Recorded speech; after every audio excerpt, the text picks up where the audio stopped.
Kristen kamu ini ya. Karena faktanya Muhammad emang Semua. Al-Azab itu Woi semua.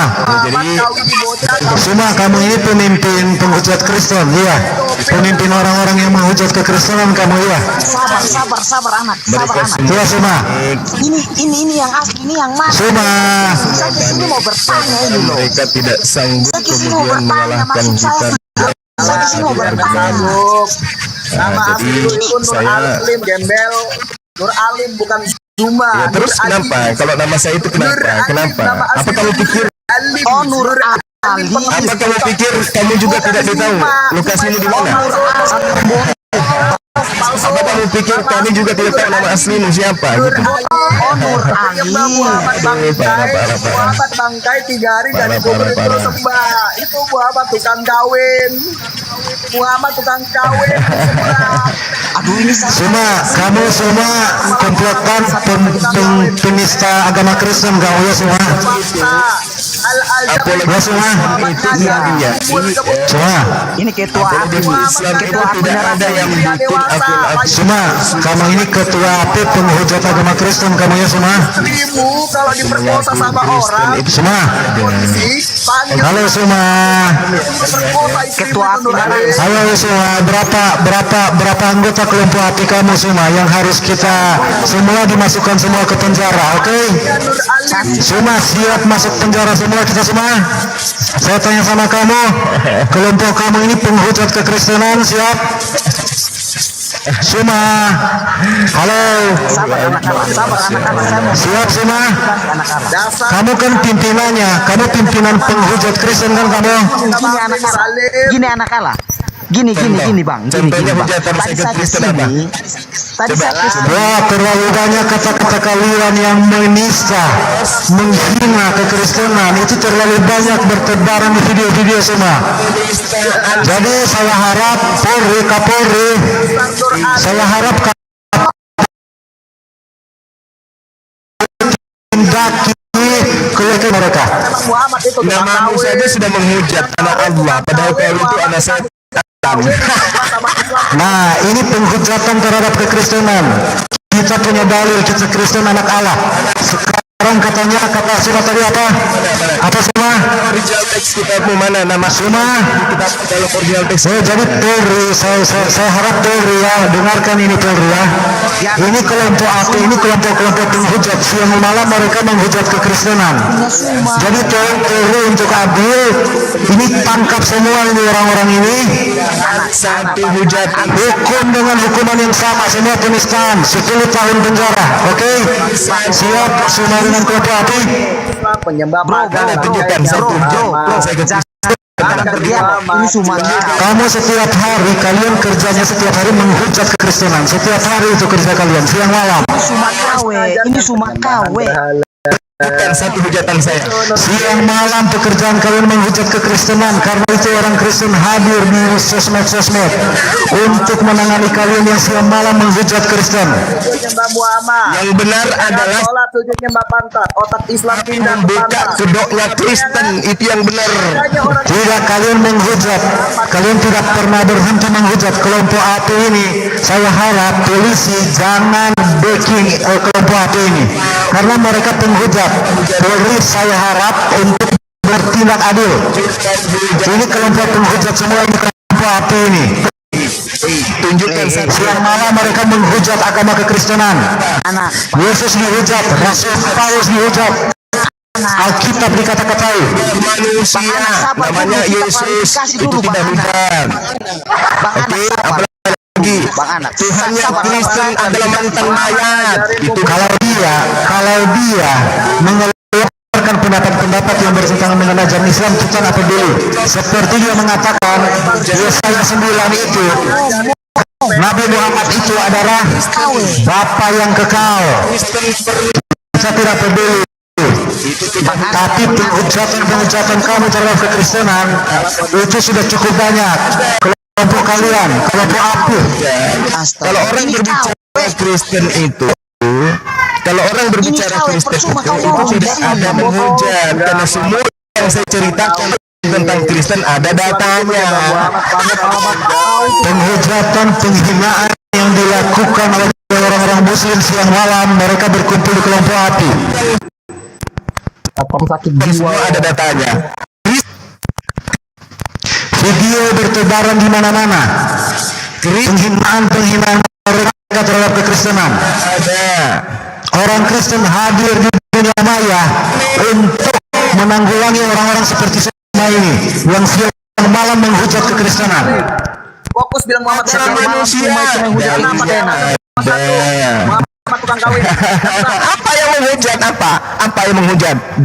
Dia mengatakan Setiap hari bahas ayat Alkitab, mereka pelintir sana sini, menghujat Yesus Kristus, Rasul Paulus, Alkitab dihujat, sampai gereja mereka kata-katai. Ada datanya. teman-teman ini semua palsu nih. Semua palsu. Fokus bilang Itu apa? Satpam jaga malam aja ke sana, botol di bank. Kamu yang tidak paham di dulu. Kita umat Islam yang apologi Islam ini lebih paham. Kau jangan sosok pakai suaranya Suma. Kau jangan di sini pakai suaranya Suma. Biadab kau. Data bapak lo data. Coy, kalian ngerti data? Kalian ngerti data? Hah? Ini kau. Kita ada data ketika kita berbicara. Hei, Suma tidak mungkin jaringan data. Kristen itu Semua ini dia pemimpin para penghujat dia, pemimpin para penghujat kekristenan dia. Jadi orang-orang yang menghujat kekristenan siang malam di dunia maya, ini pemimpinnya ini. tidak ada penghujatan di Islam. Penuh penghujatan, terlalu banyak video kamu berbicara tentang ayat-ayat Alkitab. Kamu hujat sana sini. Agama penghujat, mencipta langit dan bumi menjadi mayat, menghujat Nabi Tuhan yang datang kepada Bani Israel menjadi manusia terkutuk yang mati di atas tiang salib. Kau pakai akun aslinya Suma itu. Kau itu biadab. Jadi tidak ada yang menghujat. Teman-teman semua. Jadi Suma dan kawan-kawan ini api ya. Suma dan kawan-kawan tim apinya siang malam mereka menghujat kekristenan. Ini justru kau yang menghujat anak ayah. Suma ini lagi dicari. Nama saya ini sesuai dengan apa yang kita percaya. Kita orang Kristen anak-anak Allah. Kenapa kamu yang keberatan sementara kamu Islam? Tanggal mainnya ya. Harusnya Saya Kristen sesuai dengan iman kita. Kenapa kamu keberatan dengan iman kita? kenapa lagi ada Allah? Kenapa kamu keberatan dengan iman orang Kristen? Kenapa? Kenapa kamu mau menggugat kita orang Kristen adalah anak-anak Allah? Kenapa kamu mau gugat itu? Itu sesuai dengan firman Tuhan, sesuai dengan iman yang kita percayai. Nah, kamu yang siang malam membahas Alkitab, kalian itu siang malam membahas Alkitab. Menghujat Menghujat Jangan Papua saja. Suma. Kau pergi ke Papua. Karena kami umat Kau Islam hujat- lebih kau tahan hujat Bible di sana. daripada kalian. kalian dengar dia mulutnya, dia merasa lebih paham dan dia menafsirkan seluruh Alkitab, dia yang tafsir tukang tafsir Alkitab, tukang pelintir Alkitab ini, Bodoh. Betul sekali. tukang pelintir Alkitab orang ini. Tunggu sekali. Yesus itu gembala atau anak domba? Jawab. Nah, tukang pelintir Alkitab, Kau biadab kau. video kamu sudah ribuan jam, video kamu itu isinya penghujatan semua terhadap kekristenan. Ini pimpinannya ini.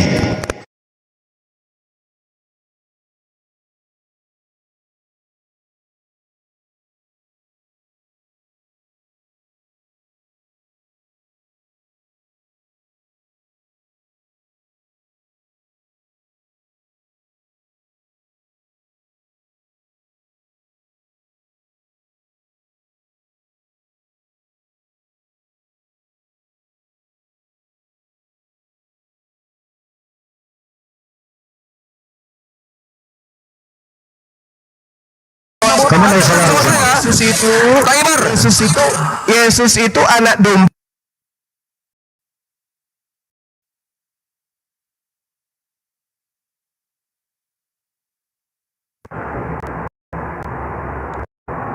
Ada suaranya. Suara hilang. Suara.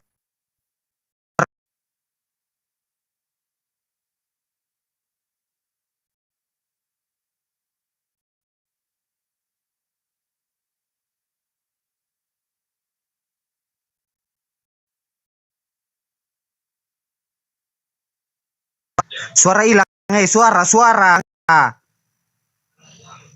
Suara kalian hilang semua.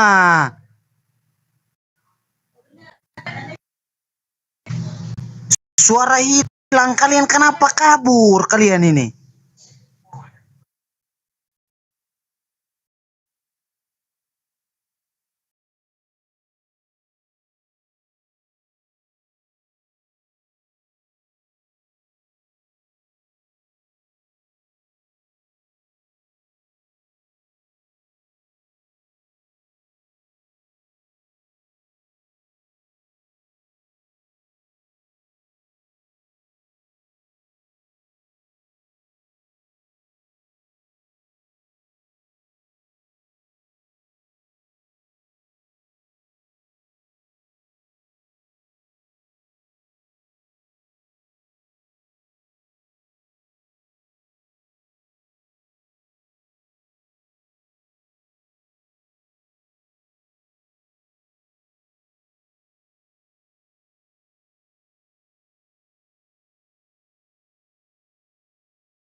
Demi menjaga Burunda ya aku tuh, aduh, lanjut.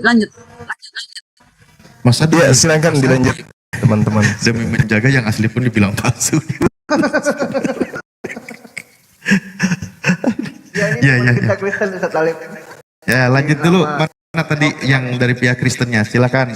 Masih monitor. Ini Pak Oiku apa ini? Aku mene. Oiku Mene ini dari Islam apa dari Kristen?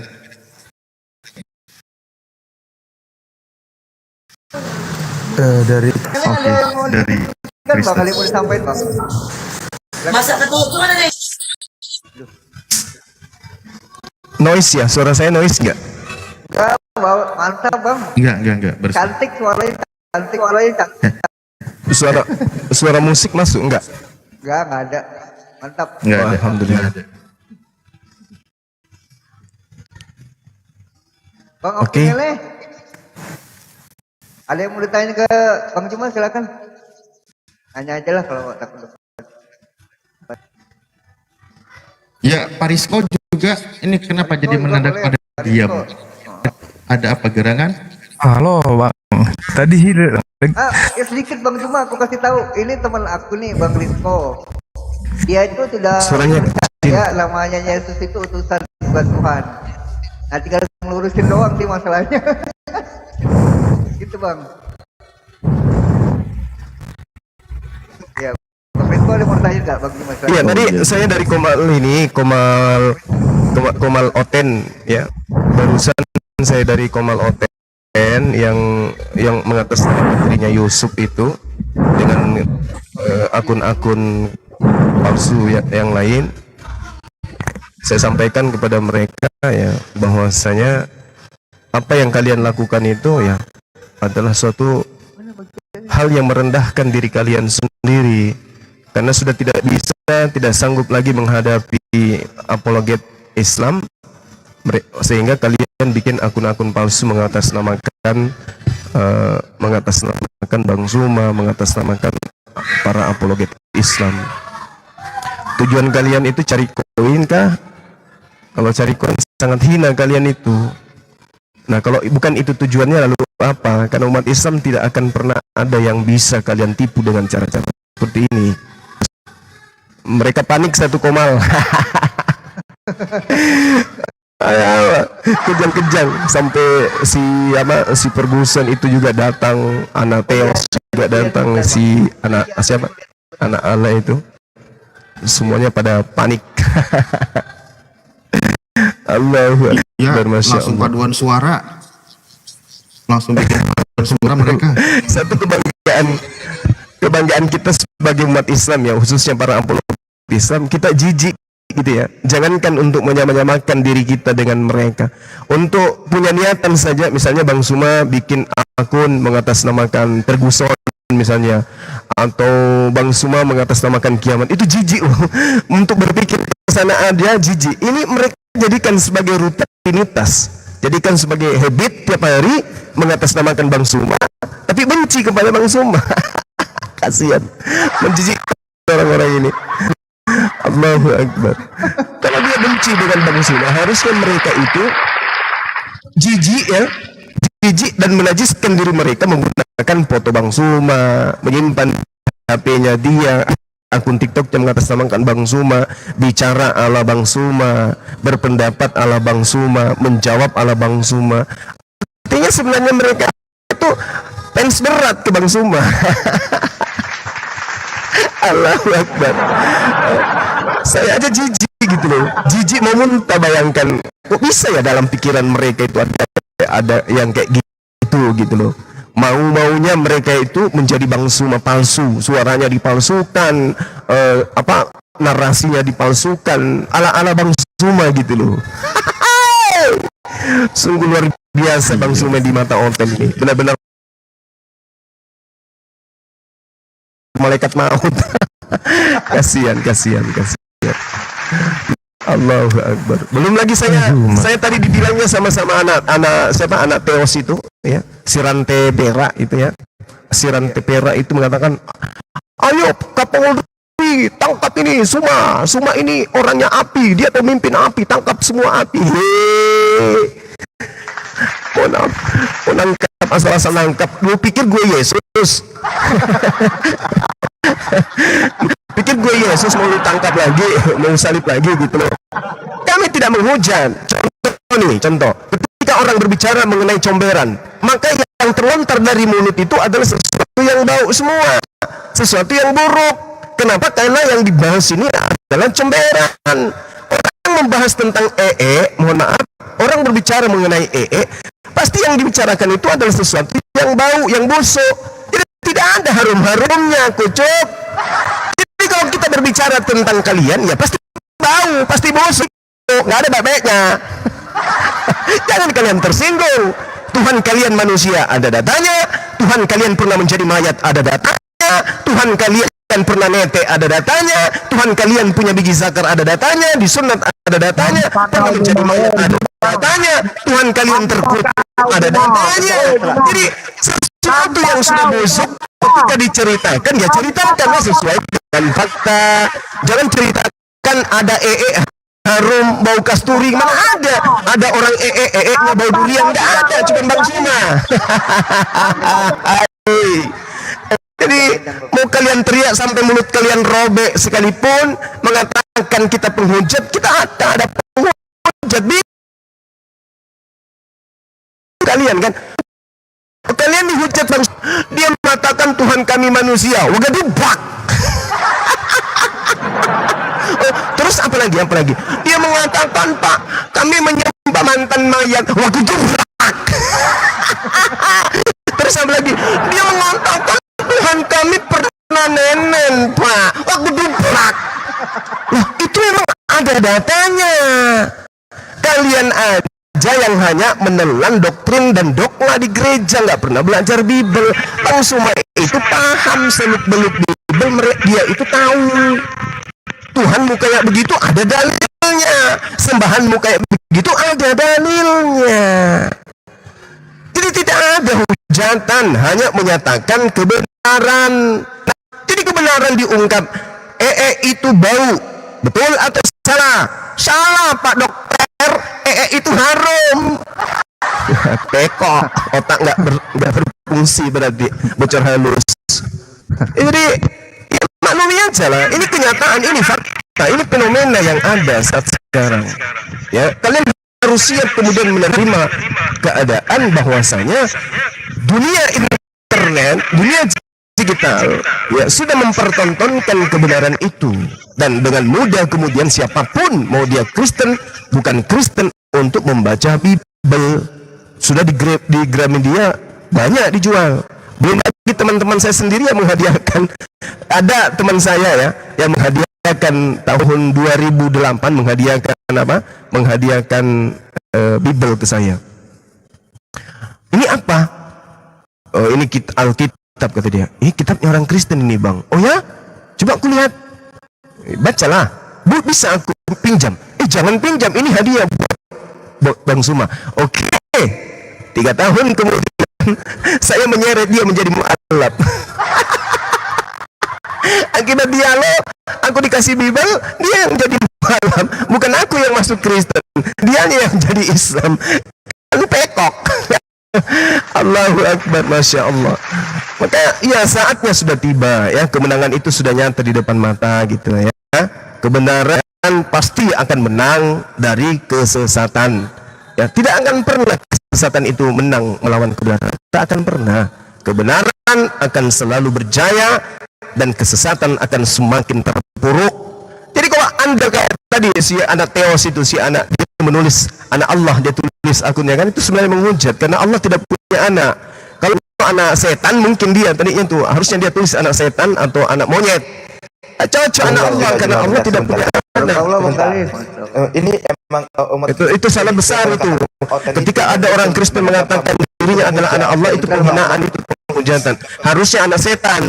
Cocoknya Kristen itu seperti itu namanya. Kalau dia mau menggunakan kata Allah, bagusnya dia ganti nama dia itu. Itu menghujat gitu loh. Menghujat umat Islam, menghujat agama Allah, menghujat Allah itu sendiri. Karena kenapa?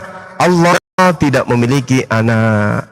Hanya Tuhannya Kristen yang memiliki anak, itu loh. Ya, Tuhannya Kristen memiliki kandang. Nah, itulah dia.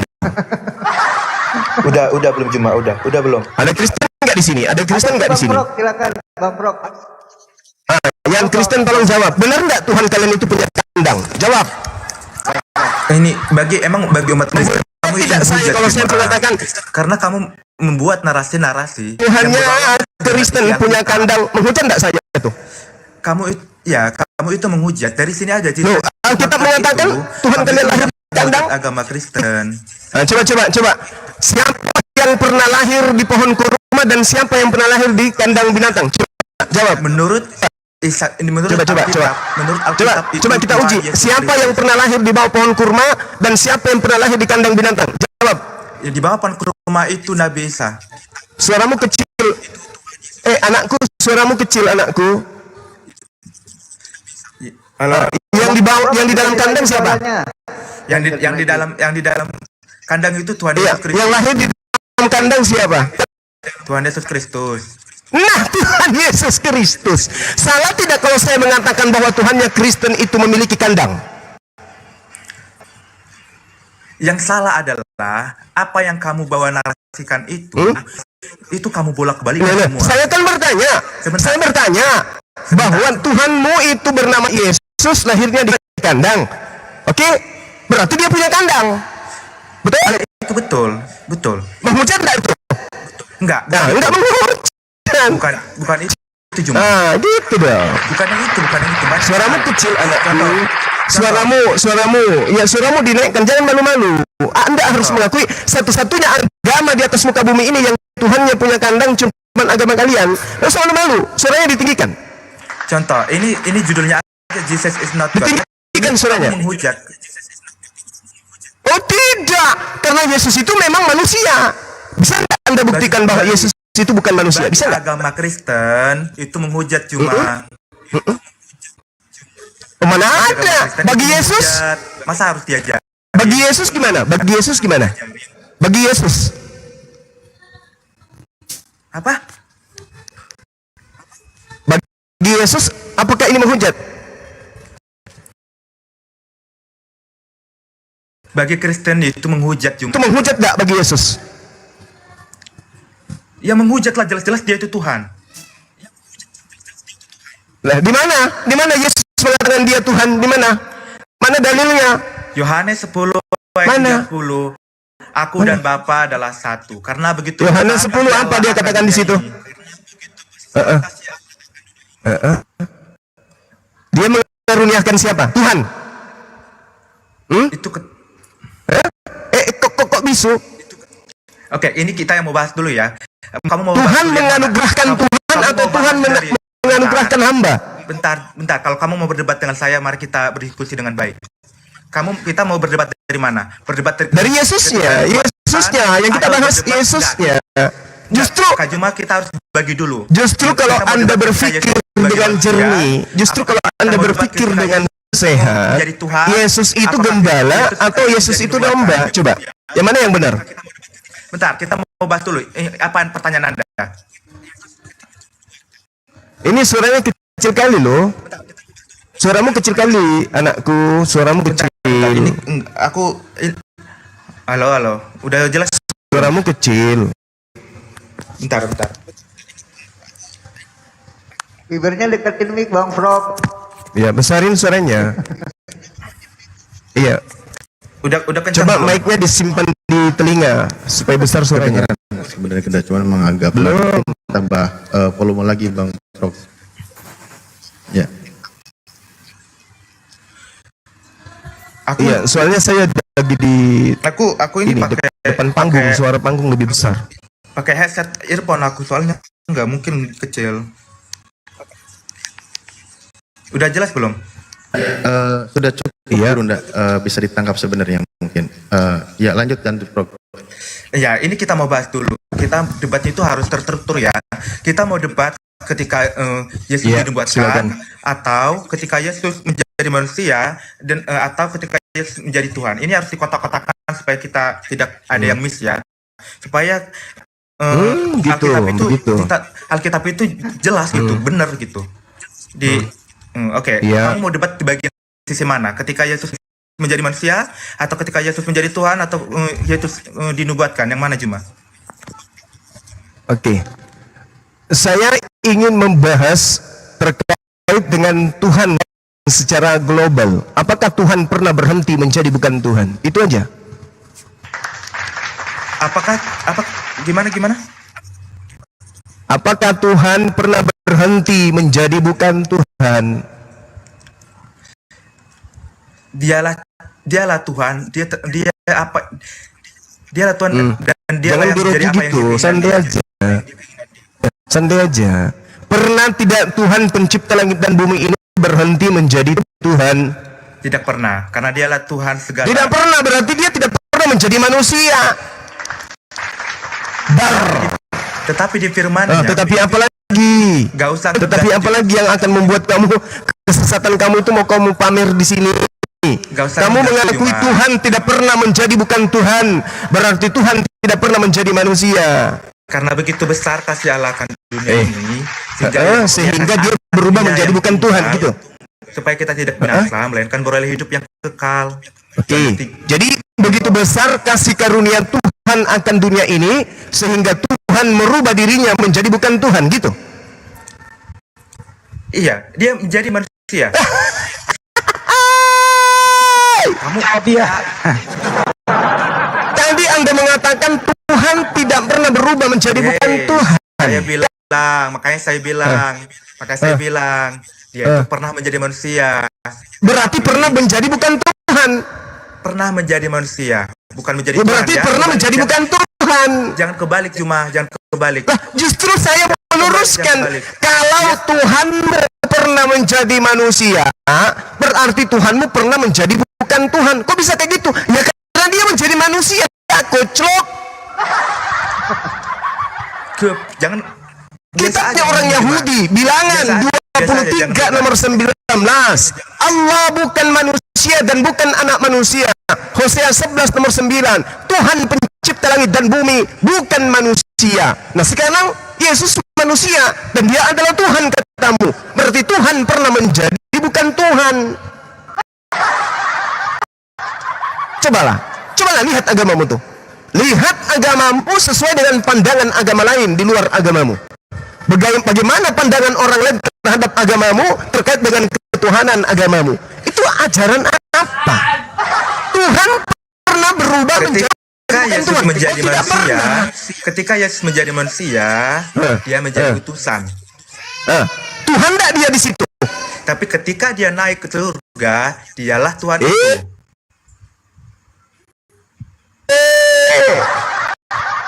Tuhan tidak Yesus ketika dia nentek ke mamanya. Tuhan tidak dia di situ. Pemikirannya itu jangan Saya sampai tanya. aja Juma. Nah, kamu Saya harus- tanya pada saat Yesus nenen ke ibunya, Tuhan tidak dia. Kalau Yesus itu manusia saja sebagai Tuhan, tapi kamu harus lengkapi lagi kalau dia itu bangkit. Memang dia manusia saja. Memang kamu dia adalah kambing? Tidak, Yesus itu 100% manusia, Bung. Sebagai 100% manusia, berarti dia tidak punya 1% pun sisi ketuhanan. Adalah satu. Ya satu nusa, satu bangsa. Kok lari narasi? Jadi cobalah berpikir. Makanya saya katakan bahas Tuhan secara global. Tuhan pencipta langit dan bumi tidak pernah berubah menjadi bukan Tuhan. Dengan Betul. demikian pencipta Betul. langit dan bumi tidak pernah menjadi ayam, tidak pernah menjadi kambing, tidak pernah menjadi manusia, tidak pernah menjadi malaikat, tidak pernah menjadi bukan Tuhan. Berarti Yesus yang kau tuhankan itu bukan Tuhan. Sederhana bukan? Bagi orang berakal.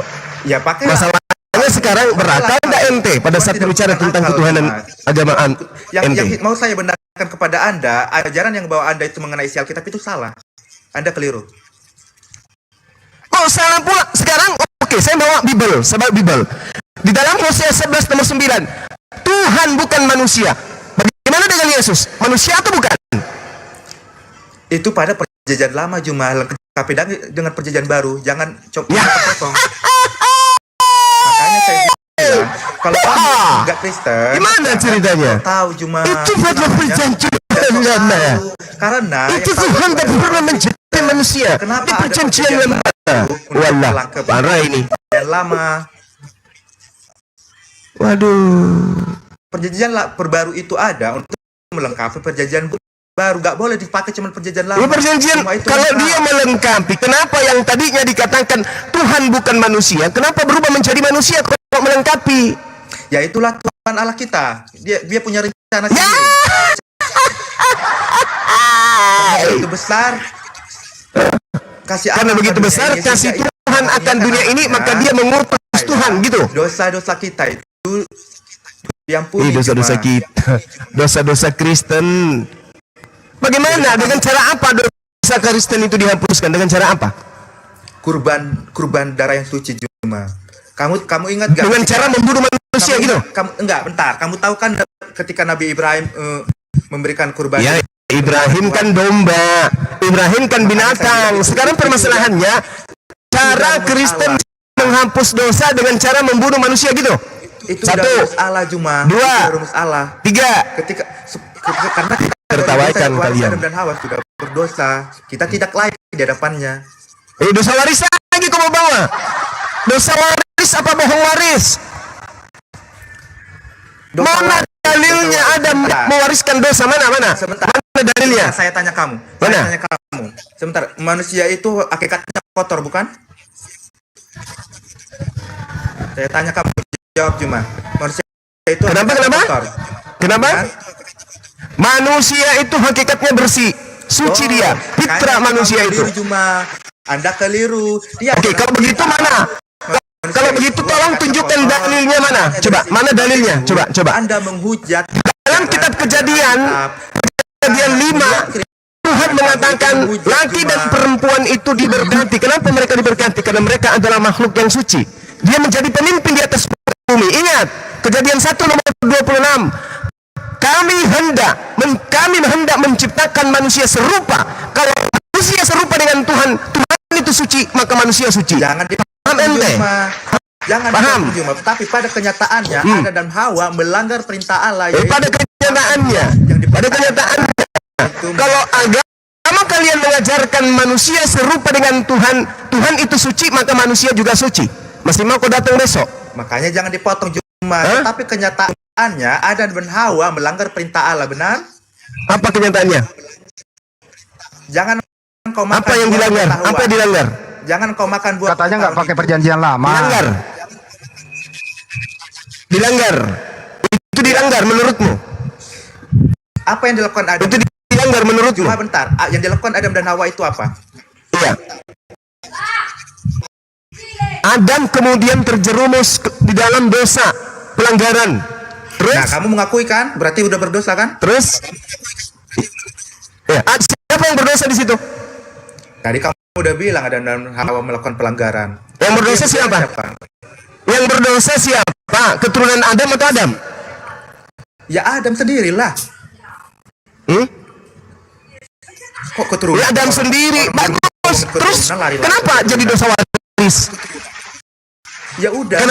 Kenapa jadi dosanya ditanggung sama keturunannya?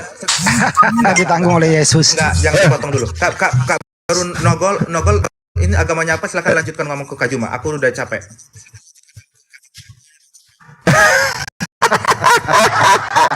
Anda mengatakan Adam sendiri. Makanya Juma. Sendiri yang melakukan dosa. Terus kenapa diwariskan ke anaknya? Anda harus tahu, Anda harus paham. Dengarkan saya. Andai saja Adam tidak makan buah ilmu pengetahuan, sampai hari ini ente masih telanjang. Dan tidak punya Tuhan. Andai saja Adam tidak makan buah ilmu pengetahuan baik dan jahat, hari ini Anda masih telanjang. Keturunan Anda, emak Anda masih telanjang. Kemudian memperkenapa karena Anda tidak tahu baik dan jahat.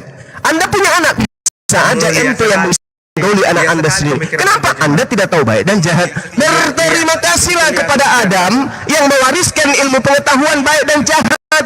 Dengan Anda mengetahui bahwa ini baik ini jahat, Anda bisa hidup sebagai pemimpin di atas muka bumi. Kalau Adam tidak tahu baik dan jahat, maka bagaimana dia bisa memimpin bumi ini? Nggak bisa dia. Nggak bisa. Makanya jadi Adam itu bukan mewariskan dosa, Bung. Adam itu mewariskan ilmu pengetahuan kepada keturunannya. Jelas itu. No. Kamu comot-comot semua itu. Ketika Adam dan Hawa melakukan pelanggaran. Oh, kamu sendiri gimana? Tolong kamu tunjukkan dalilnya Adam mewariskan dosa waris. Coba. Jangan Tunjukkan dalilnya Adam mewariskan dosa waris. Lu ditanya bro, lu ditanya jawab. Saya tidak comot, saya minta kamu tunjukkan ayatnya Adam mewariskan dosa kepada keturunannya. Dalilnya di mana? Jawab bro, Di jawab. mana dalilnya Adam mewariskan dosa? Supaya setiap orang yang binasa tidak binasa melainkan beroleh hidup yang kekal. Dalilnya Adam mewariskan dosa itu tertulis di mana? Fitnahan kamu terhadap Adam yang mengatakan Adam mewariskan dosa itu tertulis di mana? Manusia binasa. Di Yohanes Tanya dia. Yohanes 3. Bro, kamu diminta, dengerin pertanyaannya, dengerin. Iya. Bro, dengerin pertanyaannya. Kaki meja Bang Handi. Iya, dengerin pertanyaannya ya. Di mana dalilnya Adam mewariskan dosa waris? Dalilnya di mana? Silakan. Yohanes 3 ayat 16. Manusia binasa. Yohanes 3:16 Banyuma. Manusia binasa itu artinya dosa waris. Aduh. Jadi makanya Anda itu jangan memutarbalikkan apa yang Anda narasi yang Anda bawa itu. Dalilnya mana? Seolah-olah Yang kita minta dalilnya ada mewariskan dosa itu mana? Yohanes 3 ayat 16 manusia binasa. Tuhan bilang manusia binasa. Sudah? Tidak ada berbicara mengenai dalil. Itu menurut Sorry, Anda. tidak ada berbicara mengenai dosa waris di situ, enggak ada. Itu menurut Anda karena Mana? Anda Coba bacakan. Coba bacakan. Yohanes 3 nomor 16 coba bacakan. Coba. Itu asumsi Nah, Anda. coba bacakan. Yohanes 3 nomor 16 coba. Loh, Anda yang berasumsi memfitnah Adam dengan dalil-dalil Anda sendiri. Saya tidak Di dalam Yohanes berasumsi 3 nomor manusia 16, binasa. Tidak ada tentang dosa waris di sana. Manusia binasa. Apa artinya manusia Apa binasa? hubungannya? Dosa. Karena begitu besar kasih Allah akan dunia ini sehingga Ia mengaruniakan hambanya yang tumbal supaya setiap orang yang percaya kepadanya tidak binasa melainkan peroleh hidup yang mana dosa warisnya di sini mana? Tidak binasa. Mana? Tidak binasa. Berarti artinya dianalogikan. Mana dosa warisnya di sini manusia mana? itu binasa. Binasa karena apa? Karena dosa. Mana waris kok yang jadi berasumsi? oleh Adam dan Hawa. Makanya saya bilang Anda itu cuma Kamu ditertawakan orang kau bicara mewakili agamamu. Mana dalilnya Adam mewariskan dosa kepada keturunannya? Mana? Ini cuma ini host kamu tolong jangan bilang sama aku jangan di mute saya tolong. Iya, karena kamu tidak menjawab pertanyaan saya, anakku. Coba kau tunjukkan dalilnya di mana. Wahai orang-orang Islam, kalian harus percaya kepada karya iblis yang telah menyalibkan Yesus, sebab karya iblislah yang membebaskan kita dari dosa waris. Bentar, kalau saya bertanya dulu. Saya boleh bertanya enggak cuma? Tunggu dulu. Selesaikan dulu. Aku kasih kamu 1000 pertanyaan malam ini sampai jam 4 subuh. Kulayani kau sampai jam 4 subuh Anda bertanya. Sekarang jawab satu pertanyaan saya ini aja. Mana dalilnya bahwasanya Ini orang mewariskan dosa kepada keturunannya? Silakan. Dalam narasi Anda mengatakan Ini kamu ini orang cuma ngomong, kamu juga ngomong, jadi nggak nyambung jadinya. makanya saya mau izinkan bertanya, saya bilang Dengarkan tadi, ini kenapa pertanyaannya, saya tidak dengarkan dulu izinkan? pertanyaannya. Mana dalilnya? Ada mewariskan dosa waris. Giliran saya bertanya. Mana dalilnya itu dulu? Enggak, giliran saya bertanya. Kamu nggak bisa diskusi kau itu ah. Kan saya udah jawab. Giliran saya bertanya, kata dia. Tadi kan Saya udah minta jawab. dalil. Saya minta dalil Adam mewariskan dosa kepada Kristen sehingga iblis harus menolong kalian dengan cara menyalibkan Yesus di atas tiang salib. Membawa-bawa Mana dalilnya? dalam narasi Anda. Mana dalilnya bahwa Adam mewariskan dosa sehingga iblis harus turun Saya tangan sudah menjawab. Ini orang untuk ngomong terus. membantu menebus dosa itu dengan iblis merasuki Yudas dan menyalibkan Yesus. Mana dalilnya? Sampai-sampai kakek Gantian nenek dong buyut nanya kalian gimana, masa yang kamu iblis terus itu gimana? turun tangan. Mana Kau, dalilnya? kau bagaimana gantian kau nggak jawab? Tadi saya udah Mana jawab, dalilnya? tapi nggak nyampe otak kalian. Bagaimana ada Adam di perjanjian baru? Gimana Saya ceritanya? jawab, tapi otak kalian nggak nyampe. Bagaimana ada Adam di perjanjian baru?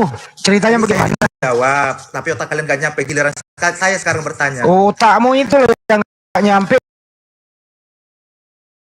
Gimana sih lu? Sekarang saya Jawab dulu itu. Jawab dulu. Kitab di narasi kalian. Jawab. Jawab dulu itu. Supaya mewaraskan kalian, supaya mewaraskan. Kalau pakai Al-Quran kalian tidak beriman kepada Quran. Nah, sekarang kita kasih Bible, kalian juga tidak beriman ternyata kepada Bible. Kan kucluk. Gak perlu kamu bawa. Harusnya dengarkan saya, dengarkan. Harusnya kamu bangga ketika ditanya, wahai orang-orang Kristen, tunjukkan dalilnya. Mana dalil Anda mewariskan dosa kepada keturunannya? Dalil yang kita minta. Harusnya Anda bangga. Artinya kita ingin mengetahui isi Bible kalian. Mana? Tunjukkan mana? Anda tidak mampu menjelaskan dengan hanya Al-Quran. Tidak mampu Dalilnya Anda ya. bahwa Anda mewariskan dosa kepada Ya udah turunin aja ini satu nih. Mana? Nggak nyambung dia Dalilnya? diskusinya. Mana? Makanya cuma kamu itu menghujat Nggak ada Kristen. dalilnya. Kamu Narasi hanya yang kamu ingin bawa menyembunyikan saudara yang iblis terbat. itu bahwa penyaliban sebenarnya itu adalah karya setan. Penyaliban itu adalah karya iblis yang kamu sembunyikan. Itu menghujat. Identitas iblis yang memberikan Yesus di atas tiang salib Anda sembunyikan. Kenapa? Anda menuduh Adam kemudian mewariskan dosa waris kepada keturunannya supaya Anda menjadi pengikut iblis. Iblislah yang kemudian menyerahkan Yesus Itulah atas ada tiang salib. Paham? menghujat Alkitab. Menghujat Alkitab. Menghujat lagi. Jangan di mute. Coba tunjukkan hujatan saya di mana? Coba tunjukkan hujatan saya di mana? Kenapa kamu bilang salib itu menandakan apa namanya tadi? Apa tadi yang kamu katakan? Menandakan karya iblis. Iya, kenapa Anda mengatakan seperti itu? Oh iya, memang sekarang Tuhan mengatakan begini, 6 kekejian yang dibenci oleh Allah di dalam Amsal 6 nomor 16 dan seterusnya, dan 7 perkara yang membuat yang adalah kekejian di dalam hati Tuhan. Salah satunya adalah membunuh orang yang tidak bersalah. Itu adalah kekejian bagi Tuhan. Itu adalah kebencian bagi Tuhan.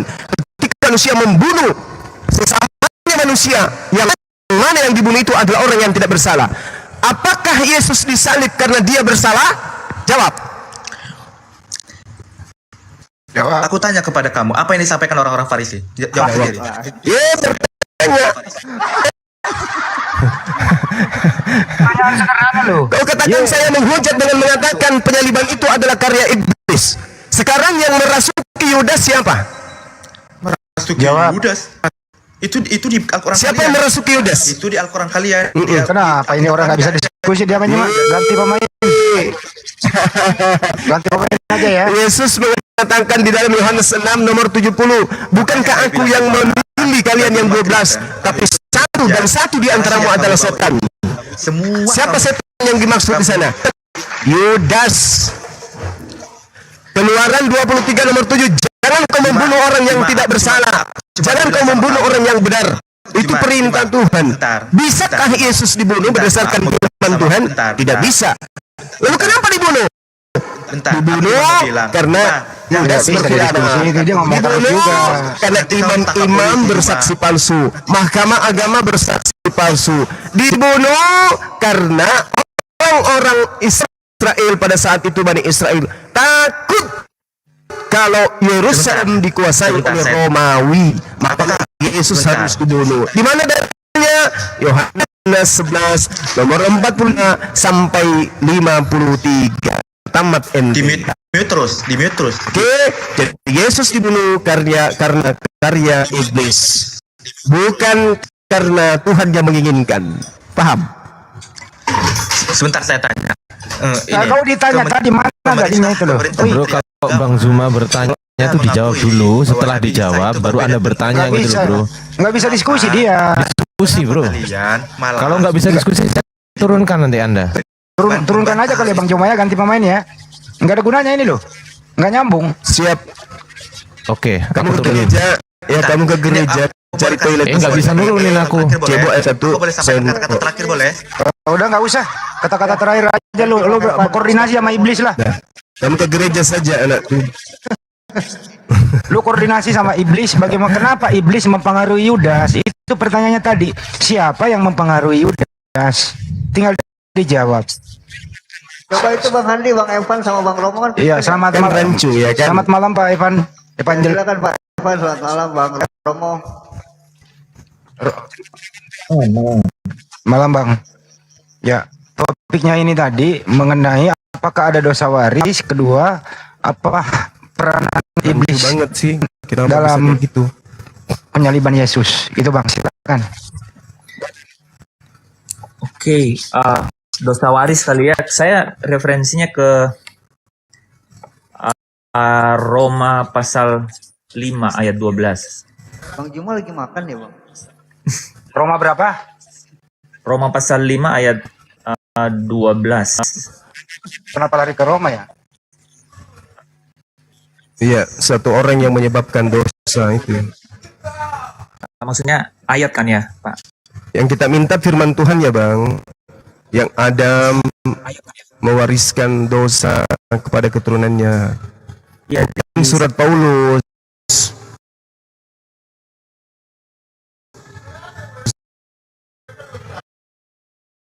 Itu ini ya. Nggak bisa diskusinya kalau gini, kalau ditanya dosa, kalau di Roma pasal 5 12 sampai 14 itu jelas bahwa dosa itu menjalar. Iya. Menjalar di Roma itu kan surat Paulus kan. Selain surat-surat Paulus ada nggak? Oke. Iya, selain mungkin saya kasih satu referensi dari pengakuan Mazmur ya. Paulus ada nggak? Misalnya pengakuan Yesus. Boleh ya kitab Mazmur ya, Oke. kitab Mazmur. Mazmur berapa? Mazmur berapa ya? Coba.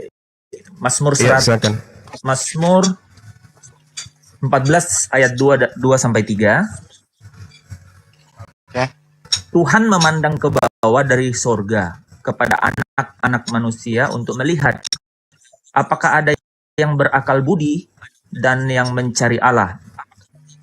Mereka semua telah menyeleweng, semuanya telah bejat, tidak ada yang baik, seorang pun tidak. Ini dosa waris. Ini Itu karena dosa waris. Nah, ini bukti bahwa anak-anak manusia itu tidak ada yang baik kan, seorang pun tidak. Termasuk Yesus ya. Kena loh Yesus kalau lu Hubungannya pakai ini. dengan dosa waris kan yang Yesus ditanya kan dosa warisnya, Bang. Banyu Mak, kalau dia pakai kena lo ke Yesus. iya, tapi gini kan, ini kan anak-anak manusia ya. Iya. Nah, Yesus kan anak manusia juga, Bro.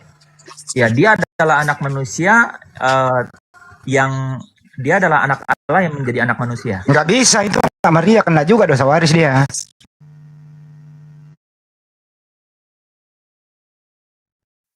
Kelima, itu ditulis bahwa yang kudus anak Allah. Jadi yang lahir itu dikatakan Terusin Bang Juma. Yesus kena di sini Bang Juma. Terusin. Anda pernah baca silsilah Yesus kah? pernah. Sampai tidak silsilah Yesus itu ke Adam? Pernah. Sampai ke Adam nggak dia? Menurut Matius 1 sampai Sampai ke Adam nggak? Ketika bercerita silsilah Yesus sampai nggak ke Adam? Kalau sampai ke Adam berarti dia juga mewarisi dosa. ya, jadi gini, silsilahnya kan, tetapi kan kita nggak bisa tidak meng-count ya di dalam pertimbangan bahwa ketika dia lahir dari Roh Kudus, dia itu yang kudus anak Allah. Jadi yang lahir ini anak Allah. Kan kita sepakat, Maria kali ya. ayat 16. Nggak bisa. Nggak bisa, karena Roh Kudus tidak pernah melahirkan. Yang melahirkan itu Maria, Bang. Iya, Bang, yang melahirkan itu Maria, bukan Roh Kudus. Yang mengandung bukan Roh Kudus, tapi iya. Maria. Iya. Silsilah ini tulis loh, kenapa nggak diimani yang tertulis sih, kenapa? Saya imani, hanya mungkin kita melihatnya, kalau saya melihatnya bahwa dia dilahirkan Tahu Yesus juga dia yang mengandung warisan dari bapaknya, dari kakeknya, dari buyutnya Adam, karena dia juga ada keturunan Adam. Mana dalilnya tertulis di Bible? Matius 1 kan jelas tuh, berbicara mengenai silsilah Yesus. Ketika dia mau lahir, Matius 2 berbicara mengenai silsilah Yesus, bahkan kemudian sampai kepada Adam. Nah, berarti kalau dia benih dari Adam, mau tidak mau dia juga mewariskan dosa. nah ketika dia mau lahir dia dikatakan kan bahwa Maria ini mengandung oleh Roh Kudus, dan yang dilahirkannya itu yang kudus anak Allah. Tapi faktanya dia dilahirkan oleh siapa? Oleh manusia. Oleh manusia. Iya, tapi mengandung dari Roh Kudus kan. Bang Juma? Mengandung itu dari Roh Kudus maksudnya ibunya mengandung dari pemberitaan Roh Kudus. Bukan, dia mengandung bukan karena hubungan laki-laki atau sperma yang yang kemudian membuahi zigot kan. Itu artinya. Nah ceritanya ya. Enggak, kan itu akal nih. Ya kan? Semua orang kan lahir nih kan. Lahir dari sperma. Maksudnya lahir dari sperma kan? Kalau Hawa lahir dari mana dia? Hawa. Oh, dia diciptakan. Kandungan siapa? Enggak. Kalau Adam dari ciptaan, kalau Hawa dari tulang rusuk. Itu jelas ceritanya. Hebat mana Hawa daripada Yesus? Tidak dijelaskan hebat yang mana. Anda lah yang memikirkan itu. Kalau saya pikirkan Bang, lebih hebat ini karena dia itu lahir dari roh Allah. Nah, lebih hebat gimana yang dia diproses dalam tempatnya yaitu rahim Hawa? Dia Proses mana dia? dia Enggak, dia ada diciptakan. sebelum dunia ada. Kalau Bang satu-satu. Anda yang Baik, silakan. Coba. Iya, jadi Bagaimana ceritanya? Hawa begitu dia dicipta oleh Allah langsung dewasa dia tanpa ada proses kandungan, tidak ada sperma kemudian dan juga tidak ada ovum wanita. Yesus diproses dalam kandungan 9 bulan. Dikandung oleh perempuan menjadi bayi, menjadi orok, besar, dinetein dan seterusnya. betul Bang. Betul. Nah, berarti lebih hebat Hawa. Proses keberadaan Hawa lebih hebat daripada Yesus kalau dipandang dari segi keberadaannya, cara dia ada di atas muka bumi ini. Boleh. Yesus sekarang- darat belum bermata. Sekarang saya ingin bertanya kepada saudara, ingin saya geliti otak Anda ini. Kira-kira pencipta langit dan bumi mampu tidak membuat seorang wanita hamil tanpa sperma? Mampu tidak? Mampu. Betul. Nah, sekarang pertanyaan yang kedua, bisa tidak Tuhan membuat dirinya menjadi bukan Tuhan? Bisa. Lalu kalau dia membuat dirinya menjadi bukan Tuhan, ciptaan atau bukan?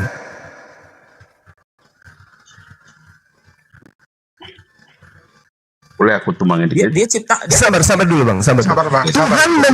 Tuhan membuat dirinya menjadi pribadi yang bukan Tuhan. Anda mengatakan mampu.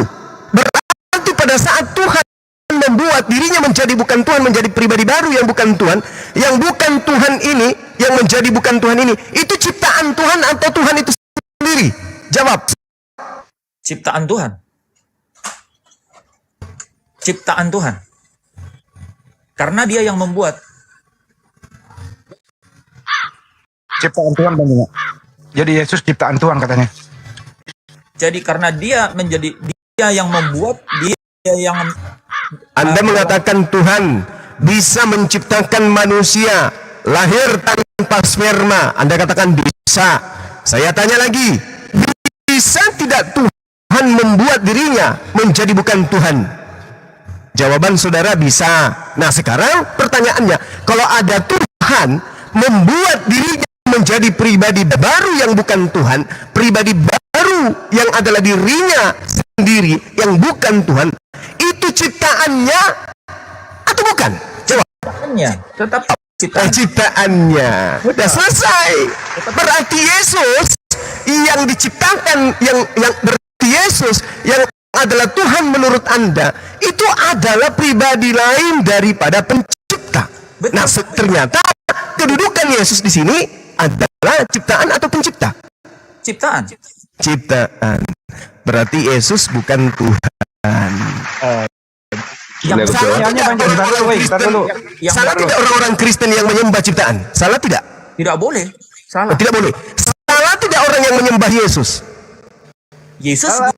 Yesus mengatakan jangan sembah. Saya ulang lagi. Salah tidak orang-orang Kristen yang menyembah Yesus? Tidak salah. Enggak apa-apa.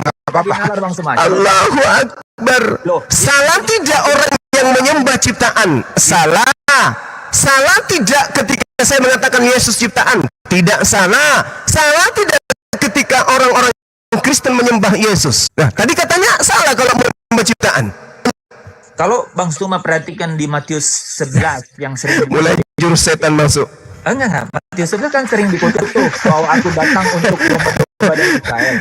Wa ikhwanuhum yamuddunahum fil ghayyi tsumma la yuqsirun. Kalian tidak akan pernah henti-hentinya untuk menyesatkan. Anda mengatakan ketika Tuhan menciptakan pribadi baru untuk dirinya, Anda mengatakan itu ciptaan Tuhan. Meskipun dia adalah Tuhan, tapi dia kedudukannya ciptaan. Ya. Salah tidak orang menyembah ciptaan? Salah. Apakah Yesus itu ciptaan? Kata Anda ciptaan. Salah tidak orang menyembah Yesus? Anda katakan tidak salah. Tidak salah. Inilah yang dikatakan Al-Quran, Enggak apa-apa. bahwa wa kana al-kafiru ala rabbih zahira. Sungguh-sungguh orang kafir itu adalah penolong setan di dalam menyesatkan dan durhaka kepada Tuhan. Enggak apa-apa Bang Suma. Jadi gini, tunai. Jadi Oke. orang Anda sudah akui, masya Allah, baru kali ini ada setan ngaku setan. Ya lanjut. mengapa orang yang menyembah Yesus itu tidak salah? Karena Yesus itu meminta orang yang menyembahnya untuk menyembah kepada God, tapi bukan Lord. Nah, Yesus itu Lord. Ini judulnya kan Jesus is not God. That's true. Itu benar. Karena Jesus is Lord. Oke? Disitulah yang Pang Suma pernah bilang memakai kekayaan bahasa. Kalau yang saya yakini adalah Allah itu adalah Bapa, yaitu God. Jesus is Lord. Nah, itu yang dijelaskan di 1 Korintus 15 kan. Dia adalah kurios, dia adalah Tuhan. Boleh pakai kata Tuhan, saya juga nggak keberatan pakai kata Tuhan gitu. Tapi dia adalah kurios. Dia katakan, akulah jalan, akulah kebenaran, akulah hidup. Dia bilang segala kuasa di bumi di surga diserahkan kepadaku, kan gitu. Nah, dia adalah pembuka jalan, dia adalah utusan. Dia datang untuk buka jalan, tapi dia Lord. It's not God. Yes, you're right. You're correct. It's not God, but He is the Lord, kan gitu. Berarti orang yang menyembah yang bukan Tuhan salah atau benar?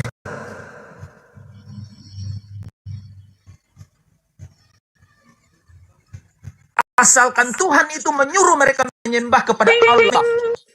Oke. Tuhan Yesus tidak salah. Bukan. Itu Tuhan. Lord, not God. Jangan Anda bawa Lord, God, nggak usah. Sekarang ini kita pakai rasa bahasa Indonesia, Bung.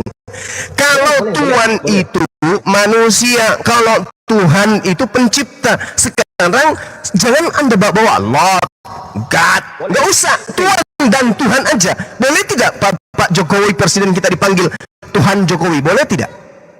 Dalam rasa bahasa Indonesia, boleh tidak? Tidak boleh. Tidak boleh. Tidak Nah, boleh. Yesus boleh nggak dipanggil Tuhan dalam rasa bahasa Indonesia? Boleh. Berarti dia pencipta? Bukan. Ya, Bukan. gepeng. Karena apa? Dia diberi kuasa. Kenapa dia Gimana otak Anda ini? Loh, parah. Bang Suma tahu Petrus yang bilang bahwa dia itu adalah Tuhan. Iya kan? Enggak, ini saya Allahu pernah Akbar. angkat nih terakhir. Saudara-saudara, Petrus tidak pernah mengaku Yesus itu adalah Tuhan. Petrus dalam keadaan kaget. Ya Allahku, ya Tuhanku, ya ilahku. Bukan, baca Kisah Para Rasul 2 ayat 36. Oke, Hai baik. Israel, kamu harus tahu dengan pasti gitu kan? Yes. Bahwa Yesus yang kamu salib ini dibuat oleh Allah. Allah yang membuat loh. Jadi kalau kita Berarti Tuhan menciptakan Tuhan gitu. Loh, enggak. Petrus bilang, Allah membuat Tuhan membuat Tuhan gitu maksudnya? Yes. Kenapa? Jadi ada Tuhan yang dibentuk. Ada Tuhan yang dibuat. Buset. Loh, iya. Bagus. Ini masalah buat orang Yahudi. Oke, Ini baik. masalah buat orang Yahudi. Oke. Berarti Tuhan itu ada dua. Tuhan itu loh. Kalau saudara baca di Ulangan, Kok lah lo. Bilang aja yang seharusnya sebagai pertanggungjawaban narasi Anda. Berarti Tuhan itu ada dua. bukan Satu Tuhan asli, satu Tuhan buatan. bukan. Tuhan itu kalau baca Allahu Akbar. 10 ayat 17 ya, kalau pakai ini ya, mau pakai Taurat ya. Tadi Anda mengatakan Kisah Para Rasul 2 nomor 36. Allah membuat Yesus menjadi Tuhan. Betul? Betul. Nah, Tuhan di sini pencipta. Bukan. Berarti Yesus tidak boleh disebut sebagai pencipta. Tidak boleh. Berarti Yesus boleh nggak disebut Tuhan? Boleh. Ya, gepeng. Loh, iya. Karena saudara nggak tahu. Sekarang bahwa Tuhan boleh tidak Pak Jokowi dipanggil Tuhan? tidak boleh. Kenapa? Karena tidak pernah diberikan kuasa oleh Sang Tuhan itu Untuk menjadi? untuk menjadi Tuhan. Nah, Tuhan di sini apa? Nah, Tuhan di sini adalah penguasa, pemilik. Penguasa, pemilik. Baca Bukan pencipta. Yudas 1 ayat 4. Yudas 1 ayat 4. Anda ngerti tidak? Anda ngerti tidak siapa penguasa di negara ini? Oh, jangan ngomong penguasa ya. Jangan ngomong penguasa. Jangan ngomong penguasa. Pertanyaan saya, Anda ngerti tidak? Posisi Pak Jokowi negara ini penguasa, pemilik. Anda ngerti nggak tuh? Dia bukan penguasa dan bukan pemilik dong. Siapa bilang? Siapa yang berkuasa di negara ini? Penguasa di negara ini adalah Siapa? rakyat Indonesia. Coba saya ingin tahu seberapa banyak kemudian kuasa Anda sebagai rakyat. Di negara demokrasi itu pemilik kekuasaan itu adalah rakyat. Faktanya yang duduk di 01 rakyat. Memang harus begitu, coba. Faktanya yang duduk di 01 rakyat. Rakyat bisa menurunkan orang yang di situ. Aduh, parah nih, parah. Sekarang begini, mari kita uji. Seberapa banyak kuasa Yesus dibandingkan Pak Jokowi? Tidak sebanding. Maksudnya Yesus menguasai Yerusalem gitu? Jauh daripada itu. Kalau Bang Suma Apa jauh daripada itu apa? Buktikan, jangan cuma asumsi. Coba. Loh, Yesus apakah dia sebagai gubernur pada saat itu? Oke, Yesus yang bilang segala kuasa di langit dan di langit dan di bumi, di surga dan di bumi diberikan kepadaku. Coba. Terbukti tidak itu? Terbukti tidak?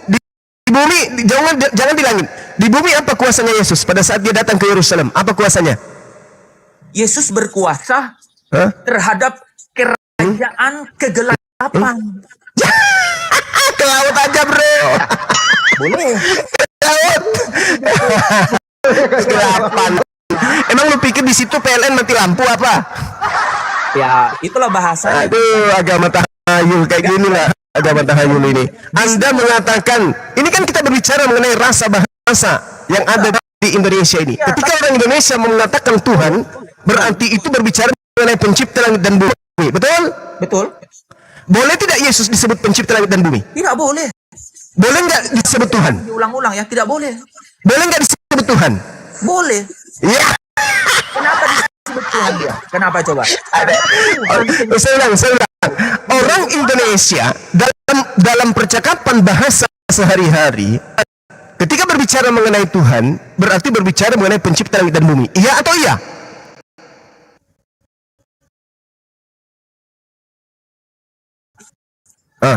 Yesus bukan.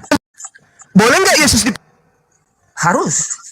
Loh, tadi katanya Tuhan pencipta langit dan bumi. Kalau Tuhan, iya, kan saudara balikin. Oke.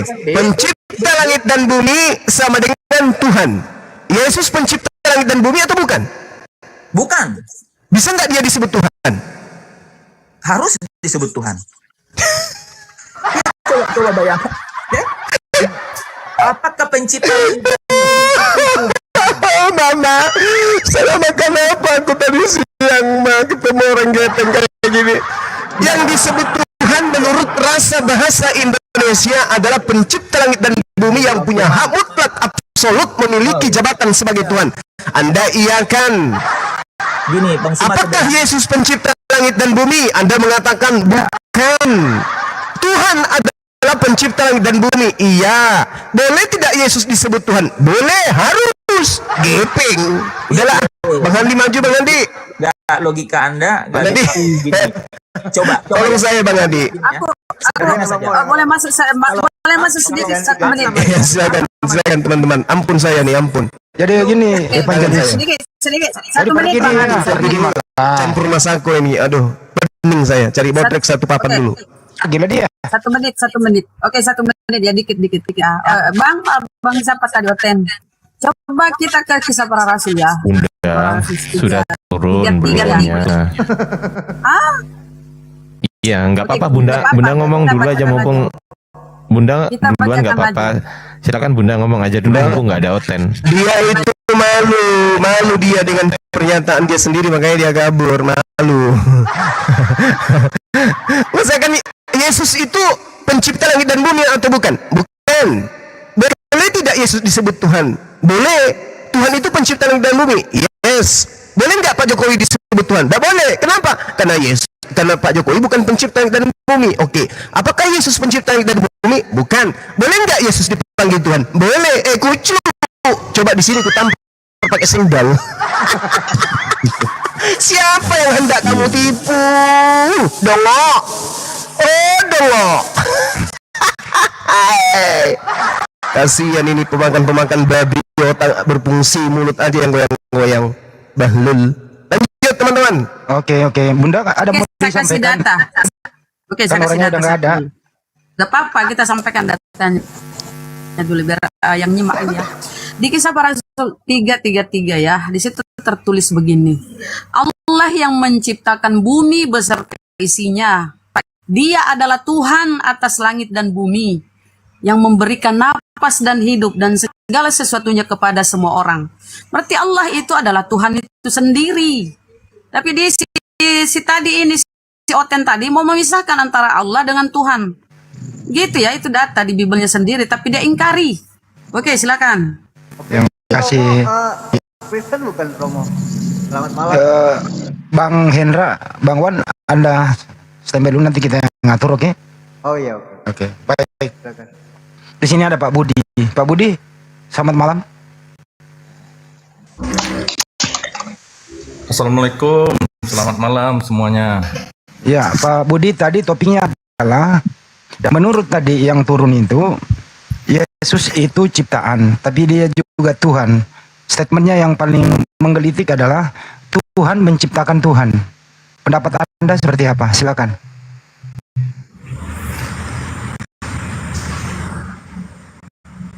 Saya kurang paham apa yang Anda katakan. Karena Tuhan tidak ada yang menciptakan Tuhan. Menurut Anda Yesus itu ciptaan atau bukan? Yesus bukan ciptaan, tapi Yesus dilahirkan. Baik, silakan Pak Juma. Berbeda pendapat, menurut Pak Budi Yesus bukan ciptaan tapi dilahirkan. Silakan Pak Juma. Halo Bang Juma, ketemu lagi saya. Bentar, nunggu dulu sebentar. Sabar ya. Monitor Pak Juma.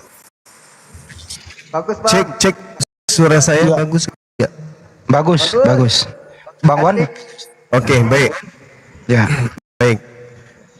Tadi sempat saya mendengarkan bahwa Yesus itu bukan ciptaan. Betul. Sekarang begini.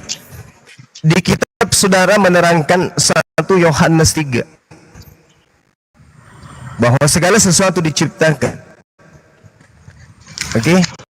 Daging Yesus yang ada dalam tubuh ibunya itu siapa yang menciptakan?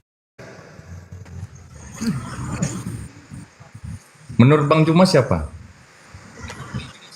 Ya pencipta langit dan bumi lah, yang pasti bukan Yesus. Oke. Dengan demikian Yesus itu ciptaan. Udah, Juma dengarin ini, kita main lagi nih. Kamu memang orang bebal di kata Ini Pak Budi dulu.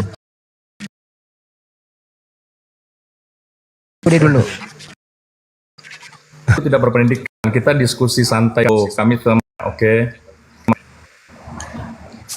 Iya, coba. Segala sesuatu dijadikan oleh Dia. Oke, baik. Karena penciptaan itu terjadi pada satu kali saja ketika manusia diciptakan, itu Adam dan Hawa. Dan ketika manusia diciptakan pertama kali Adam dan Hawa, dan tidak ada lagi namanya penciptaan manusia. Dan semua dilahirkan, bukan diciptakan. Termasuk Yesus bukan diciptakan, tetapi dilahirkan. Anda mengerti? Oke. Baik. Tolong definisikan ciptaan itu apa itu, Bang? Ciptaan adalah? Kenapa Bang Juma bertanya ciptaan itu apalah? Anda bisa mencari di Google, tidak perlu. Supaya kita tahu yang dilahirkan ini apa, ciptaan atau pencipta. Sesuatu. Supaya abang saya ini ngerti, yang dilahirkan ini statusnya pencipta atau ciptaan. Ciptaan adalah? Tidak. Kalau Anda tidak mengerti tentang apa itu ciptaan, kenapa Anda bertanya hal demikian? Kalau itu akan membuka kedoknya Yesus sebagai ciptaan, baik, kita simpan. Sekarang pertanyaan saya, yang dilahirkan ini pencipta atau ciptaan?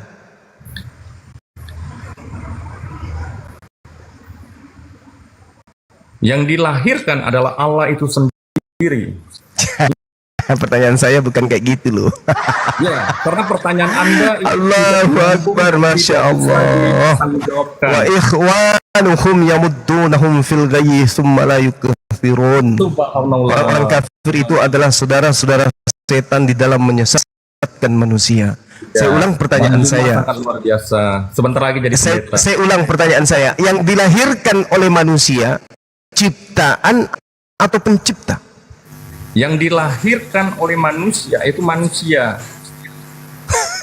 Anda tidak berkata manusia ini ciptaan atau bukan? Manusia itu dilahirkan saat ini, bukan diciptakan. Berarti mereka bukan ciptaan. Manusia dilahirkan. Ya, berarti mereka bukan ciptaan. Manusia dilahirkan dan ciptaan pertama yaitu Adam dan Hawa. Oke, jadi anak keturunan Hawa ini bukan ciptaan. Bang Juma, mengenai tentang ciptaan itu berbeda dengan tentang kelahiran. Yang saya tanya, apakah Bang Handi ciptaan Tuhan atau bukan? Ciptaan dong. Dilahirkan. Anda tidak. Iya, yang dilahirkan ini kan Bang Handi. Proses keadaan yang ada adalah tadinya Bang Handi tidak ada menjadi ada. Keberadaan Bang Handi melalui proses kelahiran. Nah sekarang ketika dia dilahirkan, pertanyaan saya, statusnya ini ciptaan atau bukan? Dia tetap manusia yang telah dilahirkan, bukan diciptakan. Kalau diciptakan berarti sesuatu hal yang baru yang dikerjakan dan diciptakan kembali, itu baru. Oke, berarti Bang Handi ini sebelum dunia ada, Bang Handi sudah ada? Kenapa Bang Handi sudah ada? Loh, tadi katanya kalau ciptaan berarti hal baru. Saya kan bilang tadi katanya kalau ciptaan berarti hal baru. Berarti Bang Handi ini bukan ciptaan. Bang Handi Oke, berarti Oke. Kalau Bang Handi bukan diciptakan, berarti Bang Handi ini sudah ada dari semula gitu? Tidak, Bang Handi kan baru dilahirkan. Nah, artinya baru dilahirkan itu maksudnya baru diciptakan gitu? Tidak, dilahirkan dan diciptakan itu berbeda. Kalau diciptakan itu sesuatu yang Coba Anda bedakan. Dilahirkan adalah, diciptakan adalah. Saya ingin dengar, silakan. Dilahirkan adalah dari rahim orang tuamu, itu disebut dengan dilahirkan. Kalau diciptakan? Diciptakan, banyak hal yang mengatakan tentang ciptaan. Anda juga bisa menciptakan kursi, menciptakan meja. Itu sebuah ciptaan. Saya minta definisi dari ciptaan. Tadi melahirkan itu adalah dari rahim keluar, itu melahirkan. Sekarang kalau diciptakan kayak mana? Diciptakan adalah sesuatu hal yang dibuat, dibentuk, dan diciptakan seperti meja, seperti itu. Sesuatu hal yang... Bang Handi ini dibentuk atau tidak? Bang Handi itu dilahirkan, bukan diciptakan, Bang Juma. Dibentuk atau tidak Bang Handi ini? Dibentuk di dalam kandungan, itu disebut berarti dia diciptakan di dalam kandungan. Alamak, susah kali lah ini saudara-saudara setan ini untuk kemudian mau menerima kebenaran. Segala sesuatu di luar pencipta itu namanya ciptaan, Bang. Mau dia dilahirkan, mau dia ditelurkan, mau dientaskan, mau dierami, semua di luar pencipta itu statusnya ciptaan. Ya, kalau itu hanya metode yang berbeda. Ada yang diciptakan dengan cara ibunya menetas, ada dengan cara melahirkan. Segala sesuatu di luar daripada Tuhan itu adalah ciptaan. Ya, itu kalau menurut Bang Juma, tetapi menurut saya manusia diciptakan. Lalu kalau bukan cipta, kan cuma ada dua. Pencipta. Pencipta ada satu. Nah, berarti di luar dari yang satu ini semuanya adalah ciptaan, betul atau tidak?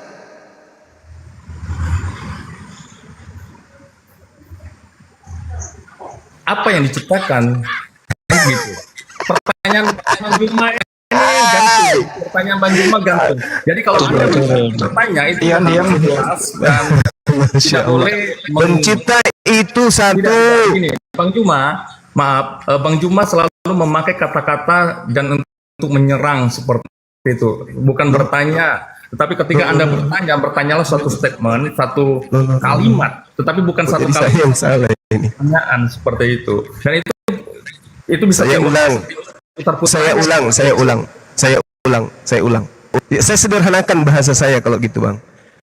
Antara Tuhan Elohim dan Bang Handi, yang mana yang pencipta di situ? Saya tidak ngerti. Elohim atau Bang Handi yang pencipta? Pencipta adalah Allah Tuhan kita yang Maha Esa. Elohim, ya kan? Itu pencipta. Elohim itu bukan pencipta, tapi Elohim itu berbicara tentang status gelar, kekuatan. Anda harus sakit tentang arti berkarat Elohim ya. dulu. Berkarat. Udah. Oke, antara pencipta dan Bang Handi hanya ada dua oknum. Yang mana di antaranya yang pencipta ini kan disebut dengan sebutan Allah. Ya, antara Allah dan Bang Handi, di mana di antara keduanya ini yang pencipta? Bang Handi atau Allah menurut saudara? Pencipta ya Tuhan. Ya Tuhan. Handi apa dia di sana? Tuhan juga. Handi adalah manusia. Ya kan, tidak berbicara mengenai manusia. Ini kita berbicara mengenai pencipta. Pencipta itu cuma satu, antara Bang Handi dengan Tuhan. Siapa yang pencipta di sini? Pencipta adalah Tuhan dan Handi adalah manusia. Dia bukan ciptaan. Dia adalah manusia yang dilahirkan, bukan diciptakan. Kalau diciptakan berarti Allah menciptakannya dengan tangannya sendiri seperti Adam dan Hawa. Begitu parahnya setan menyesatkan kalian ya. Iya. Pencipta itu cuma satu. Di luar daripada pencipta semuanya ciptaan. Mau dia prosesnya dilahirkan, ditelurkan, dierami dan seterusnya, itu semua statusnya ciptaan. Di luar Tuhan, sekarang saya tanya, di luar Tuhan ciptaan atau bukan? Juma panik Juma. Di luar Tuhan ciptaan atau bukan? Di luar Tuhan itu apa? Tuhan tidak ada di luar dan tidak ada di dalam. Pertanyaan Bang Juma ini tidak. Selain Tuhan itu ciptaan atau bukan? Selain Tuhan itu adalah semua alam semesta ini. Adalah itu ciptaan atau bukan? Itu ciptaan atau bukan? Manusia pertama diciptakan. Tumbuh-tumbuhan diciptakan. Bentar dulu Bang Juma, saya kembali ke Evan dulu. Evan, menurut Anda, sebentar dulu Pak Budi ya. Pak Evan, menurut Anda Yesus itu diciptakan atau pencipta, Evan? Ya, kalau tadi saya lanjut aja kan, udah Ya. jelaskan kalau saya ya, di luar pencipta ya ciptaan. Termasuk Yesus. Siapa saja, jangan pakai termasuk dong. Oke, jadi Yesus diciptakan ya. Nah, Oke. saya hanya tadi Sesama aja Kristen berbeda pendapat nih Bang Juma. Iya memang. Bukan berbeda, Itu pasti. berbeda bukan iman, tetapi berbeda pendapat dan berbeda pandangan. Nah itu tadi aku ngomong gitu. Juga berbeda pandangan dengan kita, karena tidak mungkin pandangan Anda harus disamakan dengan pandangan kami, karena kita memiliki suatu pandangan yang berbeda, pemikiran yang berbeda, latar belakang yang berbeda. Ya, kalau begitu saya tanya Pak Budi. Saya tanya Pak Budi. Dengerin Pak Budi. Yang menciptakan alam semesta dan Nabi Adam itu Bapak, B. Yesus, C. Roh Kudus, D. ketiganya. Siapa yang menciptakan? Pertanyaan Anda tuh kayak anak TK. Begini aja lu nggak bisa jawab. Dia ya. Kok ini interogasi Yang terus? menciptakan Bang Handi, Maha Esa. minta tolong, ada nggak yang bisa bacakan saya Matius 4 nomor 4? Bisa. Dibalik. Yang ini tolong lo dibantu host biar kerja itu ada yang ngomong terus. Matius berapa? Diam dulu. 4 nomor 4. Teman-teman yang di bawah, tolong jangan bilang diturunkan. Kita diskusi santai. Kalau Anda Oke, saya baca ya. diskusi ya, jangan panik dong. Oke, saya baca ya. Tolong semuanya katakan. Ini diturunkan aja lu, siapa sih yang naikin orang kayak gini? Aduh, Fani. Tetapi Yesus menjawab, ada tertulis. Astagfirullahaladzim. Tolong nggak usah bicara, tindak lanjut aja gitu loh. Tetapi Yesus menjawab, ada tertulis, manusia hidup bukan dari roti saja, tetapi dari setiap firman yang keluar dari mulut Tuhan. Ya. Nah, jadi manusia itu dikatakan berasal dari firman yang keluar dari mulut Tuhan. Setiap manusia loh.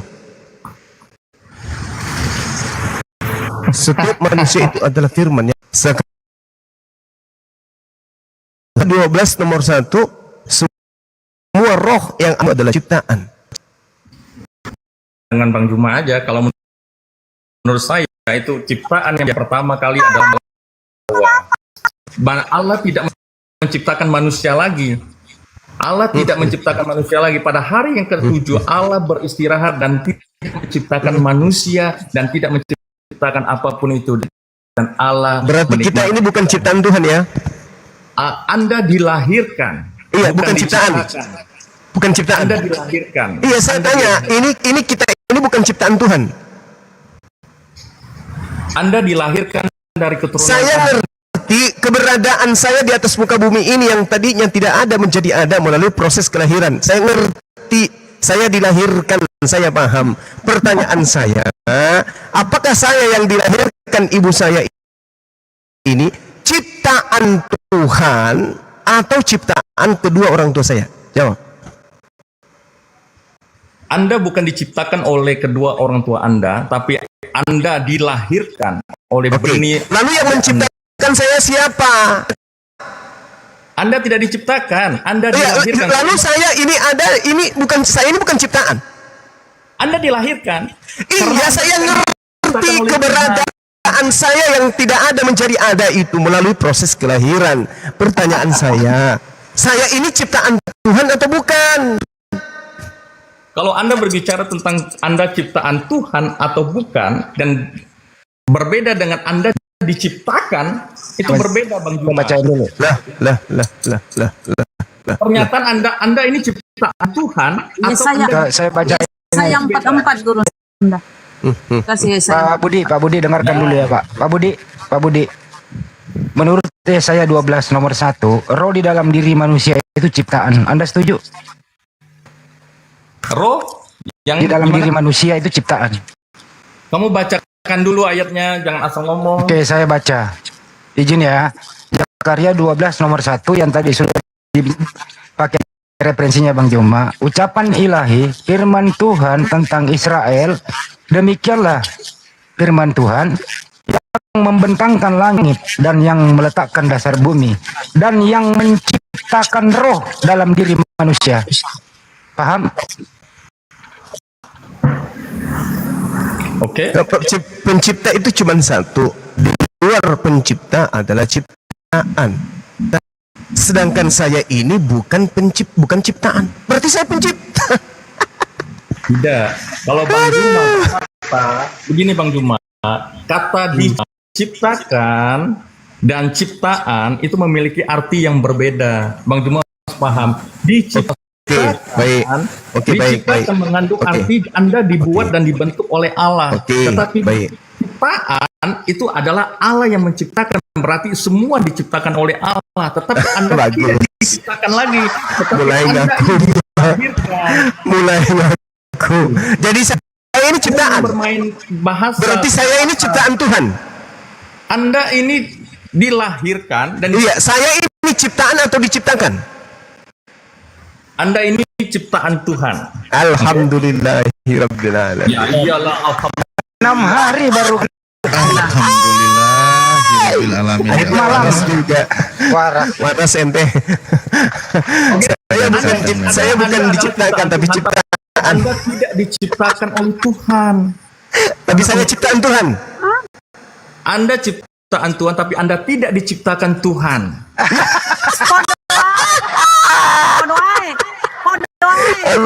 Sama saja, Pak. Sabar Bunda, sabar. Masya Allah, subhanallah. Pertama kali lagi Sentil telinganya. Anda harus mengerti sedikit Gurunda. Maaf. Ya, silakan. Ya, Silakan. saya break dulu satu dos. Ya, Allahu Akbar, lanjut. saya agak bingung membantah terus, tapi nggak apa-apa lah. Memang perlu pelan-pelan. Begini, Pak Budizang, ada di kitab Anda tertulis bunyinya begini ya, Efesus 2 nomor 10.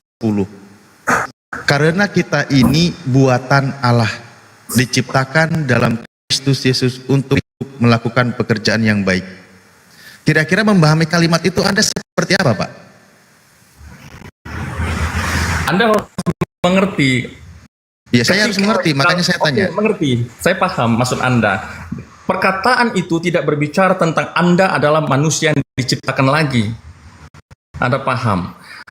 Karena perkataan Bang Juma itu berbicara diciptakan, itu suatu ciptaan yang baru. Artinya Allah menciptakan manusia lagi.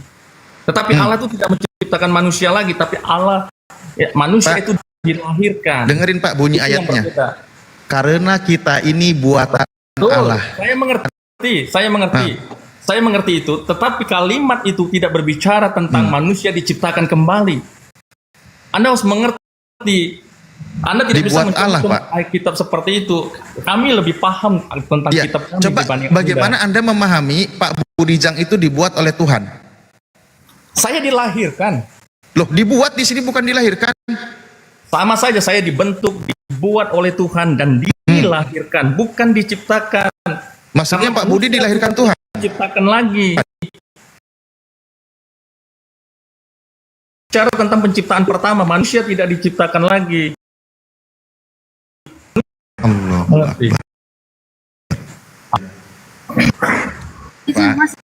karena kita ini diciptakan dalam Kristus. Di situ siapa? Kita itu di situ siapa, Pak?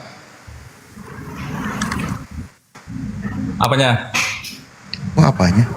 Karena kita ini buatan Allah, diciptakan. Betul. Terus? Iya. Anda ciptaan Tuhan atau bukan?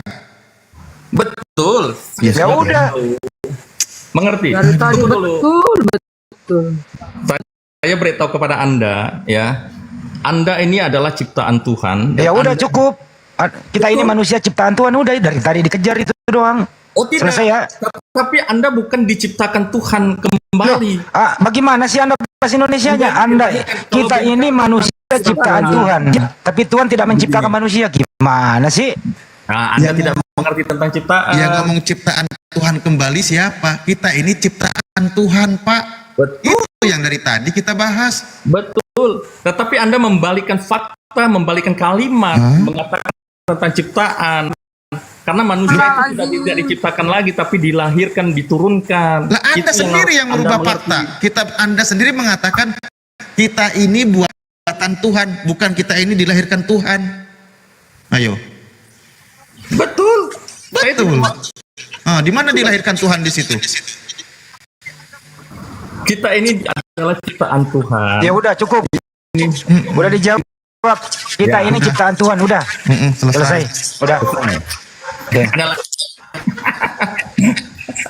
Udah kan Anda udah jawab, kita ini ciptaan Tuhan. Jadi manusia itu ciptaan Tuhan ya Pak. Jadi manusia ini ciptaan Tuhan ya Pak Budi. Ciptakan manusia kembali. Ya udah, jadi manusia ini ciptaan Tuhan ya.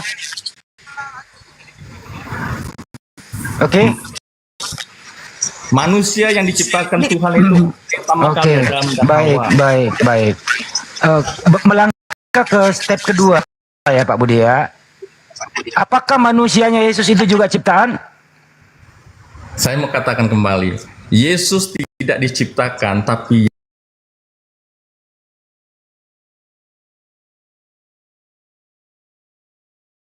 Yesus Bunda, apakah manusianya Yesus itu diciptakan? Tidak diciptakan, tapi dilahirkan. Sudah saya bilang dilahirkan manusia. Tuhan tidak menciptakan manusia. Apakah manusia di muka bumi ini diciptakan? Astagfirullah.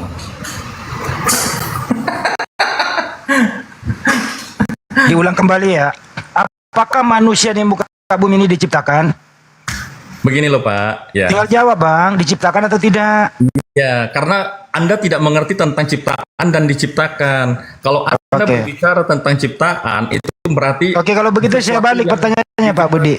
Oke, yang menciptakan manusia siapa Pak Budi? Manusia yang mana dulu? Manusia yang pertama atau manusia yang mana? Oke, yang pertama dulu Adam. Yang menciptakan Adam siapa? Yang menciptakan manusia pertama adalah Tuhan. Oke, Tuhan. Baik. Oke ya. Jadi mudah Maria ini cucu Adam nggak? Jangan ketawa. Bunda Maria cucu Adam nggak? Anda aja tidak mengerti cucu itu batasan dari mana. Setelah Anda punya ayah, punya ibu, punya kakek, punya nenek, terus itu namanya cucu. Dan Maria ini udah keturunan berapa? Oke, baik. Kalau begitu saya ganti kata cucu. Apakah Bunda Maria keturunan Adam? Ya, kita semua keturunan Adam. Baik, pintar. Baik. Apakah Yesus keturunan Adam? Yesus itu bukan keturunan Adam. Baik, bukan. Baik. Baik. Apakah ada darahnya Maria dalam diri Yesus? Tidak ada. Tidak ada. Apakah Yesus punya darah? Yesus punya darah. Baik, baik. Berbeda dengan darah baik. manusia. Karena darah Baik. Yesus Oke, tidak cukup. mengandung Cukup. Cukup. kromosom. Cukup. Siapa yang memberi kehidupan Yesus waktu dalam kandungan? Tidak ada seorang pun yang memberikan dia kehidupan. Tetapi Oke, Allah cukup. itu sendiri yang hidup di dalam rahim Maria. Cukup. Oke. Apakah Yesus punya tali pusar waktu masih bayi dalam kandungan? Astaga. Dari mana Yesus waktu dalam kandungan mendapatkan nutrisi gizi? A, dari ibunya, B, dia cari sendiri. Begini loh Pak ya. Jangan begini, jawab dulu. Iya. Saya ulang kembali. Saya ingin uji akal Anda berfungsi atau tidak. Waktu Yesus dalam kandungan, dia mendapat nutrisi gizi dari ibunya atau dia keluar kandungan mencari makanan? Silakan. Di dalam Alkitab tidak pernah mencatatkan bagaimana tentang Yesus di dalam rahimnya. Dan saya sebagai umat Kristen, kami tidak boleh menambah dan kitab tidak mencatat dan kami Yesus dan Yesus seperti Baik, nggak apa-apa. Baik, saya roba yang paling gampang. Di dalam waktu Bunda Maria mengandung, apakah langsung 9 bulan atau mulai dulu 1 hari, 0 hari sampai 9 bulan? Langsung gede atau bagaimana? Gimana? Saya ulang ya. Waktu Bunda Maria mengandung, kandungannya langsung 9 bulan atau berumur sehari sampai 9? Saya sudah berkatakan bahwa segala sesuatu yang tidak tercatat di Alkitab, kami tidak bisa menjelaskannya dan kami tidak boleh menambahkan dan mengurangi dengan asumsi kami. Kalau begitu saya rubah paling gampang. Menurut Anda, sama Bang Juma, dengerin Pak Budi. Pak Budi dengarkan. Menurut Anda, Bunda Maria mengandung berapa bulan? Saya sudah katakan saya tidak mengerti. Karena di Alkitab tidak mencatat kapan Yesus dilahirkan, pada usia kandungan berapa, kita tidak ada yang tahu. Bahkan banyak manusia dilahirkan itu bukan 9 bulan. Saya nggak nanya yang lain, saya nanya Yesus. Begitu ya. Begitu juga dengan Yesus kami tidak tahu karena tidak tercatat. Oke, saya paling gampang lagi. Di dalam kandungan, dengerin. Saya kangen Bang Juma. Di dalam kandungan, Yesus itu diberi nutrisi gizi sama ibunya atau tidak? Bang, sudah saya katakan dari tadi, segala sesuatu yang Anda tanyakan, tanyakanlah yang tersirat, yang tertulis, maka saya akan menjawabnya. Kalau Anda bertanya seputar itu, kami tidak bisa menjawab karena itu tidak tertulis. Baik, tidak tertulis. Mengurangi. Baik, saya kasih yang tertulis. Bunda Maria itu di kota Daud melahirkan manusia atau melahirkan Tuhan?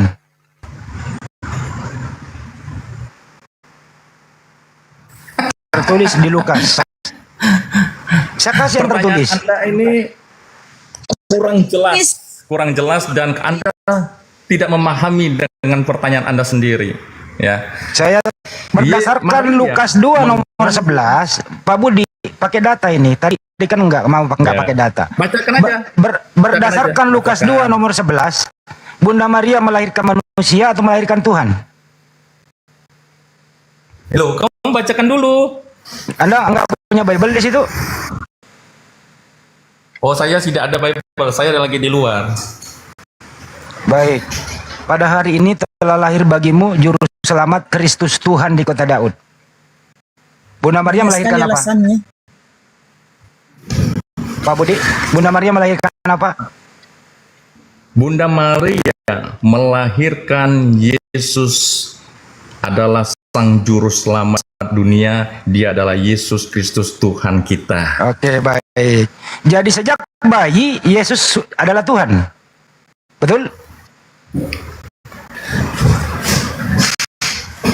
Betul? Betul? Jawab Pak, jawab tercepat Pak, cepat Pak, jawab. Jadi sejak bayi Yesus adalah Tuhan. Begini. Jangan begini. Iya, saya jelaskan nih. Bahasa saya memang begini. Dengar dulu, sabar lah Bu. Pertanyaannya sederhana. Apakah sejak bayi Yesus sudah Tuhan atau belum? Begini ya. Begini lagi. Lahir dikandungkan ya. Ketika Yesus masuk dalam rahim Maria, dia adalah Roh Allah itu sendiri. Dan bagaimana Anda berkata ketika dia bayi, padahal dia mengandung Roh Allah itu sendiri. Ada Roh Allah, dia adalah Allah itu sendiri. Oke, kalau begitu saya paling gampang. Apakah Yesus pernah menjadi bayi? Astaga, Mak. Anda pertanyaannya bolak-balik. Saya melawan Bang Juma aja. Karena Anda bingung, apakah Yesus pernah jadi bayi? Dia pernah jadi bayi. Oke, baik. Waktu dia menjadi bayi, apakah dia Tuhan? Kan saya sudah katakan, dari kandungan dia adalah Roh Allah itu sendiri, bukan dari bayi, dari kandungan ada Roh Allah. Baik. Waktu Bunda Maria menyusui Yesus, menyusui manusia atau menyusui Tuhan? Ketika Anda berkata tentang menyusui, ya, Anda juga tidak secara langsung Anda berbicara tentang Nabi Anda. Loh, kalau Anda berbicara, apa sih Nabi saya memang disusui? Ya sudah, kenapa Anda harus bertanya? Iya, saya tanya, Bunda Maria itu menyusui Tuhan atau menyusui manusia? Begini loh, saya tanya Anda balik. Kenapa nanya balik? Iya. Susah amat sih, tinggal jawab iya, Bunda Maria menyusui Tuhan. Karena Bunda Maria melahirkan Tuhan. Tidak pernah menceritakan Yesus disusui. Maka saya tidak bisa menjawab. Maka saya katakan kepada Anda harus bertanya, itu semua yang tercatat, tertulis. Kalau Anda mengatakan demikian, Yesus disusui, berarti Anda ini ada pendidikan. Saya baca datanya. Ketika Yesus masih berbicara, berserulah seorang perempuan dari antara orang banyak dan berkata kepadanya, berbahagialah ibu yang telah mengandung engkau dan susu yang telah menyusui engkau. Lukas 11:27. Ada datanya. Bagaimana? Makanya sering baca Bible, coy. Terus apa yang harus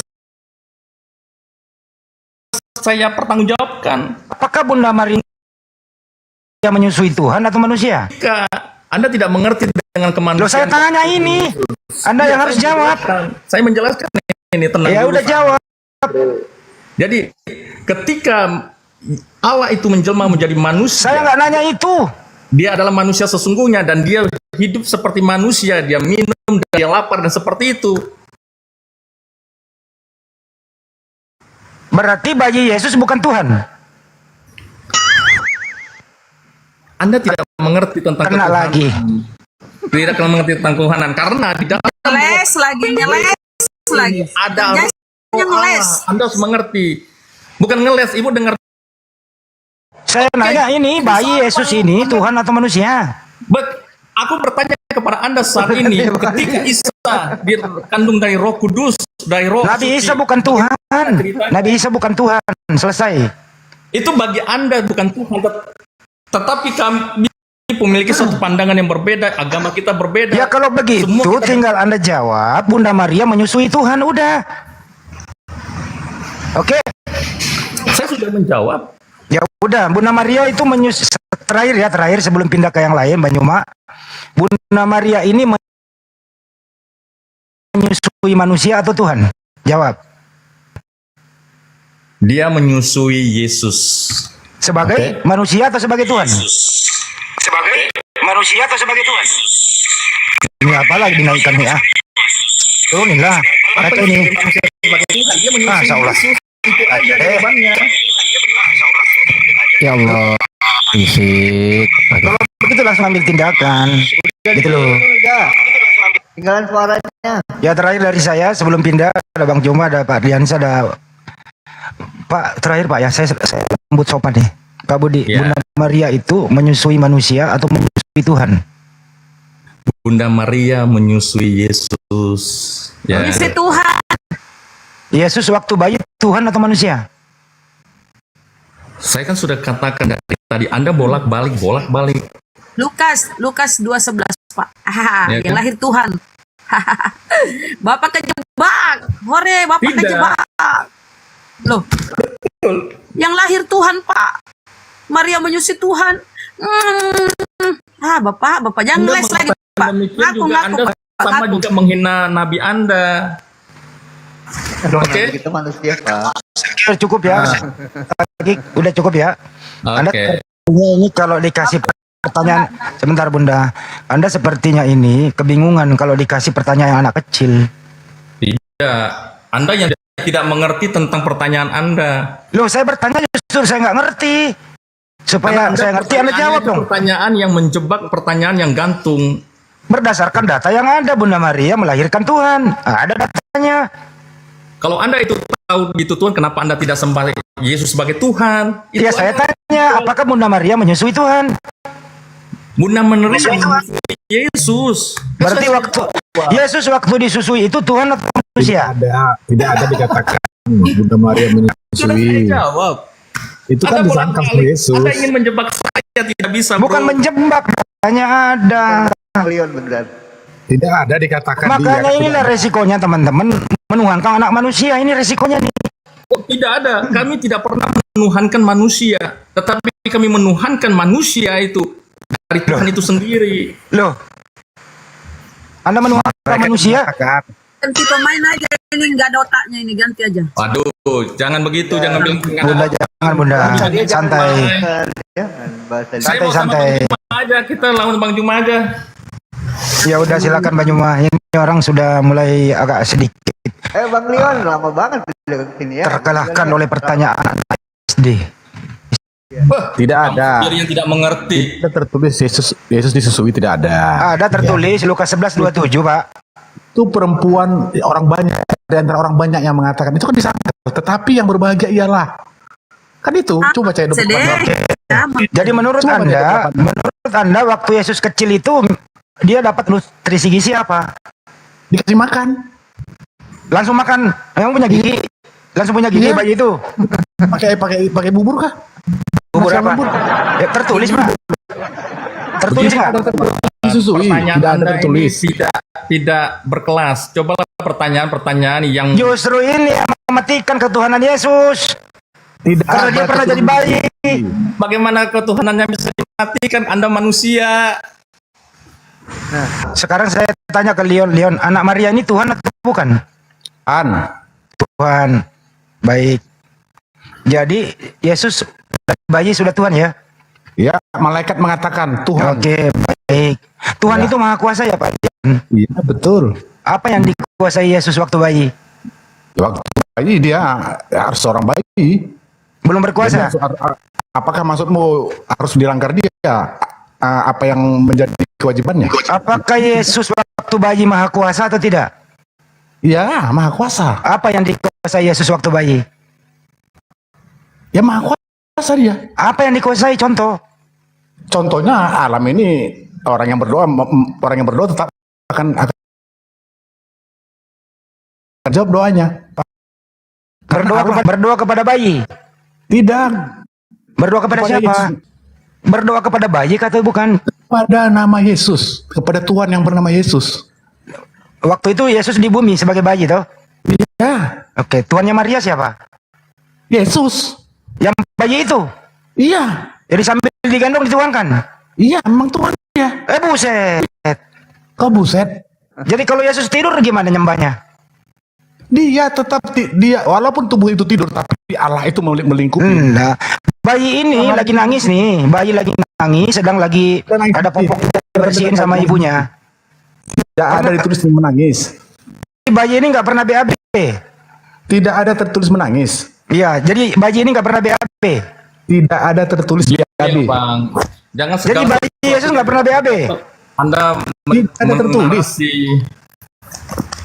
Enggak, bayi Yesus pernah BAB enggak? Tidak ada tertulis, kita tidak boleh menambahi dan Jadi kalau tidak tertulis berarti bisa BAB, bisa tidak? Ya. Yang mana yang Anda pegang? BAB atau tidak? Tidak ada tertulis, tidak usah Oke. mengada-ada. Baik, ada nggak tertulis bayi Yesus Maha Kuasa? Ada tertulis nggak? Tidak usah mengada-ada. Yes. Pokoknya orang yang namanya menyembah Tuhan, Tuhanlah yang bekerja. Ada nggak tertulis bayi Yesus Maha Kuasa? Yesus tidak ada di bumi saja, ya. TB Joshua menggunakan namanya bisa sembuh kok itu. Asam urat kali, Pak? Iya, memang sembuh. Makanya. Menurut Yesus waktu kecil itu udah bisa nyari makanan sendiri atau dikasih makanan? Kan tidak ada di bumi saja, orang memanggil nama Yesus sembuh kok. Tidak ada di bumi saja nih. Tidak ada lagi di bumi nama Yesus dulu. Baik. Nah, itu loh. Jadi Palion Tuhannya Maria adalah anaknya. Iya, betul. Yesus itu. Baik. Makasih Pak Palion, Tuhannya Maria adalah anaknya sendiri. Jadi Tuhanku adalah anakku, ya gitu ya. Yesus, Tuhan Maria Yesus. Tuhan Maria Yesus. Anak Maria siapa? Namanya Yesus. Nama anaknya siapa? Yesus. Yang menciptakan Maria siapa? Yesus yang menciptakan dia. Jadi anak kandung menciptakan ibu kandung. Ya, betul. Iya. Lucu ini. Jadi anak kandung menciptakan ibu kandung, kemudian ibu kandung menuhankan anak kandung gitu ya. Yang jelas. Pak Budi dia dulu, Pak Budi. Walaupun nama Yesus tidak ada di bumi aja kalau main kata-kata. Walaupun manusia Yesus tidak ada di bumi saat ini, ya. Mulai dari Udah cukup, bisa kembalikan ke Ustadz Ardi, Pak Ustadz Ali, Pak Bang Juma. Silakan, ini sudah mulai memanas nih. Saya mau lagi. Begini Pak. Ayo lawan saya. Monitor Gurunda. Topik lain. Itu aja terus. Bosan. Tidak level. Ya, Gurunda. Pak, akalmu itu dikorek-korek akalmu, Pak. Itu bagus, Pak. Iya. Anda tidak mengerti tentang Tuhan kami yang lebih mengerti. Mana Bang Juma? Apa kabar Bang Juma? Anda nggak bisa jawab. Oh, Leon ya. Masih aja bilang nggak ngerti. Ya, nanti guru kalau sudah monitor ini langsung nyambung. Iya. Nih, salah satu yang tertulis di kitab Anda ya, pembahasan yang tadi dibahas. Bunyinya begini. Karena anak-anak itu adalah anak-anak dari darah dan daging, maka ia ini Yesus, maka ia juga menjadi sama dengan mereka dan mendapat bagian dalam keadaan mereka. Tapi Yesus juga tumbuh anak-anak dari darah dan daging. Iya, memang nggak kita tangkap itu. Iya, berarti tumbuh dari darah dan daging siapa itu? Oh tidak, darah Yesus berbeda dengan darah manusia. Darah Yesus tidak sama dan tidak tercampur ketika Yesus lahir di dalam rahim Maria. Astagfirullah. Lah ini ayatnya tumbuh dari darah dan daging. Betul. Karena Allah itu luar biasa, Allah itu maha kuasa, dia dapat melakukan segala hal. Anda yang tidak paham kekuasaan Tuhannya Pak ini berdarah. Iya, ada darah cuma menjadi manusia, dia memiliki darah. Kok malah jadi Tuhannya berdarah dan berdaging? Gimana? Darah Yesus warna merah apa warna biru, Pak? Dikasih ayat dibantah Kalian lagi. kalau kepanasan jangan begitu. Kalau saya tanya kalian juga nggak bisa jawab. Lah ini saya tanya sama Anda, memang saya sulit memahaminya Pak. Yesus itu tumbuh, dia manusia anak-anak, sama seperti yang lain tumbuh dari darah dan daging. Nah, betul. Orang itu kan umumnya tumbuh dari darah dan daging orang tuanya. Betul, tetapi darah Yesus itu berbeda dan dia memiliki kromosom. Lah ini sama di sini bunyinya.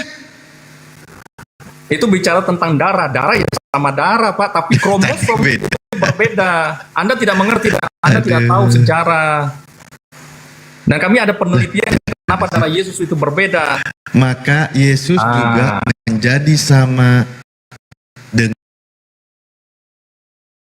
mereka dan mendapatkan mereka sama Yesus. Iya katanya kan. Tentang darah Yesus. Kenapa memponisnya Anda tidak mengerti bukan Betul, karena darah Yesus itu berbeda dengan darah manusia. Darah Yesus tidak mengandung kromosom yang komplit seperti manusia. Dan itu sudah malah jadi membahas tentang darah. Emang Anda pernah teliti darah Yesus? Bukan saya, tetapi peneliti yang meneliti darah Yesus.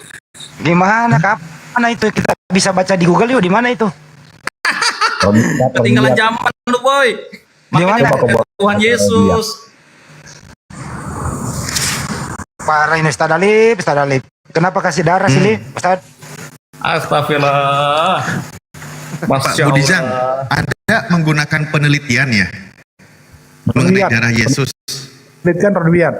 Coba di apa? Ada kesalahan itu di YouTube tuh. Oke, baik. Kalau itu Anda percayai, ini menarik ini. Itu Anda percaya? Ya percayalah. Oke. Berarti kalau begitu penelitian, ini penelitian ya. Tunggu dulu. Saya kangen Bang Juma ini. Mana Bang Jumanya ini? Iya, nanti kalau sudah monitor beliau langsung ini. Ustaz, hasil penelitian Yesus itu mampu menyai golongan darah apa ya? Nah, itu nanti kawan Kristen yang membuktikan. Tuhan. Nah, coba lihat penelitiannya. Dia kan seorang peneliti. Begini, ya. Darah Yesus. Kenapa darah Yesus berbeda dengan manusia? Itu membuktikan bahwa dia bukanlah manusia seperti kita yang berdosa. Makanya ada suatu perbedaan di dalam kromosomnya. Anda tidak paham. Dan bukan berarti darah Tuhan dan darah manusia itu berbeda. Bukan seperti itu. Bukan bicara Tuhan punya darah. Katanya tidak mengimani kalau tidak ada data di Bible. Ini kok Anda ternyata mengutip-ngutip yang tidak ada data di Bible. Tadi dikasih Yesus Bera, Anda tidak terima. Yesus tidak terima karena nggak ada data. Lanjut, Ustadz. Bukan masalah itu, karena itu adalah istilahnya penghujatan, penghinaan bagi kami. Kalau Anda berkata bahwa Tuhan kami ditetek, itu penghinaan, penghujatan bagi kami. Tetapi kami tidak pernah menghina Anda. Kalau kami membuka kitab Anda bukan penghinaan. Dengerin, Pak Budizang ini dari Katolik atau Protestan? Saya pengen tahu dulu. Saya bukan Katolik, bukan Protestan. Saya Kristen. Anda bukan Katolik, bukan juga Protestan. Saya Kristen, pengikut Kristus. 66. 73 atau 66? Tanya dulu Ustaz, 73 atau 66? Kitabnya 73 atau 66? Oke, baik. Ketika, ya ini mohon maaf ya, ketika Pak Budizang mengatakan bahwa meyakini Yesus menyusu kepada ibunya, netek kepada ibunya adalah penghinaan, maka website dan penjelasan orang-orang Katolik yang menjelaskan Yesus menyusu kepada ibunya adalah penghinaan. Tidak. Anda yang mengatakan Tuhan kami yang ditetek, Anda yang menghina mengatakan Tuhan ditetek, itu perkataan Anda, itu disebut penistaan, bukan Yesusnya ditetek, tapi Anda mengatakan Tuhan ditetek. Anda paham? Jadi Anda harus mengerti kalimat Anda, perkataan Anda. Kami bukan orang bodoh. Oke, kita kembali lagi kalau gitu. Yesus waktu bayi, dia menyusu kepada ibunya atau tidak? Belum tentu. Sudah saya katakan, apa yang tidak tertulis kami tidak bisa sampaikan. Anda paham? Tentu. Nah, kalau dikatakan Yesus menyusu kepada ibunya, apakah itu salah? Itu bagi Anda. Kok malah jadi bilang penghinaan? Ini saya, bentar ya. Silakan Bang Hadi lanjutkan, saya siapkan datanya dari website Katolik sendiri. Justru Yesus ketika waktu bayi menyusu kepada ibunya, bahkan dipajang-pajang dipoto di rumah sakit, dia katakan ini menjadi panduan buat ibu-ibu muda sekarang harus mengikuti Yesus aja waktu bayi menyusu, dan ibu-ibu muda harus mencontoh Bunda Tuhan itu karena dia menyusui anaknya. Pak, tentu. Ada datanya. Ini datanya Pak. Pak, ini Pak Henry bahwa Tuhan kami disusu. Pak ini Pak, dengar Pak, aku baca ya. Tatkala Yesus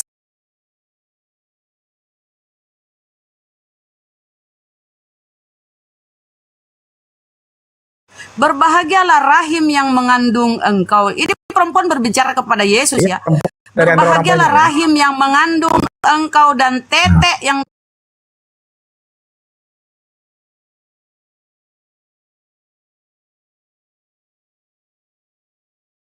ini Pak sekarang direvisi ya, direvisi menjadi terjemahan baru. Kalau di sini masih tetek, tetek yang telah engkau hisap, dihisap itu Pak Tidak masalah. Intinya Anda tidak boleh mengatakan Tuhan netek seperti itu karena itu adalah penghujatan. Kan Yesus yang Tuhan kan Pak. Emangnya Yesus Pak? Emang Yesus bukan Tuhan Bapak? Gimana Bapak ini? Aduh, makanya jangan menuhankan manusia Pak. Anda repot. Anda harus memilah antara kemanusiaan dan ketuhanan dan Anda tidak boleh menggabungkannya. Ketika Anda menggabungkannya,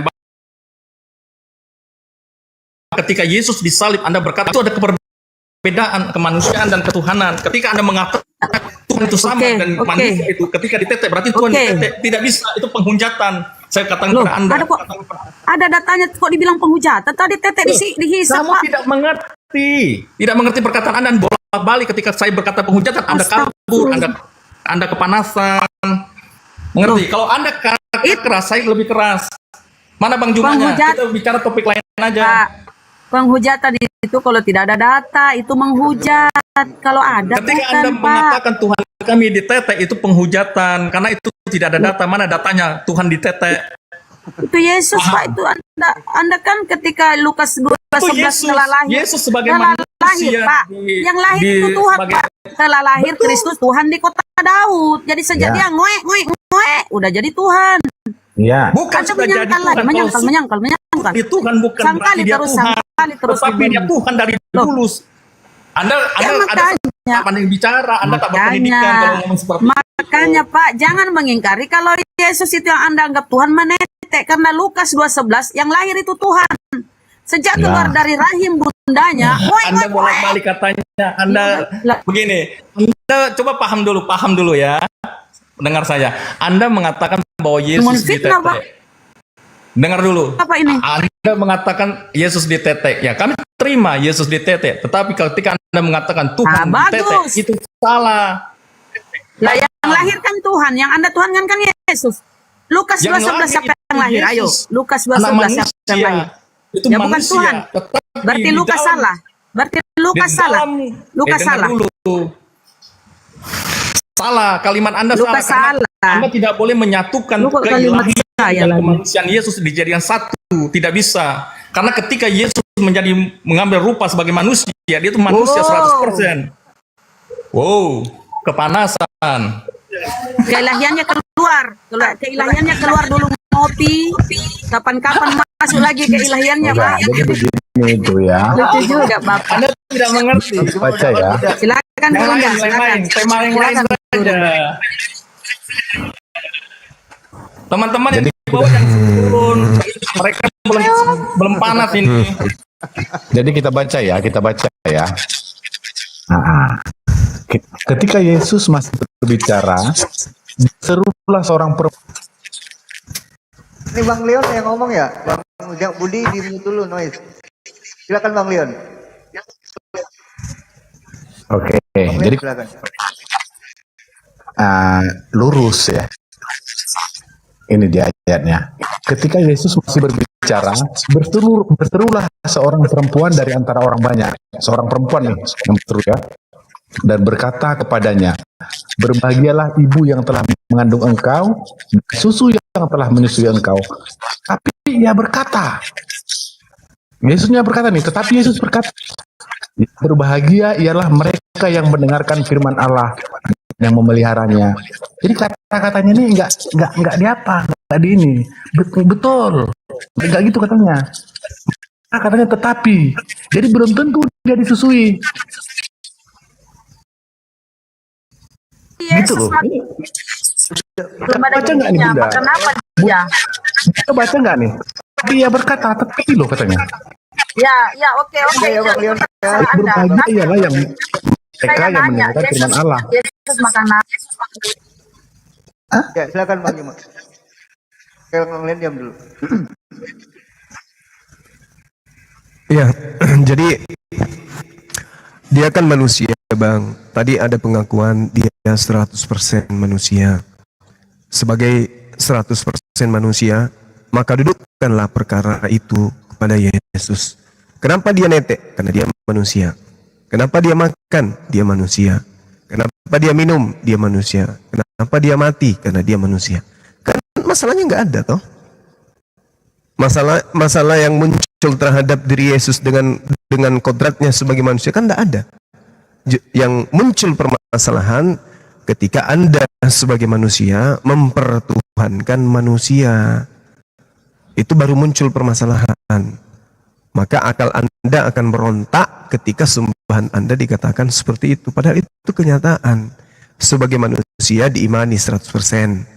Sebagai manusia 100%, maka wajar kemudian kalau dia makan, minum, netek, dan seterusnya. Kenapa? Karena kalau dia tidak netek, ya sebagai manusia dia pasti mati, kan gitu. Faktanya dia puasa 40 hari 40 malam. Setelahnya lapar enggak dia? Lapar. Kenapa demikian? Karena dia manusia. Makanya tadi di awal saya mengatakan, bisakah Tuhan itu menjadi bukan Tuhan? Tidak bisa. Berarti Tuhan tidak bisa menjadi Yesus. Kenapa? Karena Yesus itu manusia. Ketika ditanya di dalam Kisah Para Rasul 22 nomor 8, siapakah engkau? Tuhan. Apa kata Yesus? Akulah Yesus, manusia dari Nazaret. Dia menjawab, aku manusia. Dan memang Yesus manusia. Mau dari aspek manapun kita menilainya, dia tetap manusia. Nah sekarang saudara-saudara mengatakan juga adalah 100% Tuhan. Coba, apa yang bisa kita lihat dari Yesus sampai dia bisa dikatakan sebagai Tuhan? Tidak ada selain iman. Malaikat menyatakannya. Mau dia malaikat yang mengatakan, bahkan Tuhan sekalipun mengatakan Yesus itu adalah Tuhan, dia bukan Tuhan. Karena Tuhan itu cuma satu. Ketika ada Tuhan berkata Yesus adalah Tuhan, maka kita akan memilih yang mana yang Tuhan sebenarnya. Yang mengatakan Yesus Tuhan atau Yesus yang dikatakan sebagai Tuhan. Karena kenapa? Yesus manusia. Dan faktanya Tuhan itu satu, nggak mungkin dua. Nah kalau dilihat dari aspek ketuhanan dari iman Kristen terhadap Yesus, apa yang membuat dia menjadi Tuhan kira-kira? Sedangkan kalau kita lihat di dalam Kisah Para Rasul 4, nomor 27 sampai nomor 30, Yesus melakukan semua tindakan, mukjizat, tanda-tanda. Itu dilakoni Yesus sebagai hamba yang suci. Dia bermukjizat sebagai hamba yang suci. Dia bernubuat sebagai hamba yang suci. Baca Kisah Para Rasul 4, nomor 27 atau baca satu perikop. Semua yang Yesus lakukan kemudian itu dia lakukan sebagai hamba, bukan sebagai Tuhan. Lalu aspek ketuhanannya mana? Di dalam Yohanes 7 misalnya, nomor 27, Yohanes 5:27. Dia menghakimi manusia. Tetapi penghakiman yang kemampuan menghakimi ini disebabkan karena dia diberi kuasa. Kenapa Yesus diberi kuasa? Karena dia manusia. Apakah Tuhan bisa diberi kuasa? Tidak bisa. Kepada aku diberi kuasa di langit dan di bumi, di surga dan di bumi. Oh yes, kenapa bisa demikian? Karena engkau, Yesus, adalah manusia, makanya diberi kuasa. Tuhan tidak diberi kuasa. Makanya Yesus mengatakan, aku tidak dapat berbuat apa-apa dari diriku. Perbuatan yang kulakukan itu karena kuasa yang diberikan. Nah sebagai utusan Tuhan ya wajar.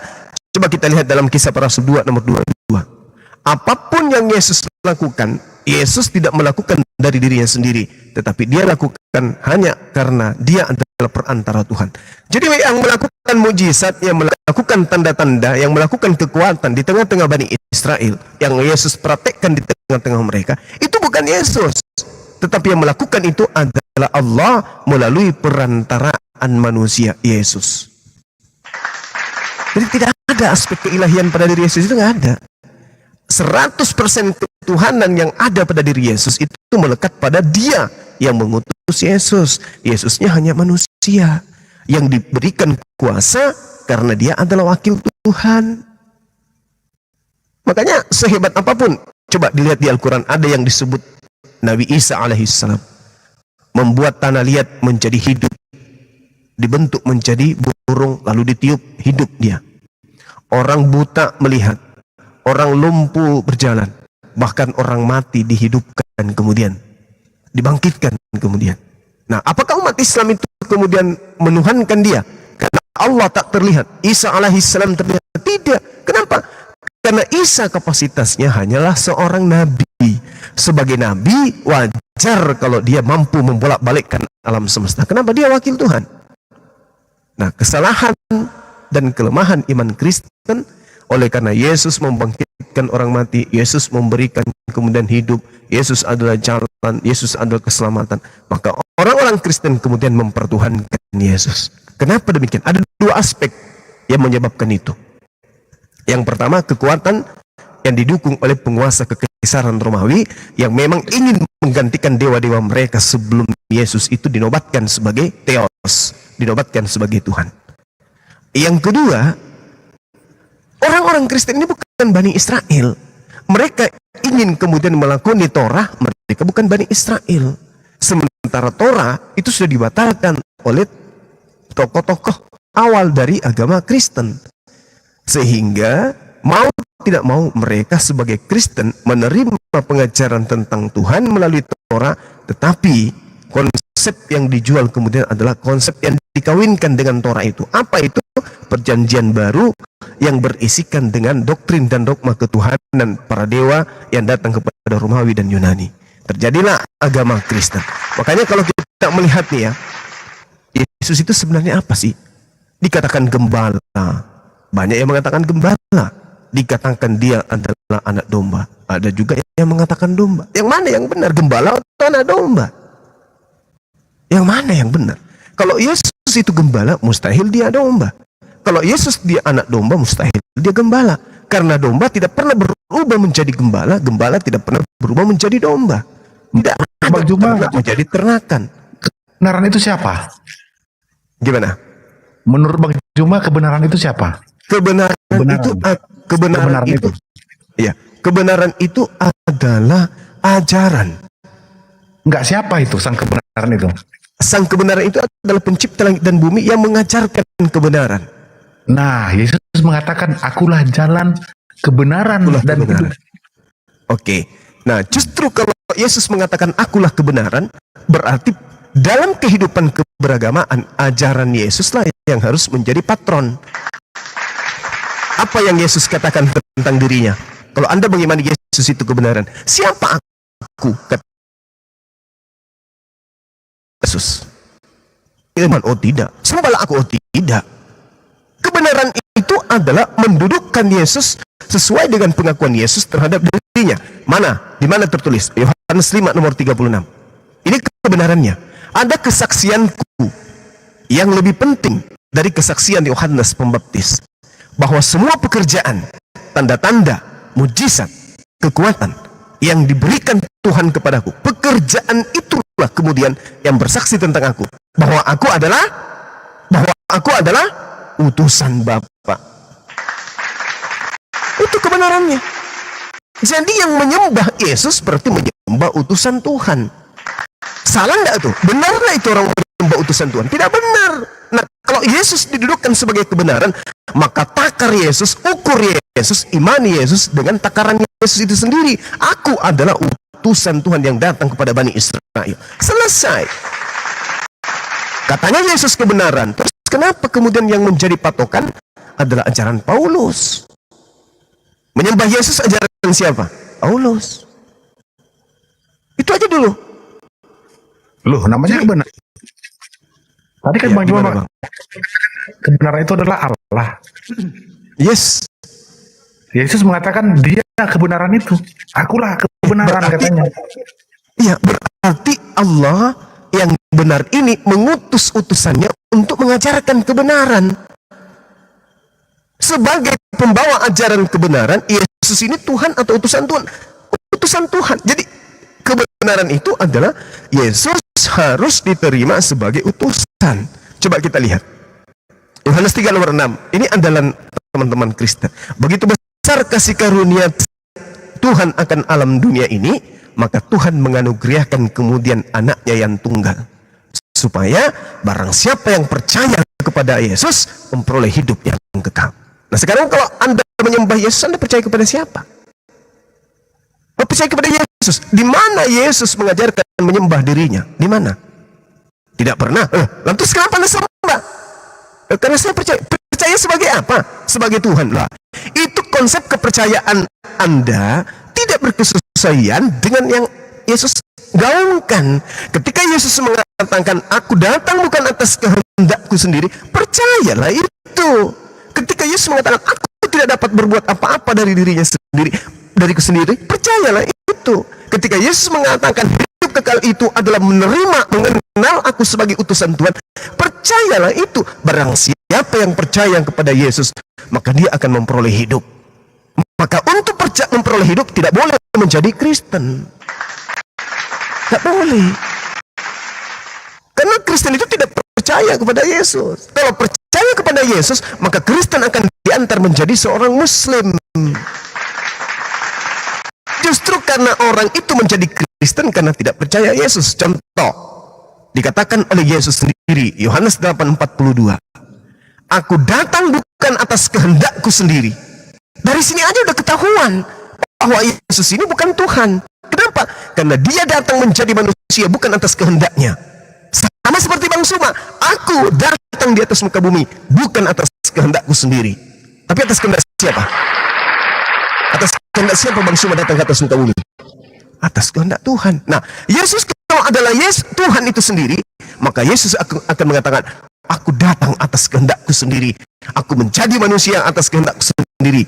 Aku seperti ini karena aku sendiri. Tidak. Bahkan berkata-kata pun bukan atas kehendaknya sendiri. Aku tidak berkata-kata dari diriku sendiri. Apa yang aku katakan adalah apa yang diperintahkan Tuhan untuk aku katakan dan aku sampaikan. Terus aspek ketuhanan Yesus yang dipercaya itu mana? Nggak ada. Jadi kalau menjadi seorang yang percaya kepada Yesus tidak menjadi Kristen, menjadi Muslim dia. Ketika ada orang Kristen membaca Bible, lalu kemudian dia ingin percaya kepada Yesus. Ketika Yesus mengatakan, aku tidak dapat berbuat apa-apa, aku tidak bisa berkata apa-apa, aku datang bukan atas kehendakku, aku hanya utusan Tuhan, maka orang itu ketika percaya kepada Yesus pasti dia syahadat.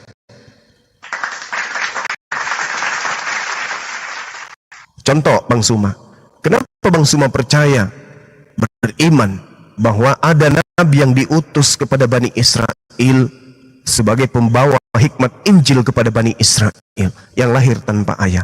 Kenapa Bang Suma percaya? Karena itu sudah diajarkan oleh Al-Quran dan diajarkan oleh Yesus. Klop. Nah sekarang kalau Kristen yang ditanya, kenapa orang Kristen itu menyembah Yesus?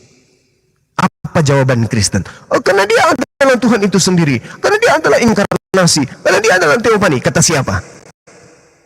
Kata siapa? Kata Alkitab. Nah itu kata Alkitab. Nah boleh nggak kita minta kata Yesus ada seperti itu? Enggak ada sih Bang. Lah yang harus dipercaya siapa? Yesus kan? Nah kalau begitu mana ucapan Yesus yang harus kita percaya bahwa dia harus disembah? Ada? Tidak ada Bang. Berarti Kristen menyembah Yesus itu tidak ada dasarnya dari ucapan Yesus yang mereka percayai, tapi dari dasar pijakan kepada pengajaran orang-orang yang datang di sendiri. Coba, kalau saudara menganggap Yesus itu kebenaran, maka dudukkan dia sebagai orang yang Anda percayai sebagai pembawa berita kabar kebenaran. Akulah jalan, akulah kebenaran, akulah hidup. Rangkum tiga ini, lalu apa kata Yesus? Tidak ada yang sampai kepada Tuhan tanpa melalui aku. Berarti Yesus hanya membawa jalan, Yesus hanya membawa kebenaran, Yesus hanya membawa petunjuk. Dia adalah jalan menuju kepada pencipta. Jalan menuju ke Monas bukan Monas, jalan menuju kantor bukan kantor.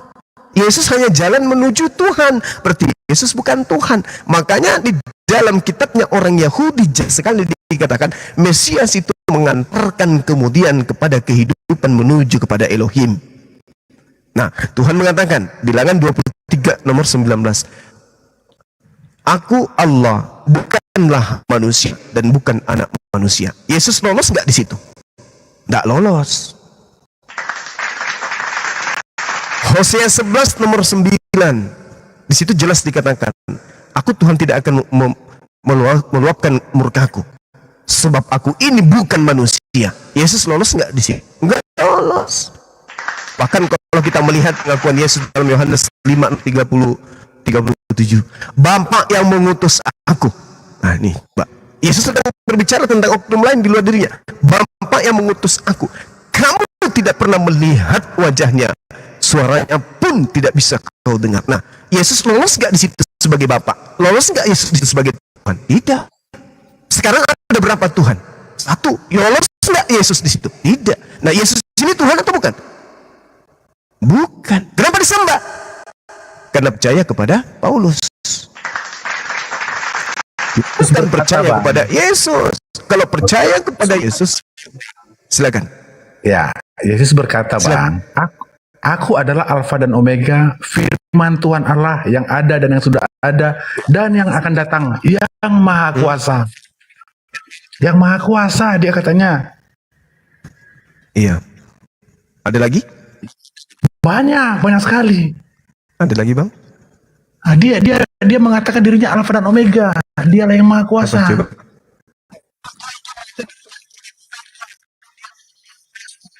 Oke. Yesus mengatakan kalau dikatakan Alfa dan Omega. Baik. Kita simpan dulu itu, Bang, ya. Kita lihat di dalam Yesaya 44 nomor 6. Beginilah firman Tuhan, Raja dan Penebus Israel, Tuhan semesta alam. Akulah yang terdahulu dan akulah yang terkemudian. Tidak ada Tuhan selain daripada aku. Oke, kita lihat apa yang dikatakan akulah Alfa, akulah Alfa dan Omega. Sekarang kalau kita melihat Yesus ini Alfa dan Omega, apakah betul bahwa dia awal? Sebelum ibu yang ngeden, Yesus di mana? Dia nujul menjadi Yesus manusia, nggak ada. Sebelum ibu yang melahirkan, Yesus nggak ada. Gugur. Iya, awal ini siapa yang awal?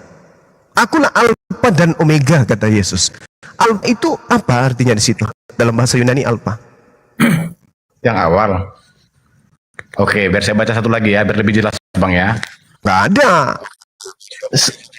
Ini kata Yesus nih. Nggak ada. Alfa itu artinya awal, nggak ada. Siapa bilang? Wahyu 21:6 nih. Aku adalah Alfa dan Omega, yang awal dan yang akhir. Iya. Orang yang haus akan Alfa itu artinya apa, Bang? Alfa artinya apa? Alfa awal. Alfa artinya apa? Yang awal. Bahasa Yunani-nya awal apa? Alfa itu kan huruf. Huruf apa itu? Alfa Omega. Huruf A, dia adalah huruf A.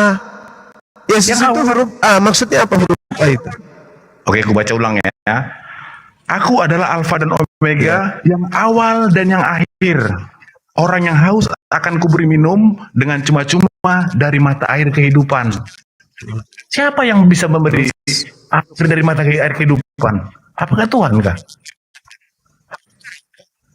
Apakah Yesus? Yesus berkata seperti itu.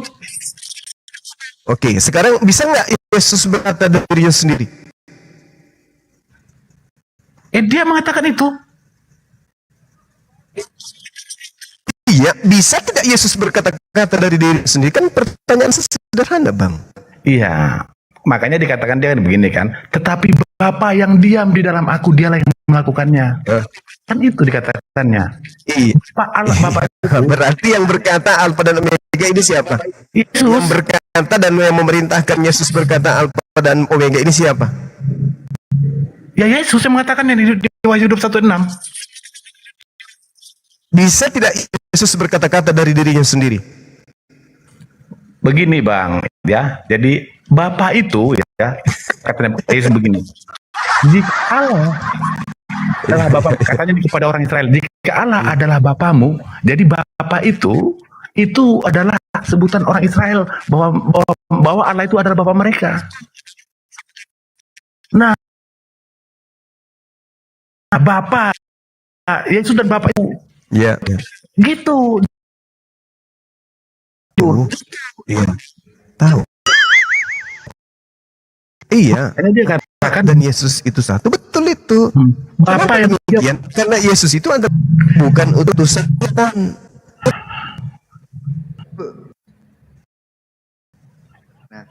Jadi di Yesaya pun di kitab perjanjian lama sudah dikatakannya. Bukan duta dan utusan, tetapi aku sendirilah yang akan menyelamatkan. Di Yesaya 63 ayat 9. Nah, aku sendiri yang akan menyelamatkan. Iya, itu katanya yang Maha Kuasa itu betul. Betul itu, betul. Bukan duta, bukan utusan. Bukan duta, bukan utusan. Sekarang Yesus utusan atau bukan? Iya, Allah itu sendiri dari manusia, dia mengutus dirinya sendiri. Disebut utusan juga. Saya ulang pertanyaan saya, Yesus itu utusan atau bukan? Dia juga disebut utusan karena dia datang dari atas. Dia kan mengatakan, kamu dari bawah, aku dari atas. Dia, Bang. Kan gitu, kamu dari dunia ini. Anda membaca dalil Yesaya 63 tadi Anda baca. Ya. Tuhan bukan utusan, bukan duta, bukan utusan. Yesus adalah utusan. Jadi ketika kemudian Yesus melakukan pekerjaan, itu bukan Yesus yang melakukan, bukan Yesus, karena Yesus hanya utusan. Aku tidak dapat berbuat apa-apa dari diriku sendiri. Tapi buktinya kau bisa membangkitkan Lazarus. Oh tidak, itu bukan aku, itu adalah Tuhanku pencipta langit dan bumi. Aku ini hanya perantara, bukan duta, bukan utusan, tapi aku sendirilah Tuhan. Aku sendirilah. Makanya Yesus hanya perantara. Kisah Rasul nomor 22, Yohanes 5 nomor 36, Yohanes 4 nomor 34. Makananku adalah melakukan pekerjaan yang diperintahkan oleh Bapa untuk aku kerjakan. Sekarang ketika Yesus membangkitkan orang mati, itu pekerjaan siapa? Pekerjaan Yesus? No. Yesus hanya sebagai perantara. Tuhan melakukan mujizat di tengah-tengah Bani Israel. Yesus tidak bisa berbuat apa-apa dari dirinya, nggak ada. Apa yang bisa Yesus lakukan dari dirinya sendiri? Selamat malam ya. Malam Charles. Tidak ada yang bisa Yesus lakukan dari dirinya, nggak ada. Selamat malam. Semua yang dilakukan Yesus itu adalah pekerjaan yang Tuhan beri malam Bung, yang Tuhan berikan kepada Yesus untuk Yesus lakukan di tengah-tengah Bani Israel. Kisah Para Rasul 2 nomor 22.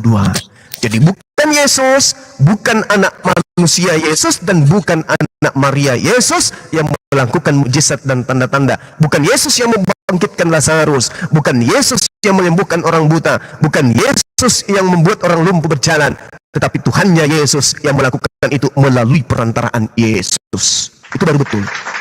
Cuma tidak baca secara teliti, Bang Juma. Kita sudah baca. Seperti katanya begini ya. Tidak percayakah engkau bahwa aku di dalam Bapa dan Bapa di dalam aku? Apa yang aku katakan kepadamu tidak aku katakan dari diriku sendiri. Anda percaya enggak? Makanya dengar dulu. Tapi Bapa yang Anda percaya enggak? Aku, dialah yang melakukannya. Bapa itu diam di dalam dia. Benar. Nah sekarang Anda percaya enggak itu? Anda percaya? Iyalah, percaya. Anda percaya enggak itu? Iyalah, jelas percaya dong. Nah, sekarang yang membangkitkan Lazarus siapa? Yesus atau Bapak? Yesus, memangnya Bapak cuma Yesus di situ kok. Yesus, Lazarus keluar. Yang membangkitkan Lazarus Yesus atau Bapak? Yesus. Ya, yang membangkitkan Lazarus Yesus atau Bapak? Yesus itu Bapak itu sendiri. Lalu Bapak ngapain? Yesus itu Bapak itu sendiri. Lalu Bapak ya gepeng berubah ceritanya. Tadi Anda mengatakan Bapak di dalam Yesus. Tadi Anda mengatakan Bapak di dalam Yesus. Berarti yang ada di dalam diri Yesus ini Yesus atau Bapak? Kamu coba tahu nggak arti Bapak itu? Bapak itu artinya Allah. Tahu, Tuhan pencipta langit dan bumi. Iya tahu, ngerti saya. Itu. Sekarang yang ada di dalam diri Yesus itu Tuhan pencipta langit dan bumi. Betul atau tidak? Gimana? Berdasarkan dalil yang Anda bawa, yang ada di dalam diri Yesus itu pencipta yang maha berkuasa. Betul atau tidak? Iya, betul.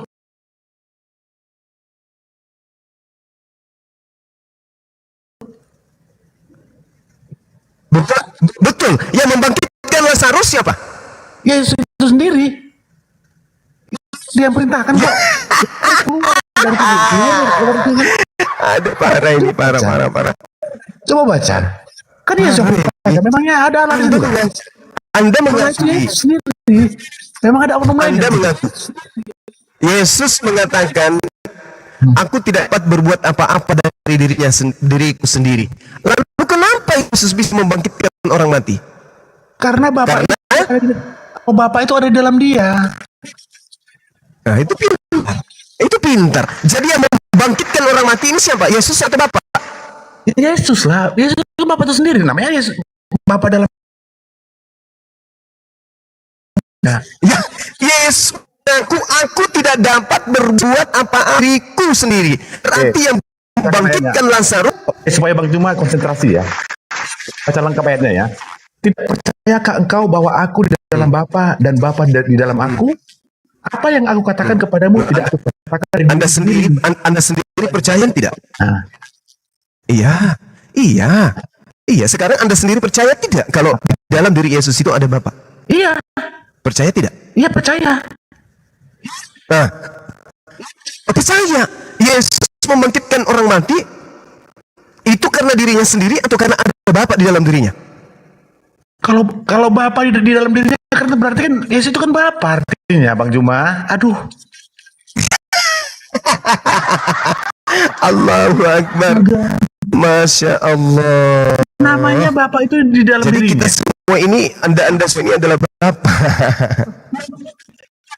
Enggak gitu kok, gitu ya. Allahu Akbar. Ayo coba tenang, Bang Juma harus tenang. Enggak boleh apa? Kenapa? Karena kita ini Tuhan ini Tuhan manusia seluruh loh, bukan Tuhan orang Kristen, bukan. Salah, dia nggak bawa agama. Harus tenang, Bang. Aku tahu orang beragama itu berusaha benar-benar loh mencari Tuhan. Tahu aku. Bagaimana orang Muslim bangun jam berapa? Siapa nggak tenang? Semua. Makanya. Tenang. Iya, makanya Tuhan ini bukan Tuhan orang Kristen, bukan. Bukan Tuhan orang Kristen, saya Tuhan umat manusia. Itu loh maksudku. Anda pernah baca Yohanes 17:21, Bang? Boleh kita baca. Suara saya ya, silakan. Bagus, Bang. Bagus. Ya, sedikit doang. Silakan. Ya, baca ya.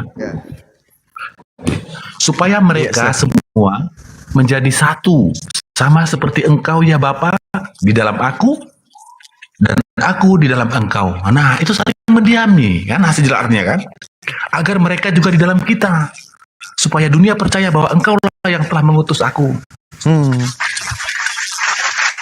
Mereka ini siapa? Mereka ini siapa? Ya, murid-murid yang percaya. Halo, selamat malam.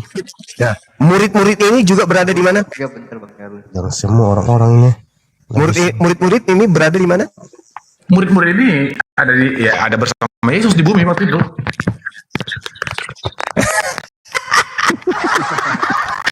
Allahu Akbar. Masya Allah. Jadi di mana? Allahu Akbar. Masya Allah. Jadi di mana? Jadi siapa? Apa maksudnya? Anda kan menganggap Yesus itu Tuhan karena ada Tuhan di dalam dirinya. Anda menggunakan data Bapak di dalam aku di dalam Bapak, kan gitu. Mereka murid juga ada di dalam diri Yesus. Yesus juga ada dalam diri mereka, Bapak juga ada dalam mereka. Makanya siapapun yang taat kepada Tuhan disebut sebagai anak-anak Tuhan. Karena Tuhan berada dalam diri mereka, mereka juga berada dalam kehadiran Tuhan. Bukan berarti mereka itu adalah Tuhan. Cobalah pakai logika sehat. Yesus mengaku tidak dapat berbuat apa-apa dari dirinya sendiri. Nah, faktanya kita lihat, Yesus bisa membuat orang lumpuh berjalan. Loh, Yesus bohong atau tidak sih? Tadi mengatakan dia tidak bisa berbuat apa-apa. Buktinya dia mampu membuat orang mati sekalipun dia hidupkan. Ini Yesus pembohong kayaknya. Oh tidak, bos. Coba kita lihat. Kalau Anda bisa bacakan saya Kisah Para Rasul 2 nomor 22, silakan. Bisa nggak Anda bacakan ke saya? Sama-sama kita mendengarkan. Jangan saya nanti dipikir saya melintir. 2. Iya, silakan. Kisah Rasul 2:22 ya. Aku baca ya. Hai orang Israel, dengarlah perkataan ini. Yang aku maksudkan ialah Yesus dari Nazaret, seorang yang telah ditentukan Allah dan yang dinyatakan kepadamu dengan kekuatan-kekuatan dan mujizat-mujizat dan tanda-tanda yang dilakukan oleh Allah dengan perantaraan Dia di tengah-tengah kamu seperti yang kamu tahu. Ya, siapa yang melakukan?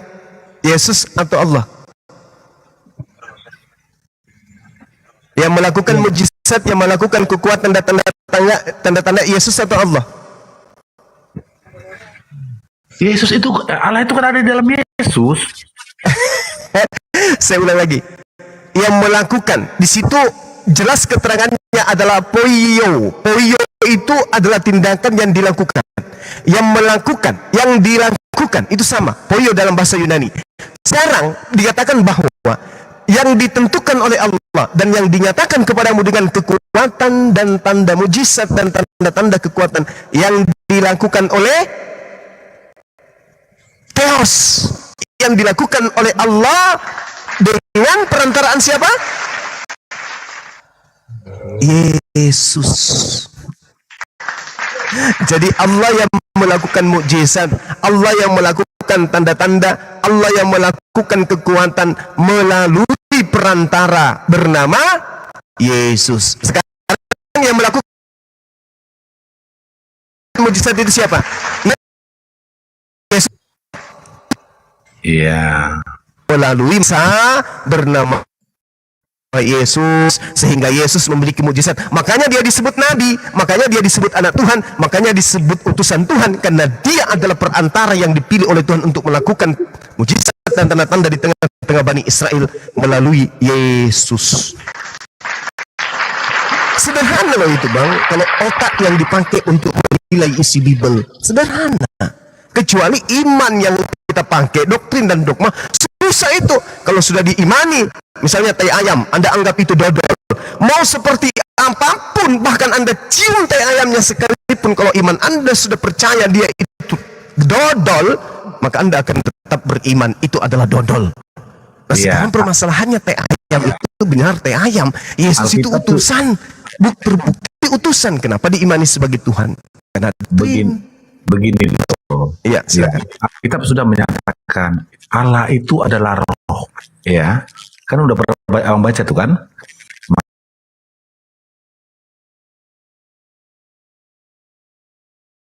Roh itu berdiam dalam Yesus. Nah, jika rohmu, jika roh Bang Juma nggak berdiam, Bang Juma itu udah mati. Baik. Kalau orang dihinggapi roh Tuhan, dia menjadi Tuhan atau menjadi nabi?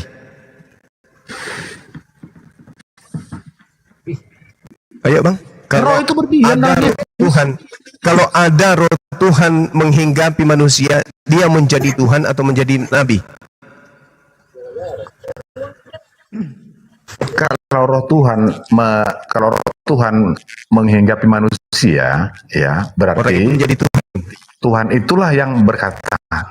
Ini kan sekarang iya betul. Karena orang itu akan berkata sesuai dengan firman Tuhan. Sekarang pertanyaannya, ketika roh Tuhan masuk kepada seseorang, orang itu menjadi Tuhan atau orang itu menjadi nabi?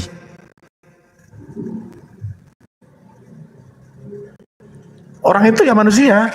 Kalau namanya seseorang, namanya juga seseorang. Karena dia dihinggapi Tuhan, roh Tuhan, maka kedudukan orang tersebut naik setingkat menjadi perantara wakil Tuhan, menjadi duta Tuhan di tengah-tengah manusia. Itulah yang terjadi terhadap Yesus. Roh Tuhan berdiam di dalam dirinya, bukan berarti dia Tuhan, tetapi dia adalah nabi utusan Tuhan kepada Bani Israel. Saya kasih data. Bilangan 11 nomor 25. Lalu turunlah Tuhan dalam awan dan berbicara kepada Nabi Musa. Kemudian diambilnya sebagian dari roh yang hinggap kepada Musa. Roh Tuhan yang hinggap kepada Musa ditaruhnya kemudian atas ke-70 tua-tua itu. Ketika itu juga roh itu hinggap pada mereka yang 70 orang ini, kepenuhanlah mereka seperti seorang nabi. Bilangan 11 nomor 29. Tetapi Musa berkata kepada mereka, apakah engkau begitu giat mendukung diriku? Kalau seluruh umat Tuhan menjadi nabi oleh karena Tuhan memberi rohnya hinggap kepada mereka. Anda percaya kitab ini kan? Nabi Musa mengatakan, ketika ada orang yang penuh dengan roh Tuhan, roh Elohim, maka orang tersebut akan menjadi seorang nabi. Yohanes 3 nomor 33. Coba Anda lihat apa yang tertulis di sana. Roh Tuhan datang dan berada di dalam orang-orang yang diberi tugas sebagai penyampai firman. Berarti Nabi Abraham, Nabi Musa, Nabi Daud, Nabi Salomo, Nabi Yesus, semuanya adalah nabi. Kenapa? Karena pada diri mereka hinggap roh Tuhan. Jadi semua yang ada di dalam dirinya terdiam roh Tuhan, maka pasti dia nabi. Sehingga dia adalah duta, dia adalah utusan. Dia mampu bermujizat, dia mampu kemudian melakukan tanda-tanda dan kekuatan seperti yang dilakukan Yesus. Kenapa? Karena dalam diri Yesus ada roh Tuhan, sehingga dia adalah seorang nabi, sehingga dia mampu kemudian untuk melakukan apapun yang diinginkan oleh Yesus itu sendiri. Tapi apa yang dikatakan? Aku tidak dapat berbuat apa-apa.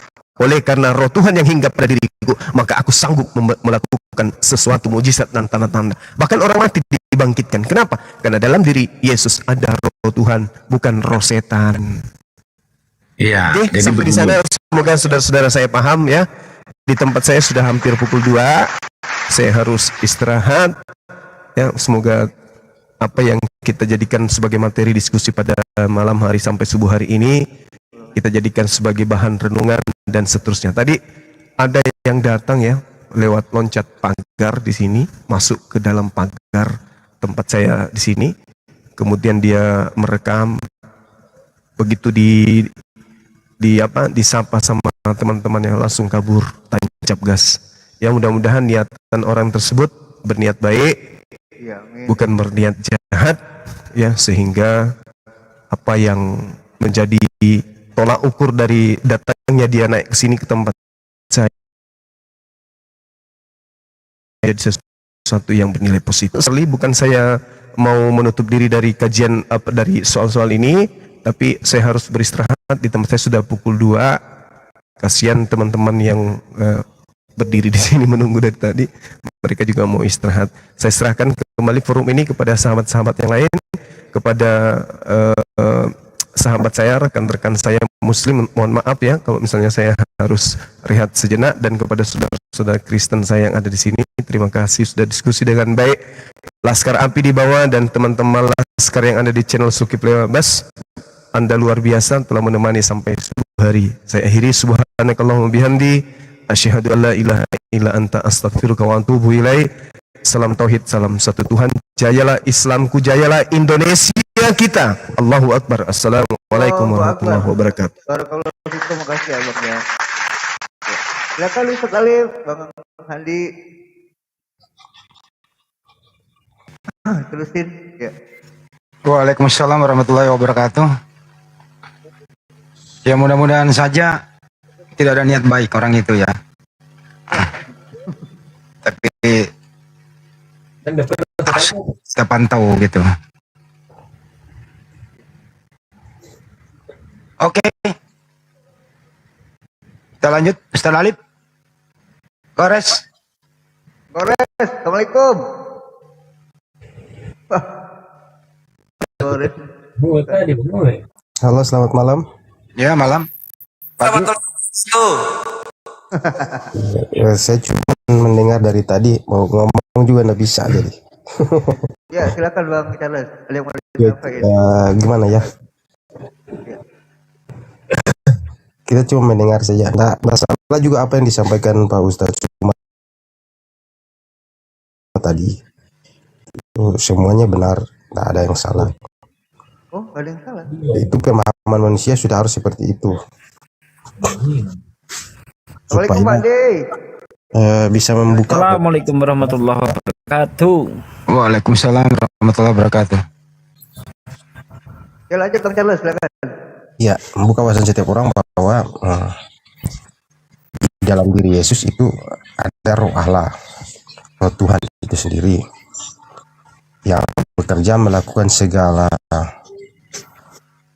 yang Tuhan kehendaki dalam diri Yesus, itu tidak salah. Makanya dia disebut sebagai juru selamat, karena badannya dipakai, tubuhnya dipakai untuk kemuliaan Tuhan gitu.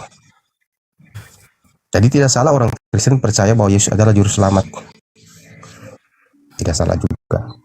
Tidak salah orang Kristen percaya bahwa Yesus adalah nabi. Tidak salah, karena itu sesuai dengan yang Pak Ustadz Cuma sampaikan tadi. Itu sesuai itu. Dan tidak salah Pak Ustadz Cuma sampaikan tadi bahwa Allah bekerja di dalam diri Yesus. Tetapi dari sisi itulah kita mengenal bahwa karena dari Yesus itulah Allah bekerja. Tetapi di dalam pekerjaan Allah di dalam diri Yesus itu sesuatu yang luar biasa, yang seperti kita tahu berbeda daripada nabi-nabi yang lain. Apa bedanya Yesus itu dengan Nabi Musa misalnya? Nabi Musa saja punya perbedaan dengan Yesus itu ada. Pertama, Musa setelah diangkat oleh Firaun menjadi anaknya, sebelum itu kan dia ditenggelamkan gitu. Dia ditenggelamkan, dihanyutkan gitu, hanyutkan oleh orang banyak karena takut dibunuh. Itu kan penderitaannya Musa alami, dia dihanyutkan gitu.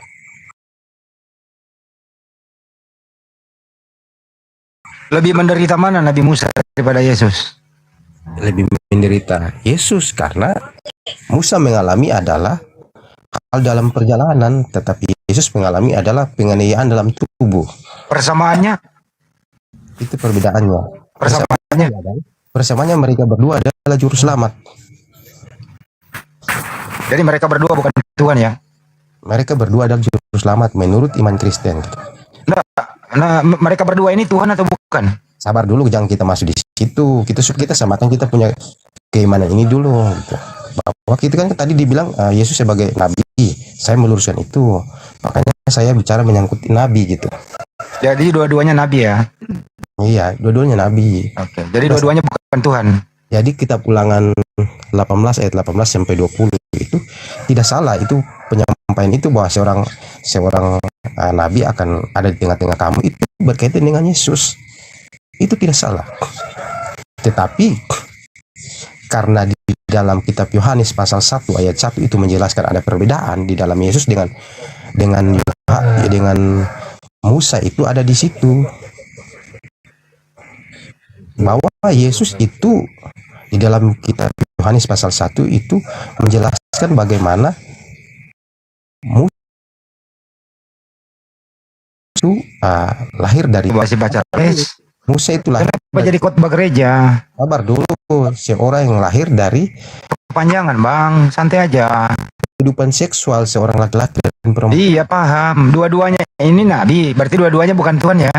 Sabar dulu. Kenapa kami berbicara tentang, karena kita sudah masuk ke tentang Tuhan. Kenapa jadi dipanjangin sih bang, durasinya begini? Oke, jadi kalau punya statement itu kan iman tanpa logika kan mati juga. Iya, logikanya adalah dua-duanya bukan Tuhan. Kenapa bisa dua-duanya bukan Tuhan? Ntar dulu Pak Leon, saya ke Pak Charles dulu. Dua-duanya kan nabi, berarti dua-duanya bukan Tuhan, karena nabi bukan Tuhan, betul? Dua-duanya nabi, benar. Udah cukup. Oke. Cukup bang, gantian lagi gitu loh. Ya, sabar, karena kita pun sudah. Ya nggak usah ada penambahan lagi kalau dua-duanya bukan Tuhan bang, karena dia dua-duanya nabi, selesai. Oke, sabar begini bang, tenang. Begini, karena kita bilang bukan Tuhan kan, tapi karena saya orang Kristen maka saya punya iman berbeda. Saya punya iman harus dipertanggungjawabkan. Gitu. Itu yang saya bicara. Kan tadi Anda udah bicara. Nabi Musa dan Yesus dua-duanya adalah nabi, dua-duanya bukan Tuhan, ya sudah. Kamu tidak salah, saya bilang itu. Pak Ustaz Cuma juga tidak salah. Ya sudah. Oke, Oke, kalau kamu percaya sampai situ, jangan percaya di luar nabi lain lagi. Itu cukup. Jangan kamu masuk ke nabi lain lagi. Kita bicarakan antara Yesus dan Nabi Musa. Persamaannya nggak usah bawa yang lain kan itu. Karena kalau kami punya iman sampai di sini yang kau batasi, maka saya bicara lanjut. Saya juga batasi bahwa kamu tidak boleh bicara tentang nabi lain lagi. Ya, ini berbicara Yesus sama Nabi Musa. Dan hukum Taurat, hukum orang Yahudi tidak ada. Kenapa dipanjangin sih, bro? Iya, kita kan berbicara menyangkut itu memang sekehendak kami gitu kan. Anda ini ngomong apa sih?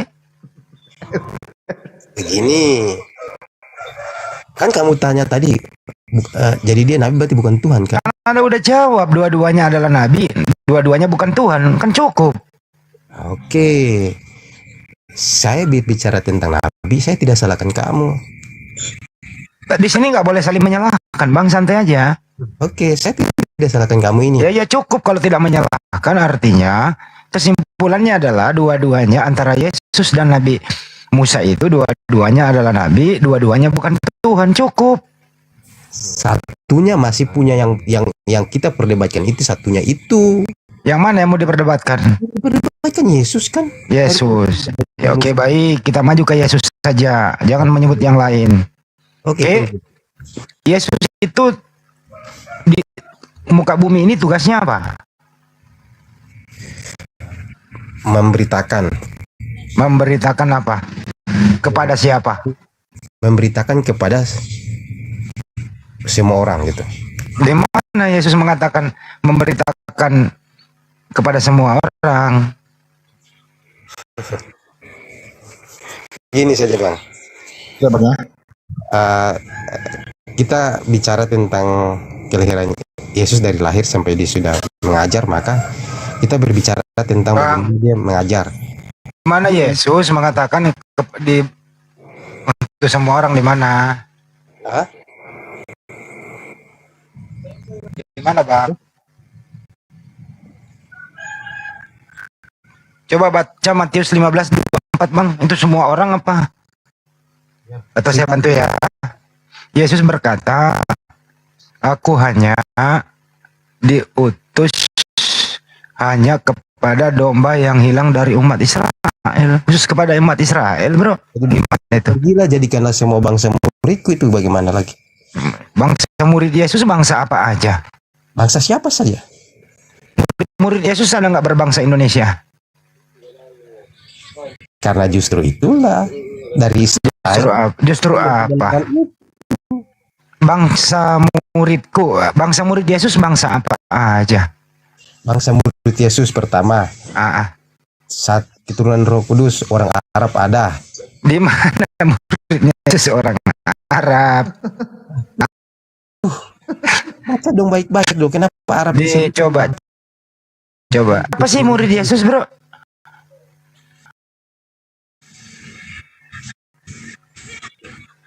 Murid ada nggak yang berbangsa Indonesia? Tidak ada di situ. Tidak ada, berarti tidak perlu ke Indonesia, betul? Karena hanya bangsa murid kok. Sekarang saya pertanyakan, kenapa dia harus menyuruh? Ya untuk supaya bangsa muridnya Yesus ini yang sudah bercerai-berai itu kembali kepada ajaran Yesus. Jadi bangsa murid Yesus bangsa apa aja? Itu semua bangsa itu sudah dinyatakan di Coba jelaskan berapa sih murid Yesus itu? Saat semua bangsa itu sudah mendengar Injil dalam berbagai bahasa. Saat mendengar Injil dalam bahasa itulah. Berapa sih murid? Saat itulah Allah bekerja dalam diri Yesus. Saya nggak nanya pekerjaan. Murid Yesus itu ada di Matius 10 nomor 2 sampai nomor 4. Disitulah ada 12 murid Yesus. Iya. Ingat atau tidak? Iya, ada 12 murid Yesus. Kira-kira ke-12 murid Yesus ini ada nggak yang berbangsa Indonesia? Tidak ada. Nggak ada.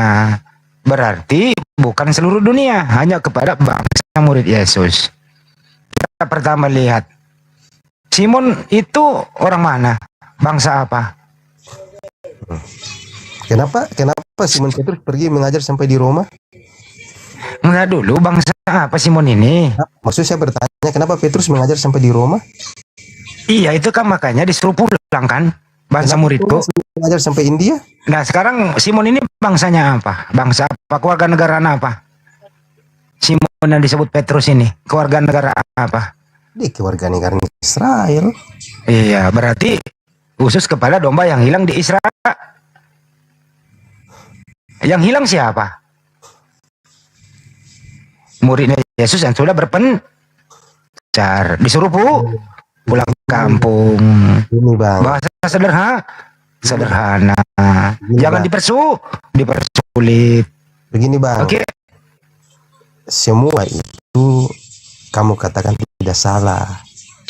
Ya udah kalau nggak salah sudah. Tapi terus kamu harus Ya udah kalau nggak salah. ayat itu bukan saja ayat itu yang disampaikan di situ. Terus apa lagi yang mau ditambahin? Juga jangan kompak ayat-ayat lain, buang ayat lain. Di mana itu?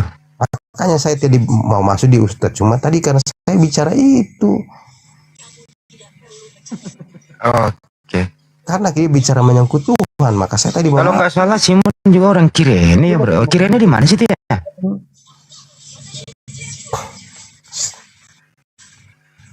Abang mah kurang baca. Jadi begitu kalau kita berbicara tentang Tuhan, maka jangan cari nabi. Yesus nabi atau Yesus Tuhan, Bang? Tuhan. Nah, ini ngomongin Tuhan apa ngomongin nabi? Kalau kami berbicara Yesus nabi itu kami tidak bercampur sama Tuhan. Tapi kalau kita mau bicara tentang Tuhan, bicara tentang Tuhan saja, jangan kaitan dengan kehidupan pribadi sehari-harinya. Menurut Pak Charles, Yesus itu nabi atau dia Tuhan? Kalau saya bilang begini, dia nabi, dia Tuhan. Oh, merangkap. Kenapa? Rangkap dia, nabi juga, Tuhan juga. Yes. Oke. Coba tunjukkan apa yang dilakukan Yesus itu menunjukkan dia Tuhan.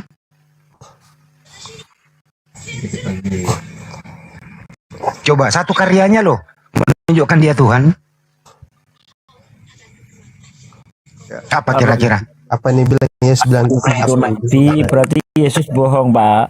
Nah, begini. Bentar sedikit. Karena menurut Yesus di dalam Yohanes 13 ayat 16, seorang utusan tidak sama dengan yang mengutus.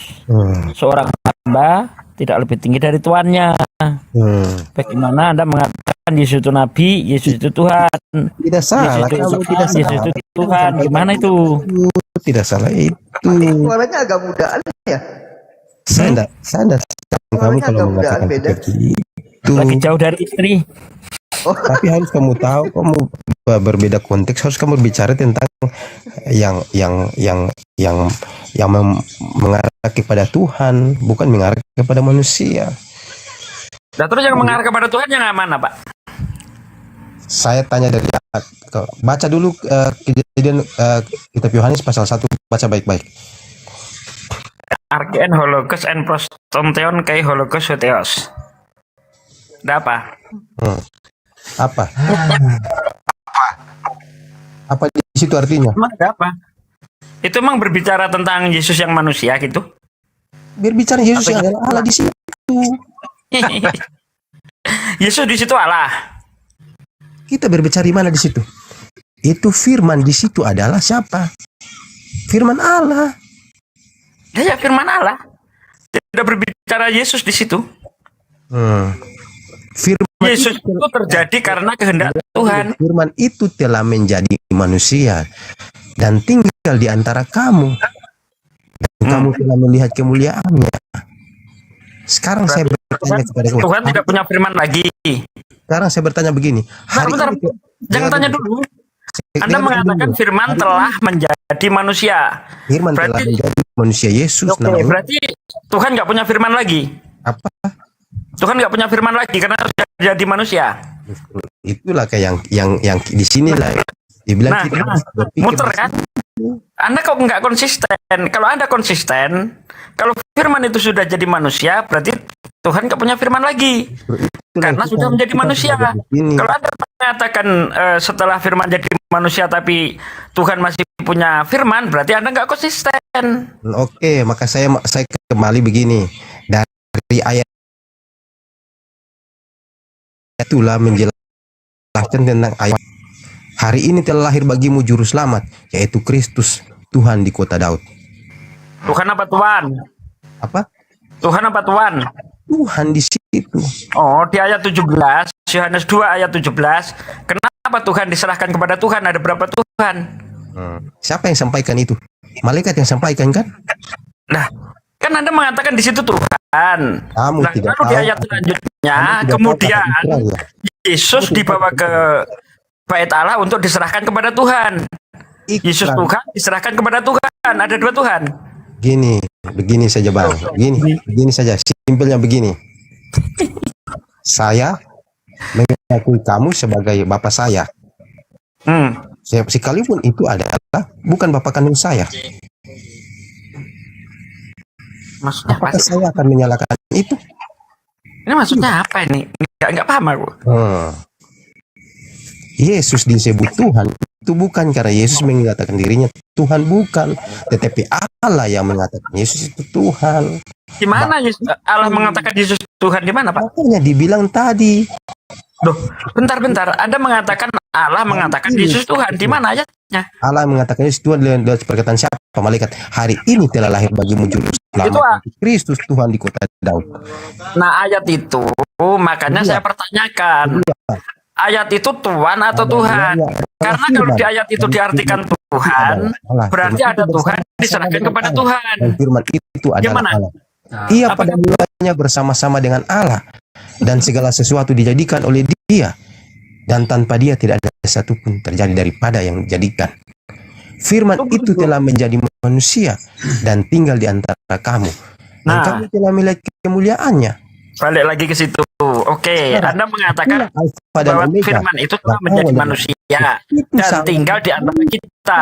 Anda konsisten enggak dengan ayat ini? Saya justru karena saya konsisten itu makanya saya konsisten. kamu konsisten. Oke, kalau Anda konsisten, seharusnya ketika ketika firman sudah jadi manusia, berarti Tuhan nggak punya firman. Harusnya konsisten. Apakah setelah firman jadi manusia nggak ada Tuhan nggak ada firman lagi? Saya bilang Bapak itu Bapak saya. Saya bertanya begitu. Saya bilang Bapak adalah Bapak saya. Sekalipun bukan Bapak kandung saya. Apakah itu salah? Ini gimana ini? Tuhanlah yang mengatakan Yesus itu Tuhan. Bapak itu di surga itu mengatakan Yesus Tuhan bagi manusia. Coba jangan kemana-mana dulu.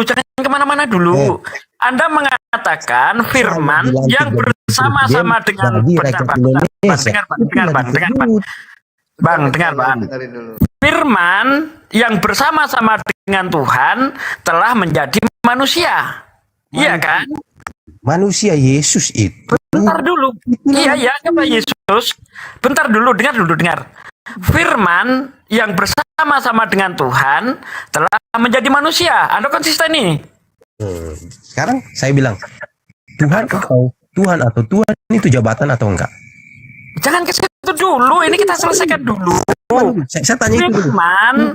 Firman yang bersama-sama dengan Tuhan telah menjadi manusia. Artinya Tuhan tidak punya firman lagi karena firman yang bersama Dia telah menjadi manusia, begitu kan? Dengar begini, Bang. Kata-kata Tuhan turun jadi manusia itu bukan berarti tuh di langit sana itu di surga sana itu tidak ada kata-kata Tuhan lagi. Nah, maksudnya apa? Firman telah menjadi manusia maksudnya apa?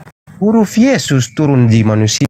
Atau firman ini membelah diri, firman membelah diri gitu.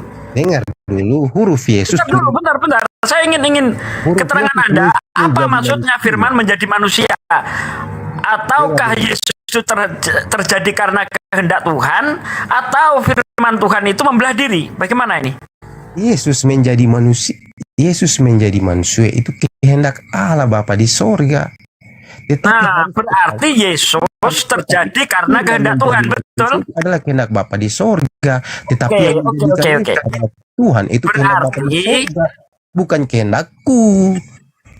Iya, berarti Yesus itu terjadi karena kehendak Tuhan, begitu ya kan? Kalau ku bilang kau imani, Tuh, dengar dulu, ada orang bertanya, Bang. Berarti Yesus terjadi itu karena kehendak Tuhan, begitu kan? Menurut Anda kan? semua terjadi di dunia ini kehendak Tuhan. Berarti Yesus ciptaan kalau begitu. Karena semua yang ada di dunia ini terjadi karena kehendak Tuhan. Berarti Yesus ciptaan. Itu tidak salah. Yesus itu ciptaan baru. Nah, cocok. Kalau Yesus itu ciptaan, apakah ciptaan itu sama dengan Sang Pencipta? Tahu siapa itu Yesus. Oke. Kita setuju di sini, Bang. Saya bawa kamu supaya kamu mengatakan tahu. bahwa Yesus itu ciptaan. Apakah ciptaan itu sama dengan Sang Pencipta? Ciptaan itu sama di dalam dunia, tidak sama dengan Sang Pencipta. Oke, kalau Yesus tidak sama dengan Sang Pencipta, berarti Yesus bukan Tuhan. Oke? Harus kau tahu bahwa Sang Pencipta itu menjadikan dia Tuhan untuk kau yang berdosa ini. Di mana Sang Pencipta itu menjadikan ciptaan itu Tuhan? Berarti ada dua Tuhan. Jokowi itu bukan Cipta itu menjadikan, bentar dulu Bang, bentar kita clearkan Bang. Anda mengatakan ya Sang Pencipta itu menjadikan Yesus itu Tuhan. Sang Pencipta Tuhan bukan? Benar. Berarti ada Tuhan menciptakan Tuhan. Apa? Ada Tuhan menciptakan Tuhan.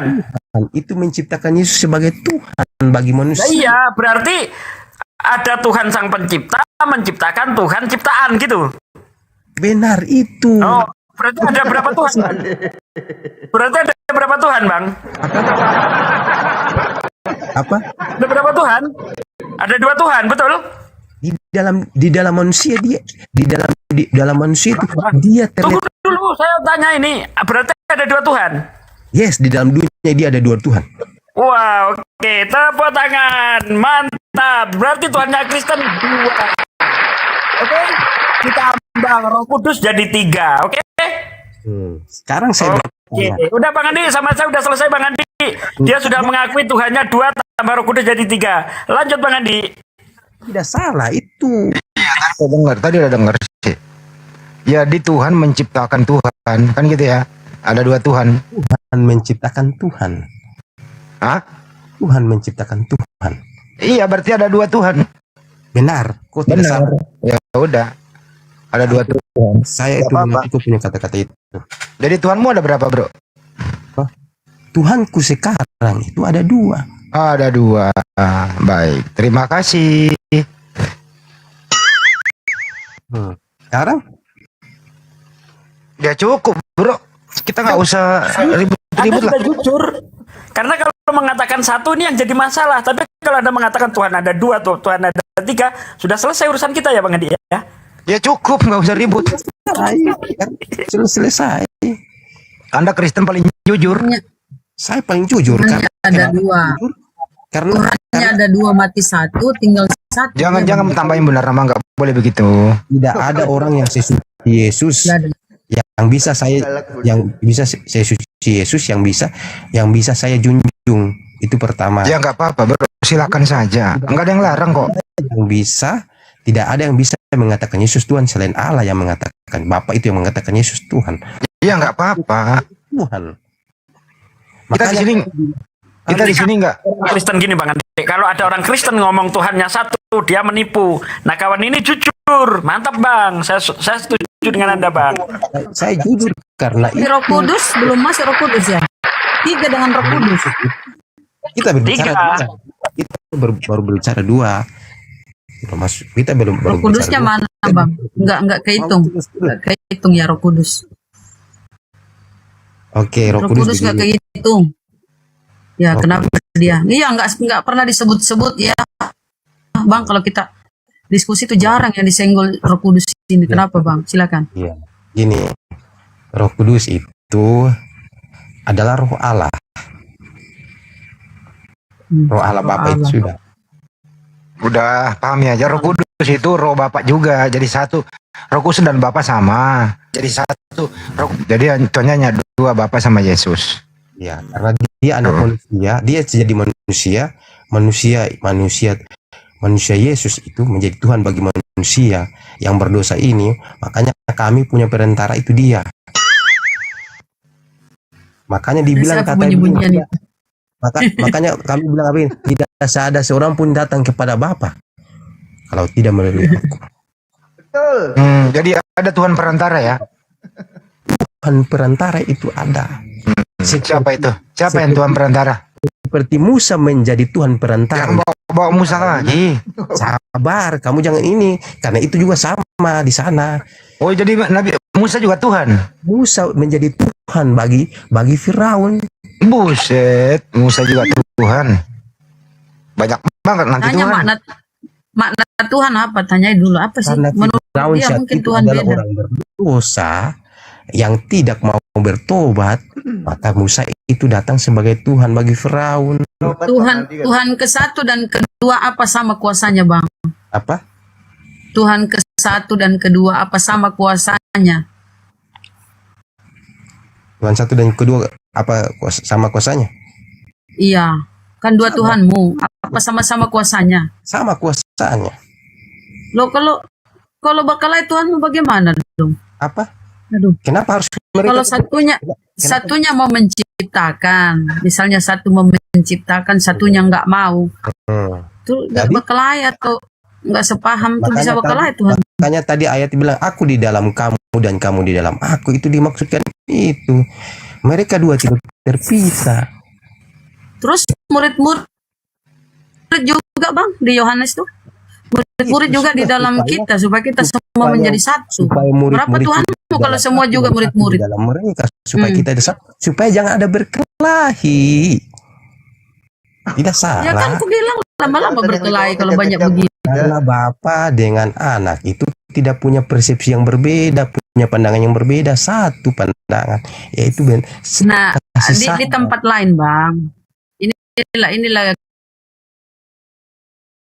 kebingungannya kita baca Bible. Bangnya paham. Oke, tapi di tempat lain Yesus berkata, Bapa lebih besar dari aku. Jadi kalau Yesus di tempat lain bilang Bapa di dalam aku, di data lain tertulis Bapa lebih besar dari aku. Siapa di dalam siapa, Bang? Bapa lebih besar dari siapa aku. Di dalam? Sabar dulu, Bapa lebih besar dari aku. Itu karena saat Yesus kondisi dia di dalam dunia. Maka dia mengatakan itu. Tetapi saat dia ke surga, saat ini dia dengan Bapa itu adalah sama-sama berkuasa. Ketika dia ngomong di Yohanes, dia belum mati, Bang. Dia membuat dirinya lebih rendah daripada malaikat. Sebentar, Bang, lebih rendah. Ini kamu salah. Kamu salah lagi, Bang, ini ya. Di dalam Yohanes 17 berapa ya? Sebentar aku tengok ya. Di situ tertulis supaya kita semua menjadi satu. Bapa di dalam aku dan aku di dalam gitulah ya, di dalam gitu. Tetapi di data lain Yesus berkata Bapa lebih besar daripada aku. Bagaimana mungkin Bapa di dalam Yesus sementara Bapa lebih besar daripada Yesus? Coba kita ibaratkan Bang ya, ibaratkan ada mobil, ada sebentar. Ini analoginya ya. Ada mobil, ada ada sopir ya, drivernya ya, sopirnya. Ini sopir di dalam mobil. Iya. Ibaratnya ini Yesus, ini mohon maaf sekali. Ibarat ini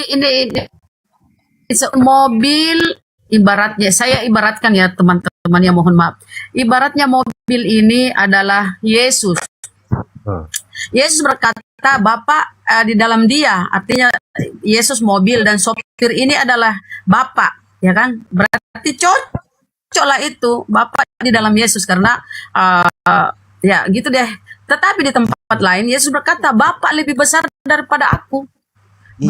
Sebab Bapa lebih besar daripada aku. Kalau Bapa lebih besar, bagaimana mungkin yang besar ini di dalam yang kecil? Coba Bapak pikirkan. Dengar begini, aku di dalam Bapa dan Bapa di dalam aku.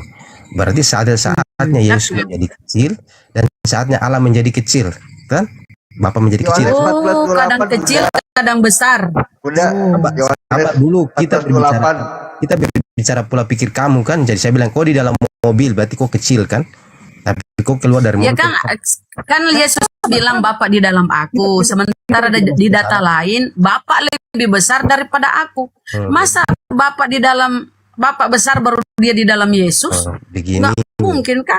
Karena kondisi, tahu resiko dan kondisi. Oh, kondisi. Pengajaran Oke. waktu itu dia ada di mana? Di dunia. Ya masih di dunia itu belum ada yang belum kembali ke habitat siapa tadi bilang? Ada tadi bilang habitatnya yang lebih. Karena itulah dua hal yang berbeda, itu bukan berarti Sama-sama bang, itu keadaan masih di dunia. Yesus belum terangkat. sadar. Yesus berbicara tentang aku di dalam Bapa dan Bapa di dalam aku, itu berbicara tentang kuasa. Tetapi berbicara tentang Yesus di dalam dunia dan aku lebih kecil dari aku lebih kecil atau lebih bagaimana maksud? Bapak lebih besar daripada Bapak aku. lebih besar Sebab daripada Bapak lebih besar daripada aku. Aku mau pergi ke Bapak. Sebab Bapakku lebih besar daripada aku. Oke. Jadi kalau dia bilang Bapak di dalam dia, masa yang lebih besar di dalam Yesus? Kan nggak masuk akal. Jadi begitu, makanya saya bilang tadi, menurut kondisi Yesus memang dalam dunia itu kecil. Tidak ada bercerita dunia akhirat ini Pak, nggak ada, atau dunia langit nggak ada. Masih di dunia Yesus, masih manusia di dunia. Iya, oke. Belum berubah. Tapi kita berbicara tentang mana Oke, kuasa dan nggak apa-apa. Itu imanmu ya. Oke, nggak apa-apa. Saya dalam kondisi tidak ingin menyerang. Nah, saya ingin tahu ketika pemahamanmu Tuhan turun ke bumi menjelma menjadi manusia. Ini pahammu kan? Kamu bilang ya Tuhan itu mudah kalau dia mau menjadi manusia. Ketika dia terangkat, apakah dari manusia kembali lagi menjelma menjadi Tuhan? Yes. Oh, jadi Tuhanmu dari Tuhan menjadi manusia, kemudian menjelma lagi menjadi Tuhan. Kembali. Tuhan berubah-ubah ya? Berubah-ubah. Apa Itu salahnya? kayak Power Rangers ya. Biasa nonton tuh Power Rangers. Kalau Tuhan punya maha kuasa tidak? Apa yang Tuhan tidak bisa buat? Oh, Tuhan bisa buat apa ya? Bahkan Ya saya bisa tidak buat bisa. lemari ya, bantu bapaknya Yusuf. Tuhan itu ciptakan lemari. Lewat tangan siapa? Tangan saya. Tadi kan Ustaz Cuma sudah bilang. Bukan. Di dalam Kan diri saya. bapaknya Yesus kan tukang kayu, Bang. Bukan kita soal berbicara itu. tentang itu. Bapaknya Yesus tukang kayu, Yusuf tukang kayu. Mungkin Tuhanmu pernah ngebantu bapaknya buat lemari, kursi kan? Benar, tidak salah kamu. Nah, itu kan makanya aku bilang benar toh. Nah, ketika Tuhan kembali dari Tuhan menjadi manusia, kemudian kembali lagi menjadi Tuhan. Iya. Apakah ada kemungkinan kembali lagi menjadi manusia? Apa? Apakah kemungkinan kembali lagi menjadi manusia? Itulah yang saya akan bilang ke kamu sekarang. Bahwa Apa pada kau akhir bilang, Bang? zaman, Silahkan. pada akhir zaman, kamu melihat dia datang sebagai Ini yang ku nanti. Sejak kapan Yesus menjadi Tuhan? Sejak kapan Yesus menjadi Tuhan, Bang?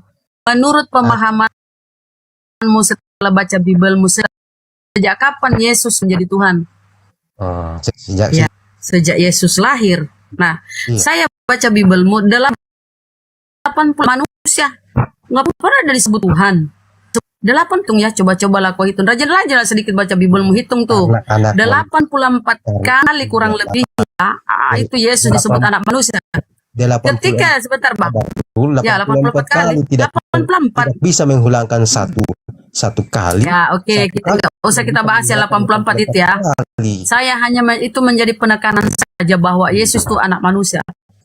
Nah, ketika Yesus dikabarkan malaikat mengabarkan kepada Maria, aku ini utusan Tuhan menyampaikan kepadamu bahwa engkau akan melahirkan seorang anak manusia, anak laki-laki, dan engkau beri dia nama Yesus, seorang anak laki-laki. Kemudian ketika dia terangkat, anak manusia terangkat, duduk di samping kanan Bapa, ya masih anak manusia ya ketika dia terangkat. Ketika dia turun kembali masih anak manusia. Anak manusia akan turun diiringi oleh malaikat-malaikat. Nah, kapan Yesus disebut Tuhan? Tidak pernah. Itu yang Selalu anak manusia dan manusia. Itu yang saya bilang tadi di kitab. Apa kau bilang? Perasaan kau tidak bilang apa-apa. Hari ini Saya tanya kapan? Menurut kamu kapan Yesus jadi Tuhan? Kapan? Oke, kapan? Saya bilang begini. Kapan saat Yesus lahir? Oh, saat Yesus lahir. Jadi Yesus itu lahir sudah Tuhan gitu. Iya. Jadi Maria mengandung Tuhan gitu. Iya. Makanya Marta bilang apa? Marta bilang apa sama Maria? Siapakah aku ini sebagai ibu Tuhanku datang menemui aku? Marta. Iya. Bukan Marta. Elizabeth. Sorry, Elizabeth. Siapakah aku ini sebagai ibu Tuhan datang? Apanya siapa sih Marta? Marta kayaknya tetanggamu sih. Nah, ketika Maria dan Marta. Nah, ketika di situ kamu bilang itu kan kamu mengimani Lukas 2:11 ya, telah lahir Kristus Tuhan di kota Daud. Jadi yang lahir itu ngoy itu Tuhan. Nah, Maria menghamilkan Tuhan, kemudian melahirkan Tuhan. Bukan menghamilkan. Terus mengapakan? Mengandung Tuhan, bukan menghamilkan. Apa bedanya menghamilkan dan mengandung? Beda, orang menghamilkan, orang mengandung. Memang kau perempuan pernah hamil dan mengandung merasakan? Sama. Orang yang melahirkan, saya yang mengandung, kau nggak pernah membeda-bedakan. Menghamilkan itu menghamilkan dan mengandung itu podo ae, sama. Beda. Ya apa bedanya coba? Satu yang dikasih masuk, satu yang tidak. Satu yang terima. Yang satu yang dikasih masuk. Masih kasih masuk apa? Perjelas nih, kasih masuk apa? Gini, saya kasih masuk bibit di dalam kandungan seorang perempuan disebut menghamil. Akhirnya dia hamil. Iya. Akhirnya dia hamil. Kalau kasih ada sperma. Kalau ada sperma disebut hamil, begitu? Iya. Ya, kalau tidak ada sperma disebut mengandung. Apa di kawin suntik itu kan begitu. Sabar. Apa bedanya dengan sapi yang kawin suntik itu? Kalau begitu? Lanjut Pak De, lanjut. Ini orang ini aduh. Yang mudah dipersulit. Sapi dikawin suntik. Itu dimasukkan. Lah ya. Disuntikkan sperma ke dalam sapi betina, ngandung dia. Apa seperti itu prosesnya Yesus Maria ketika hamil? Siapa yang menghamilkan? Orang yang menyuntikkan itu.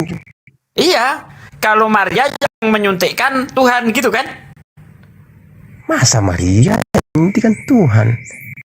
Loh, kehamilan Maria itu kan dimasukkan sperma ke dalam diri Maria. Kan begitu? Gini Bang. Maria itu menerima. Ada yang mengirim, ada yang menerima, ada yang memasukkan, ada yang menerima. Sama kayak sapi betina dikawin suntik. Dikasih sperma tanpa melalui hubungan dengan sapi jantan. Hamil dia, Bang. Orang yang menghamilkan dengan mengandung itu berbeda. Mengandung itu memuat sesuatu atau menerima atau mengangkat satu beban gitu. Bedanya apa? Sedangkan yang memasukkan itu adalah suatu kontribusi. Makanya disebut dihamilkan. Apa maksudnya orang ini? Menunjukkan menghamilkan berarti kata menghamilkan berarti merujuk kepada suatu perbuatan yang menghasilkan. Yang menghasilkan suatu perbuatan yang menghasilkan itu. Betul. Nah, Tuhan melakukan itu kan? Dengar begini, suatu perbuatan yang menghamilkan. Lah iya.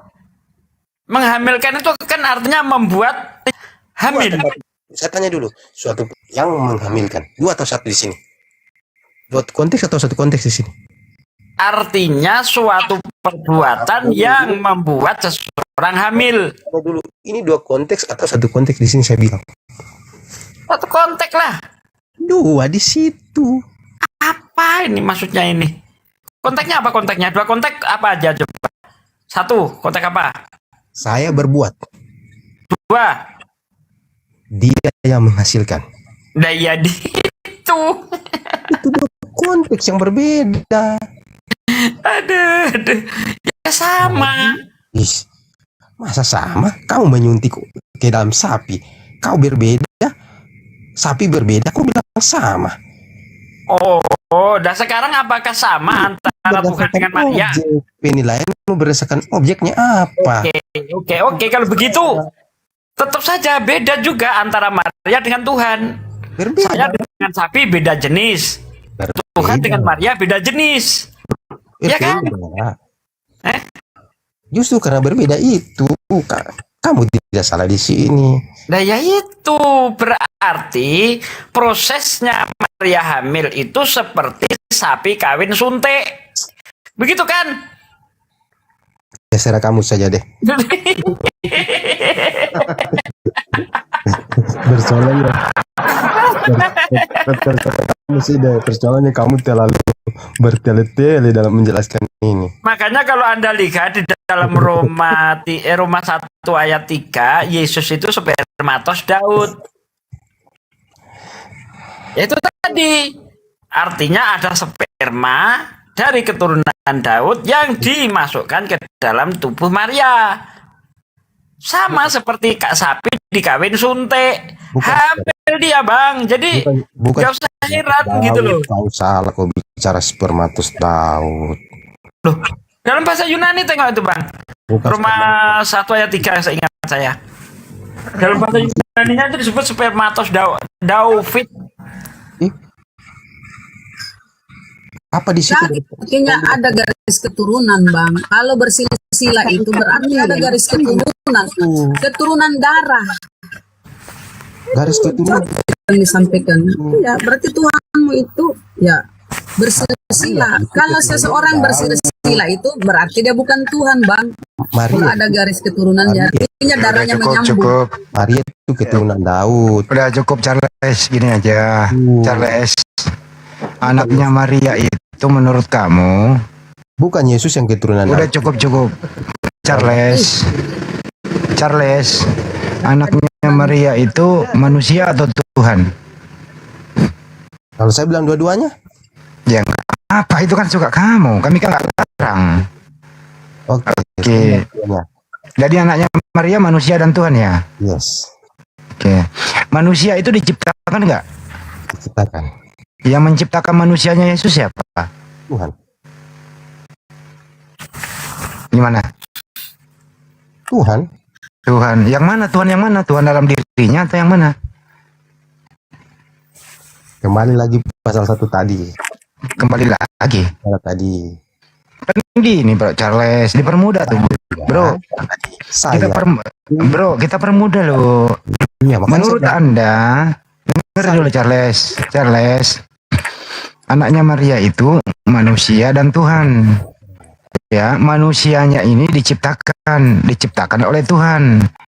Pertanyaannya Tuhan yang mana kayak menciptakan manusianya Yesus? Tuhan dalam dirinya, Tuhan yang di surga, yang mana?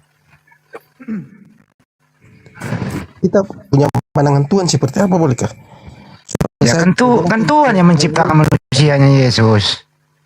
Tidak, saya mau tanya maksud pandangan kita seperti Tuhan tuh maunya seperti apa dulu? Ya pandangan kamu gimana bro? Tidak, kalau saya jelaskan menurut pandangan saya, kamu bertanya terus. Ya coba saya upayakan saya nggak bertanya, coba silakan. Iya.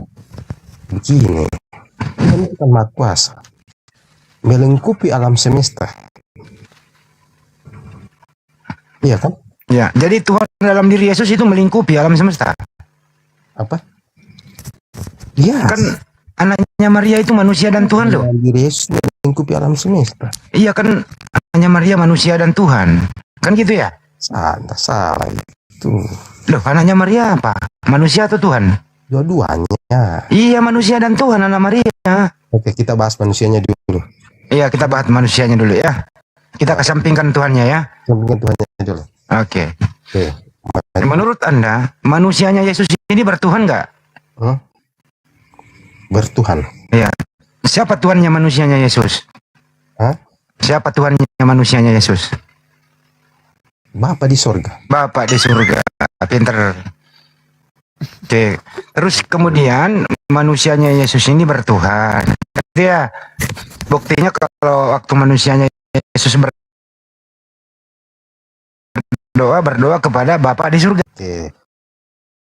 Salah, tidak salah itu. Oke. Tidak, berarti benar. Gitu ya. Pasti benar. Nah, waktu manusianya berdoa, ketuhanannya Yesus kemana? Ketuhanannya sih kemana? Iya. Kemana? Di situ. Ada di situ. Yes. Gimana coba pikirin dulu deh. Atau nggak perlu mikir? Apa gimana? Gini. Ya, gimana? Oke, saya perlu mikir. Ya, coba mikir. Gini, Pak. Saya dan roh saya ada di sana. Kenapa kau menjelaskan dirimu? Ini kita bahas Yesus. Oke, berbicara Yesus tuh? Iya. Begini. Yesus di situ. Roh Yesus ada di situ. Ya, terus? Jadi apakah berbeda di situ atau pergi di situ? Kenapa ada di situ? Di situ melulu sih. Di sini dong. Di situ. Kamu tanya kan? Ini pacarnya kadang-kadang lucu deh. Ih, gemes gue. Tidak perlu Ih, gua cubit ini pipinya nih. Iya, saya cubit juga kamu bagian kakinya saja, jangan pipi. Nanti gemes gue lihat pacar les ini. Kalau kamu gue bikin traktir kopi sambil ngopi-ngopi sambil ngerokok. Ini ketemu sama saya. Di sini sharing bukan untuk. Iya dong, kita kan di sini nggak ada boleh bermusuhan, Pak Charles. Kita ini kan bersaudara sebangsa dan setanah air. Ya, nggak boleh kita bermusuhan, oke? Oke. Mantap. Sekiranya Pak Charles misalnya ke kampung saya, iya kan? Di mana kampung Pak? Kampung saya di Makassar, Bang. Oh, sama-sama di Makassar ini. Di mana kok ini di Makassar? Beta ke perintis kayak ini. Di mana? Di mana Ki? Pas Bang Ali. Sama Bang Suma itu di mana itu Bang Suma? Saya tahu di Makassar juga itu di mana? Iya, sama-sama Kak di Goa. Oh, di Bang Suma di Goa. Oh. Iya. Sama-sama ke di Goa di wilayah Kota Makassar di sekitar. Iya, kalau kita di mana, Ki? Saya perintis, Ki. Oh, perintis. Iya. Perintis kemerdekaan. Perintis kemerdekaan. Enggak jauh gitu. Di BTP. Kilometer berapa? BTP. Oh, BTP. Dulu saya punya rumah di BTP, tapi saya udah jual. Oh, iya. Itulah kebutuhan mungkin apa nih? Ya, kembali kita ke BTP. Kembali ke BTP, kembali ke topik. Ada aja. Gara-gara kamu sih. Iya. Besok Bang Andi sini ya. Jadi ini deh karena satu saudara dan satu daerah.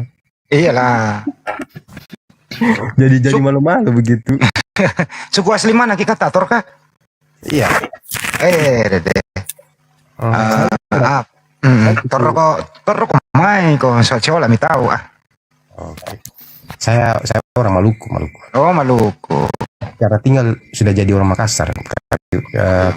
Mantap. Pokoknya kalau kita ketemu di Makassar, kita makan coto di Patarani, oke? Saya mau coto angin memiri di Perintis juga enak tuh. Yo, Pak. Lah, enak itu. Pak lagi di mana tuh? Hotel ya? Kau apa namanya? Kau DM saya. Nah, DM terus kasih nomormu, jadi kita bisa ngopi-ngopi sambil makan coto. Oh iya, saya lagi flu batuk ini jadi di Jakarta Bang Nabi. Oh. Iya. Ini saya lagi sering rapat-rapat biar sambil nge-vape. Karena kalau gak gini gak bisa nge-vape aku dilarang. Gak apa-apa paling 10 menit doang. Gak apa-apa kali. Jangan terlalu tegang. Di Hotel Millennium Bang Wanabi. Oh. Besok ke Citos gak? Ke Citos besok mau Paduka? Nggak tahu, tinggal Bang Romi besok. Iya. Lanjut kali. Tapi Bang Handi. Iya. Saya mau istirahat dulu karena saya enak badan juga. Mau iya Pale. Terima kasih Pale ya. Ini juga lain kali kita berbicara lagi. Ya Bang, Soalnya besok saya mengajar di sekolah minggu ya. oh di gereja mana Ki? Gereja Taman Ria. Oh Tamalan berapa?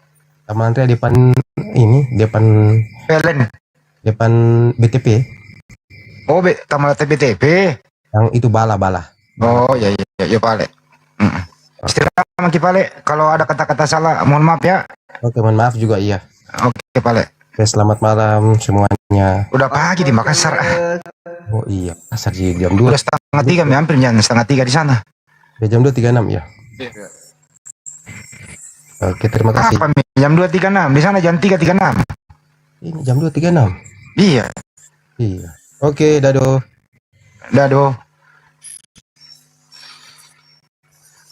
Begitu dong diskusi, jangan saling ribut.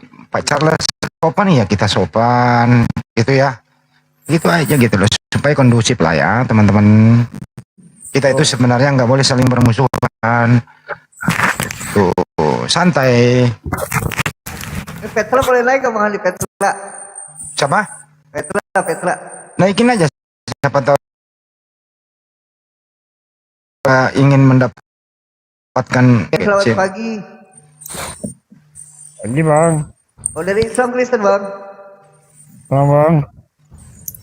Halo Bang, selamat pagi Bang. Iya.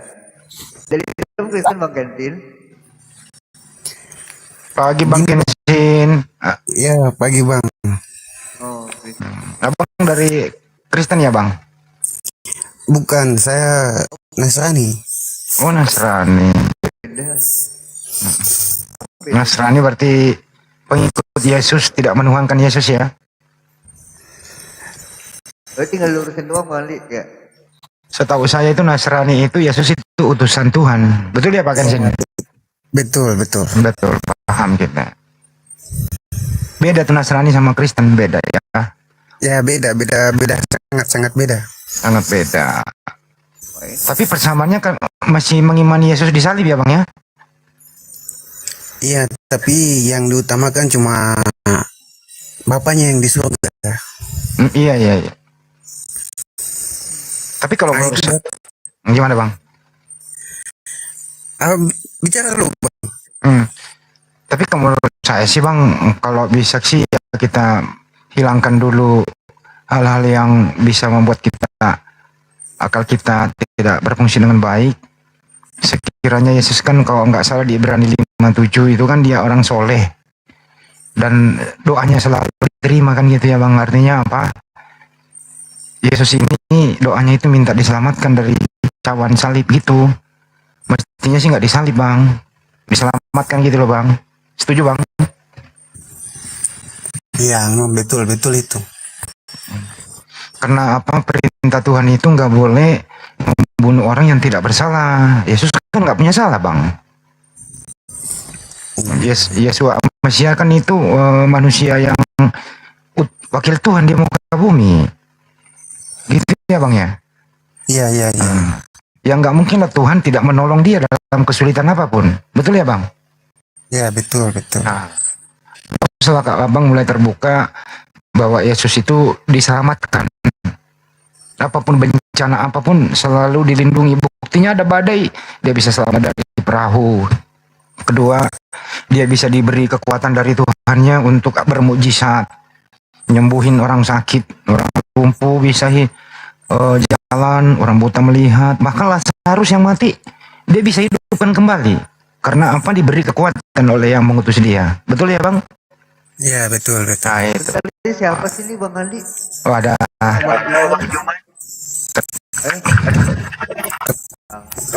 Kenapa lagi ada semua palsu naik gitu? Makanya mau naikin lagi biar siapa. Tapi kalau Pak Kensin ini benar-benar Nasrani seperti kisahnya Nabi Muhammad SAW waktu umur 12 tahun. Kok nggak salah perjalanan ke Sam sama pamannya begitu, ketemu dengan satu pendeta. Ada yang ingat nama pendeta itu teman-teman? Pendeta Bohiro kalau nggak salah begitu. Betul. Nah, di sanalah itu pendeta ini sangat tahu bahwa ini yang dipanggil masuk ke dalam masih ada satu tertinggal.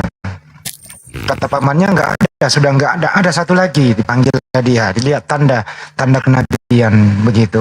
Sepertinya Anda sama pengajaran pendeta Wahiro itu. Betul ya Pak Kensin?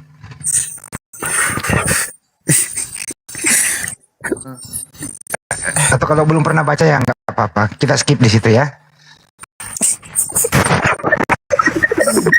Loh kenapa ini ketawa?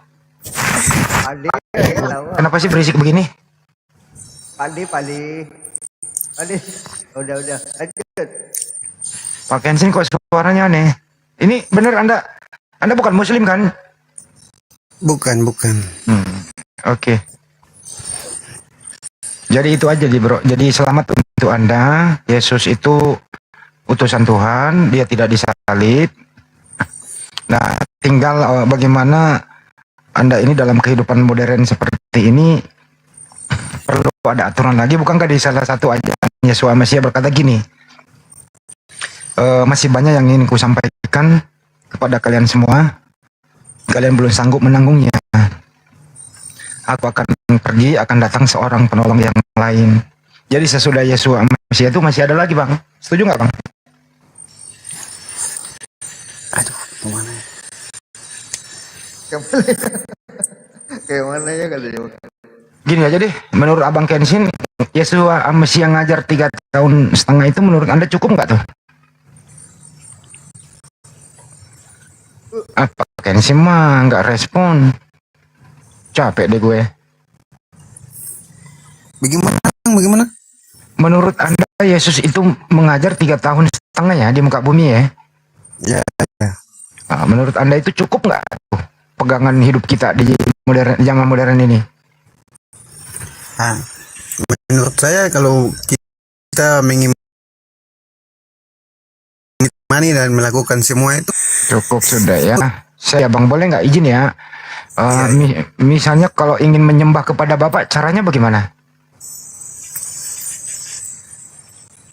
ya berdoa langsung kepada Bapa yang Maha Kuasa, pencipta langit dan bumi. Ya, caranya bagaimana bang? Apakah Yesus ngajarin cara berdoa, waktunya gitu, gerakannya gitu?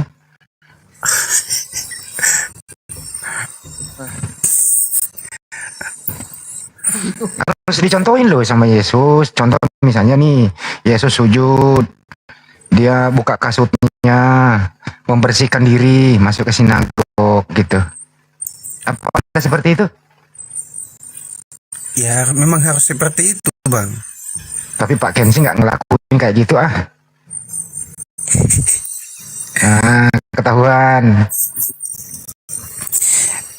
Ini bang, ini cuma mau tanya saja. Sebelum nanya Pak Kensi udah disunat belum? Sudah. Bagus. Tapi nggak makan biba ya? Tidak juga. Oh. Tidak makan babi, tidak makan anjing, kucing dan segala macam. Gue bilang biba tapi lu bilangin babi, nggak apa-apa ya? bagus. Anda bersih. Tinggal dipoles-poles sedikit. Tapi Anda nanti mendapat serangan balik loh kalau Anda kayak gini. Tapi nggak apa-apa ya, bertahan terus ya. Iya. Pak Kensi di Indonesia Timur? Iya betul. Oke, lanjutkan perjuanganmu bro. Semoga kamu nanti lebih baik ke depannya. Ya, bagaimana menyembah kepada Tuhan itu seperti apa, aturannya harus ada supaya seragam. Kan gitu. Iya. Ya kalau boleh saya kasih saran, hanya di agama Islam lah yang komplit semuanya. Mulai kita bangun tidur lagi ya diatur semua begitu. Seperti sholat ada waktunya, ada gerakannya, ada yang mencontohkan gitu. Puasa, sunat, halal haram, hukum nikah, jual beli, bermuamalah, bagaimana berhubungan sesama manusia. Itu juga diatur dalam Islam gitu. Soalnya Islam itu nggak melarang bermuamalah atau berhubungan, berbisnis beliau daripada Islam, boleh ada batasannya. Lengkapnya di Islam itu. Kalau sebatas Yesus Masih kan nanti Anda mau menikah, gimana hukumnya coba? Yesus Masih nggak ngajarin caranya. Kalau menikah ya di gereja. Ya saya ngajarin hukumnya seperti apa?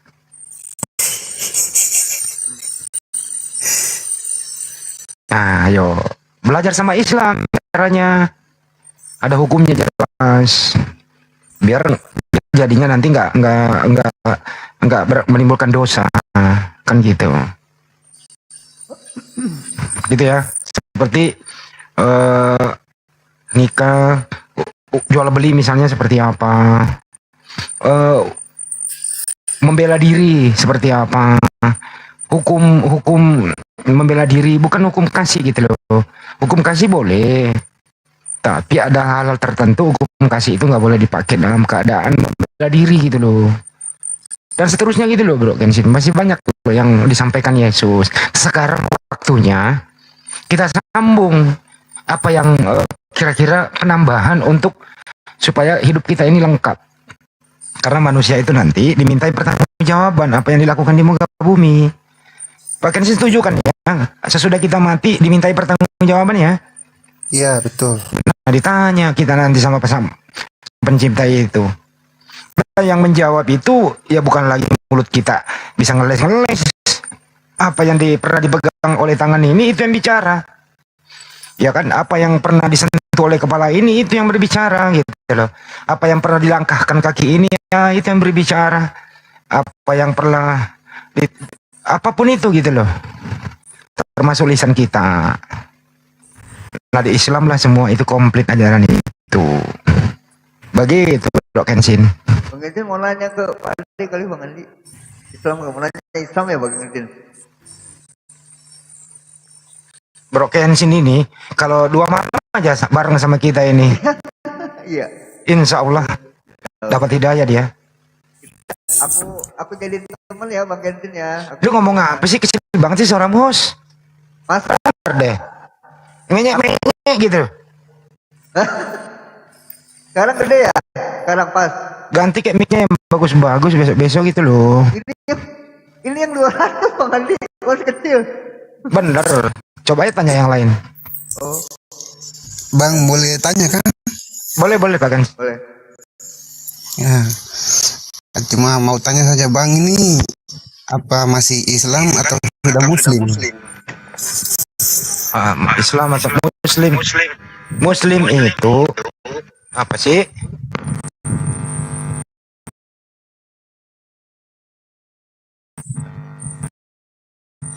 Muslim itu personalnya, Islam itu syariatnya, ajarannya.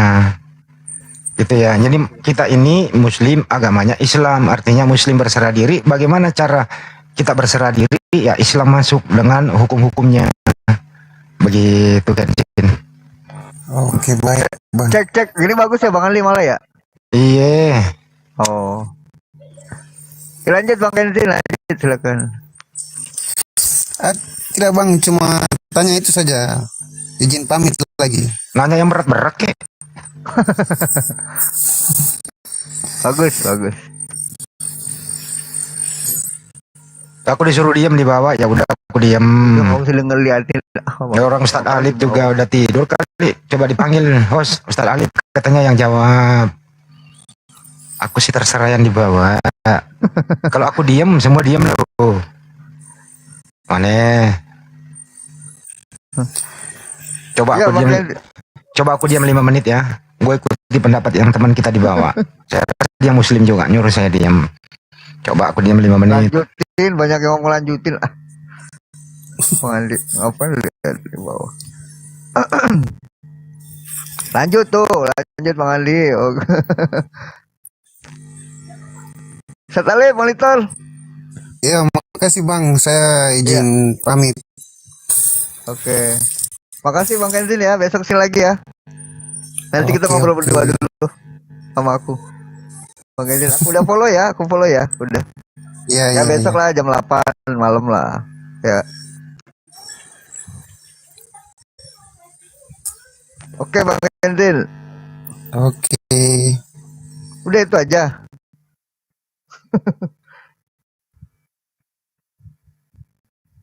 Oke. Ya Bang Aldi dari Islam Kristen, Bang Aldi. Selamat pagi. Di Islam bang.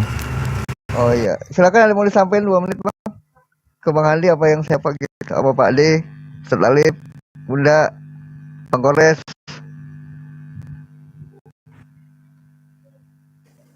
Gak ada disuruh kepencet bergabung. Oh, nggak mau tanya Bang Kores gitu, salam-salam kayak gitu. Oh, buka aja ini gitu. Ya udah Bang, kalau mau nyimak dibawa aja. Kalau mau nanya boleh. Oke, maaf ya Bang. Oke.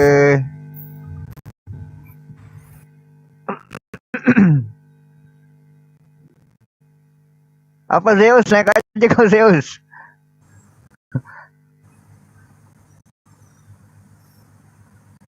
Gak jelas lah, orang kamu menyembah manusia kali.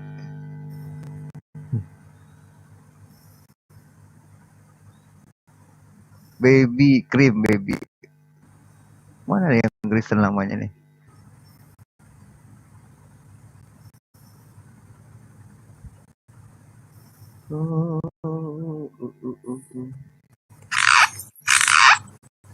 Suara apa? Baby. Sam, selamat pagi Sam. Halo. Wah, gak jelas dulu Sam. Suara kayak suara kodok lagi Sam. Bang Juma ya istirahat Bang Juma.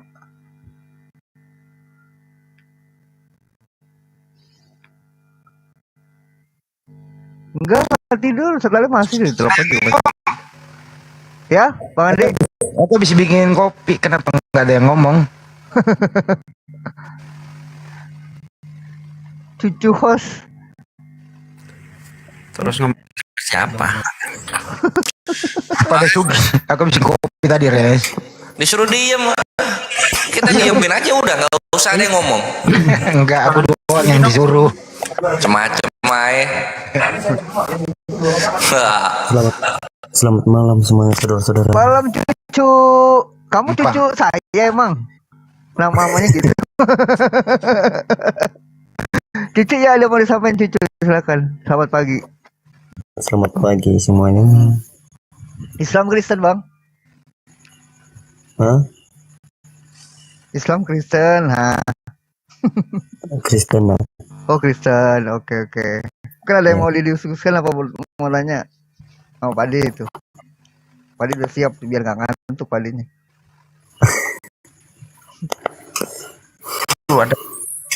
Ini cucu ini kalau nggak ditanya diem cuk. Ada yang mau disampaikan bro? Bentar ya, bentar bang. Bentar ya. Berapa menit? Bukannya dipikirin dulu baru naik baru mikir. Cucu mah ada aja, kopi gue udah kasih dua gelas loh, gratis pula lagi. Apa perlu oko 2 bungkus. Bang Ali besok Pak Ali aja ke Citos tuh. Bang Ali. Biar besok lah, gampang lah itu besok. Tadi saya semalaman di jalan ya. Naik motor, dia pakai mobil nggak muat masuk gang, ada urusanku. Oh, gitu. Nggak ngajak saya. Yang repotin kok banyak orang, ribet. Enakan sendiri. Kan cuma berdua sama adenya. Pokoknya aku puterin Jakarta dari utara, timur, barat, enggak. Oh enggak. Lah si itu malah turun. Cucu dasar cucu. Enggak, dia turun mikir dulu. Nanti kalau udah sempurna pemikirannya baru naik. Iya. Ada Torres nih. Pak De, jadwalnya ke apa sih Pak De? Sama Ustaz Romli, jadwalnya di mana Pak De? Ini di hotel apa ini? Millennium. Kajiannya di situ. Kajian apa? Orang cuma ingin jumpa saya aja, nggak ada apa-apa. Bagaimana kalau kita mampatkan aja Ustaz Romli memberi kajian gitu, Pak De? Boleh. Boleh ya? Sayang loh keilmuan beliau. Waalaikumsalam. Sayang loh keilmuan beliau dianggurin. Close set ya. Ya, besok kalau ada waktu Pak De masuk, gitu ya. Ya, kita berbagi sharing sama beliau.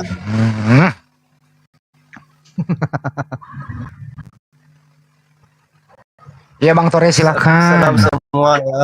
Ya. Salam semua ya. Salam sehat selalu. Iya Bang, dari mana Bang? Malaysia. Assalamualaikum Bang. Iya, waalaikumsalam. Waalaikumsalam. Sebenarnya ada warahmatullahi wabarakatuh. Boleh nanya nggak Bang? Ini siapa nih yang ngomong? Di closet.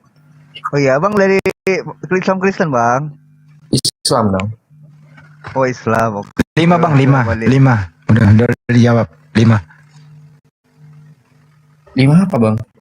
Kan udah bertanya tadi 2 tambah 3 berapa? 5. Enggak. Ngapain dia itu? Hei, ngapain Boleh nggak? Iya kan udah jawab. Tadi pertanyaan 2 tambah 3 kan 5 Bang. Udah jawab. Nih Bang, kan agama Islam nih apa itu tidur bes? Apa ya? Bang, kenapa perantaranya itu sholat itu harus menghadap kiblat Bang? Ya kan ada perintahnya Bang. Kok Islam nanyanya gitu aneh? Enggak, aku penasaran sebenarnya Bang. Maksudnya apa ya? Terngiang-ngiang Acak-acakan Bang. Biar nggak acak-acakan. Makanya itu saya pengen tobat ini. Iya, biar nggak acak-acakan. Coba kalau sholat itu tidak ditentukan arah gitu kan, masing-masing orang boleh berpendapat. Nanti satu masjid bisa adu pantat. Perintahnya itu ada di surat Al-Baqarah ayat 148 sampai 150. Secara logika aja Bang Andi, secara logika aja. Iya. Kalau sholat itu tidak ditentukan arahnya dan setiap orang punya kepentingan, punya pendapat, boleh berasumsi masing-masing, maka di masjid bisa adu pantat. Oh, saya ke timur aja, yang satu saya ke barat aja, yang satu ke utara aja, yang satu ke selatan aja. Nah, Islam itu agama yang rapi, agama yang disiplin, agama yang rapi.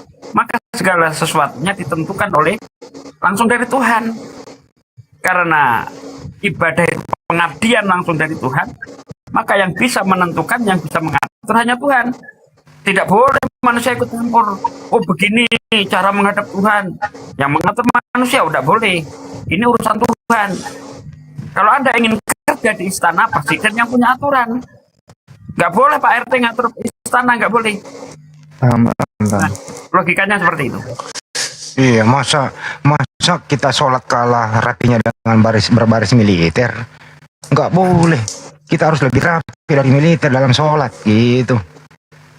Oke? Enggak, soalnya yes, oke. Jangan bikin soal. Jangan persoalan melulu. Enggak, Cok, aku Islam beneran. Ada. Ya siapa yang bilang Anda bukan Islam? Netizen Bang. Nah ini muridnya Kores nih. Kores Major. Apa tuh?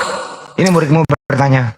Iya, sebenarnya tadi yang Satsugi kasih itu jatuhnya hikmah ya. Kalau perintah tadi yang Bang Handi bilang, itu udah perintah itu. Kalau udah perintah ya kita mesti ikutin. Sekarang kita sebagai manusia nyari hikmahnya gitu loh.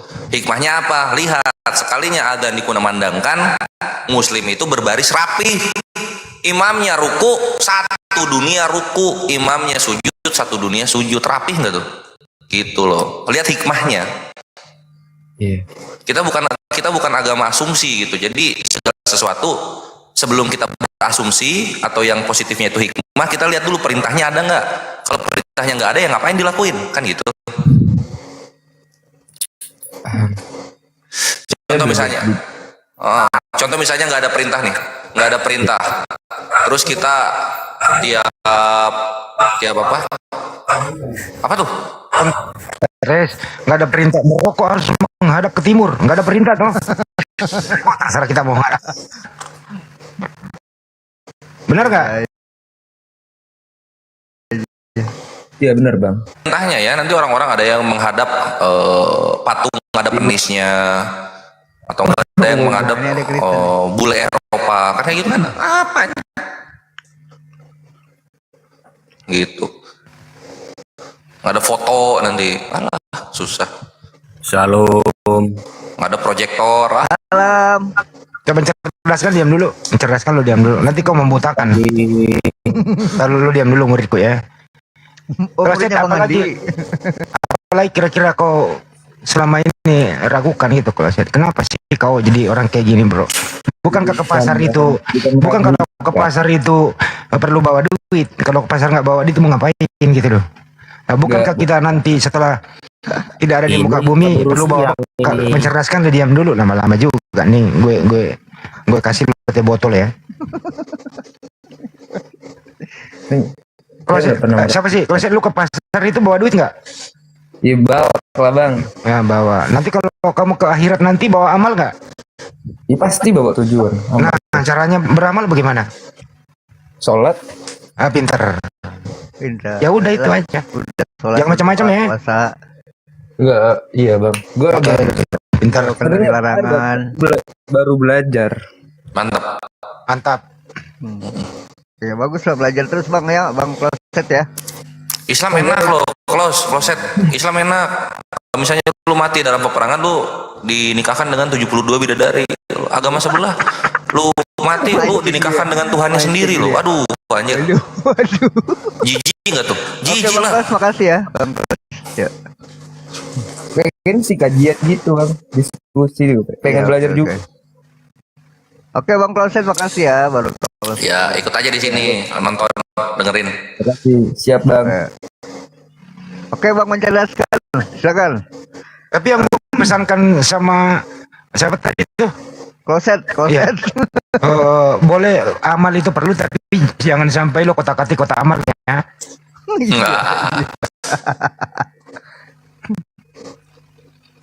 Mari kita sama-sama mengisi kotak amal. Mari kita sama-sama mengisi kotak amal, oke? Agar kita beramal.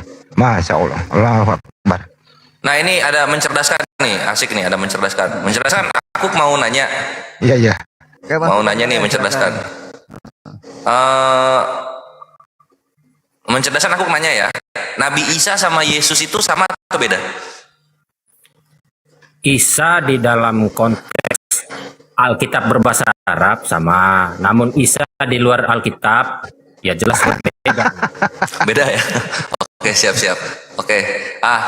Tahu nggak kalau Nabi Isa Al-Masih dalam Al-Quran itu dia diselamatkan, jadi yang disalibnya itu diserupakan? Tahu. Mantap gitu. Jadi kalau di perspektif gua, lu terima nggak kalau misalnya Yesus Kristus itu adalah orang yang diserupakan dengan Nabi Isa? Tidak dong. Yesus disalib nggak? Yesus jelas disalib tuh. Ya itu udah fix, dia orang yang diserupakan dengan Nabi Isa. Ya itu kan kitab suci Anda yang mengatakan demikian. Kitab suci saya tidak. Kalau gitu Yesus itu memang harus disalib. Seperti di ayat firman Tuhan mengatakan ya. Matius 20:28 sama seperti manusia tidak untuk dilayani melainkan untuk dilayani dan untuk memberikan nyawanya menjadi tebusan bagi banyak orang. Jadi, berarti seharusnya Yesus itu kan menggantikan orang lain, harusnya ada orang lain yang disalibkan. Tidak. Jadi siapa dong? Berarti Yesus beneran harus disalib. Yesus datang memang untuk dikurbankan. Di atas kayu salib. Ya. Kalau gitu tentara Romawi bener dong menyalib Yesus.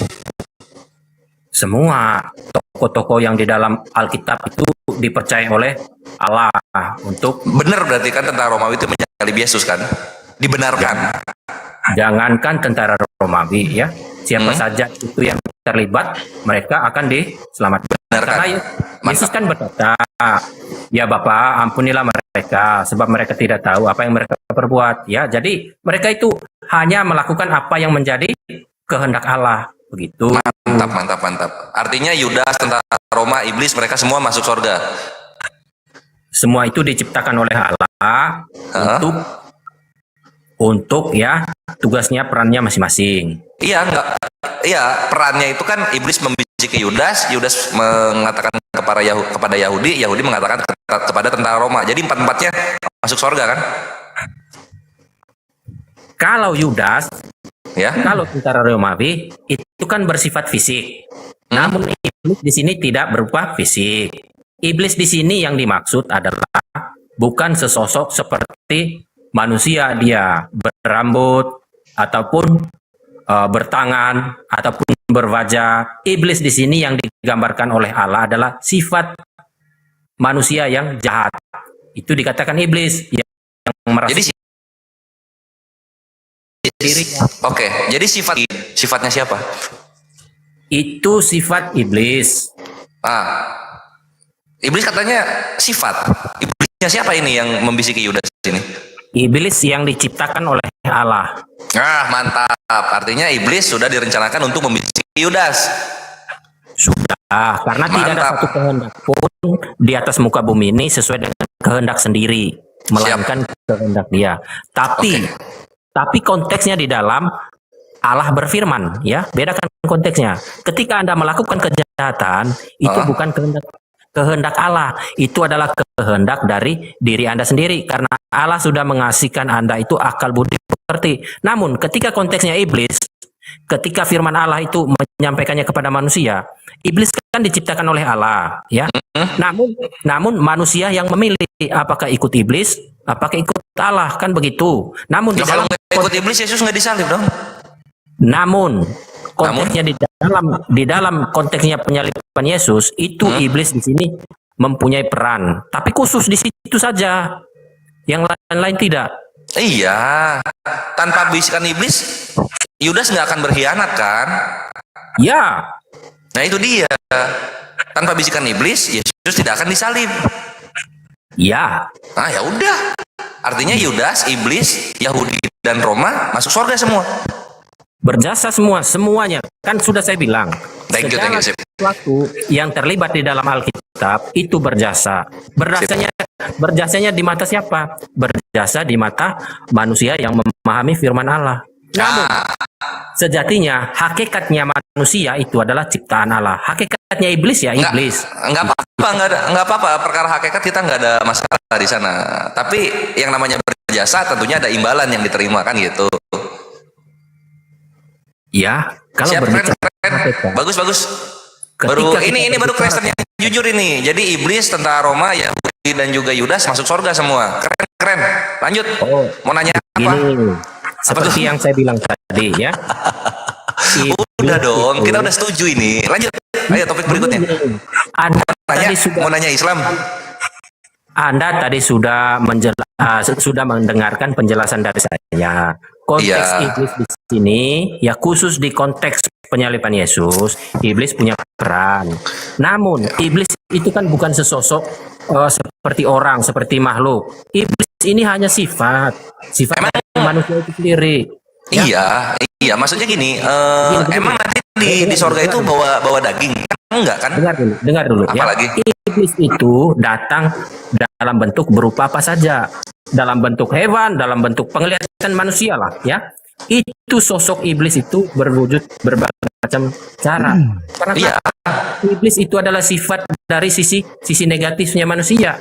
Nah, ini sifatnya siapa yang membisiki Yudas? Itu sifat iblis. Ya udah kalau gitu, sifatnya iblis kan yang membisiki Yudas. Ya udah, iblis Yudas, tentara Roma, Yahudi masuk surga. Sip. Ayo, iblis. Ya. Iblis. Apalagi? Iblis tidak seperti Yudas.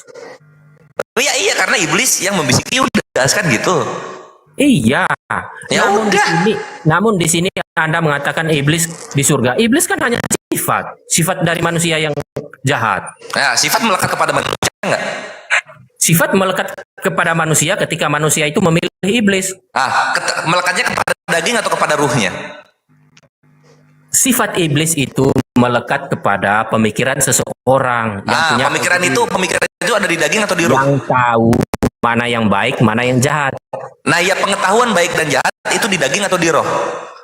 Pengetahuan baik dan jahat itu adalah di pengetahuan segala sesuatu yang bersifat mempunyai akal budi, yaitu manusia. Adanya di roh atau di daging? Sifat pengetahuan ini dan sifatnya iblis. Pengetahuan itu berefek kepada daging. Contoh. Ya. Ketika Anda memilih iblis, Anda kan mencuri nih. Anda kan pilih iblis dengan cara mencuri. Berarti kedagingan Anda tentu dihukum. Kedagingnya dihukum. Karena mengikuti efeknya dari mana? iblis. Efek dari roh iblis tadi yang Anda pilih. Iblis itu bentuknya roh. Di sorga adanya roh, bukan daging. Bukan. Udah pas. Bukan berbentuk roh iblis. Tadi saya sudah mengatakan kepada Anda itu adalah sifat manusia. Kenapa mencerdaskan, gue jadi bingung sendiri sama konsepnya sih. Tadi roh iblis dibilang. Masa roh iblis bentuknya bolu? Kan nggak mungkin. Yang bingung kan Anda, ya. Saya kan tadi sudah jelaskan kepada Anda bahwa tadi bilangnya roh iblis loh. Di surga kan roh. Artinya roh iblis masuk. Iblis. Yang saya katakan adalah iblis itu adalah sifat manusia yang memilih. Sifat manusia ini melekatnya pada roh atau pada daging? Pada sifat manusia. Iya, sifatnya manusia melekatnya pada roh atau pada daging? Sifat iblis atau sifat melakukan ajakan firman Allah itu sifatnya itu memilih. Nah, iya, sifat memilihnya ini datangnya dari roh atau dari daging? Datangnya itu dari roh atau dari daging, sifat memilih atau sifat iblis atau sifat-sifat yang lain? Datangnya dari pengetahuan Anda, roh dan efeknya ke daging. Oh, kalau gitu ini entitas yang baru dong selain roh dan daging. Kalian cuma ada dua, kalau nggak roh ya daging, kan gitu. Anda mau membahas tentang apa di sini? Kita membahas iblis. Iblis ini dibilang sifat. Nah, sifat ini bentuknya roh atau daging? Oke, saya ulangi lagi. Iblis iblis adalah sifat buruk dari manusia. Terus? Nah, sifat buruk dari manusia, sifat ini melekatnya kepada dagingnya manusia atau kepada rohnya manusia? Kepada pengetahuan manusia yang berakal. Oke, pengetahuan manusia ini adanya di roh manusia atau di dagingnya manusia? Pengetahuan manusia itu bukan bersifat benda. Pengetahuan manusia itu adalah akal budi pekerti. Ketika Anda mau mencuri, kan sudah gamblang tadi. Oke, akal budi pekerti itu adanya di roh manusia atau di daging manusia? Berarti Anda memilih iblis. Efeknya apa? Anda kan di penjara. Iya, kita bukan soal pilih memilih. Ini kita harus tahu dulu iblis ini datangnya dari roh manusia atau daging manusia gitu loh. Iblis itu sisi kejahatan dari manusia, sisi kegelapan. Sisi kejahatannya manusia ini datang dari dagingnya manusia atau rohnya manusia? Pengetahuan. Oke. Datang dari pengetahuan. Pengetahuan ini melekatnya di daging manusia atau di roh manusia? Itu melekat kepada pemikiran Anda yang bersifat Anda memilih mana yang baik yang buruk. Pemikiran kita itu datangnya dari dagingnya atau dari rohnya? Dari pengetahuan Anda. Oke, berarti ada tiga ya. Oke, dalam diri manusia itu ada tiga ya. Ada roh, ada daging, ada pengetahuan. Itu kan Anda. Ya, nah, kalau gitu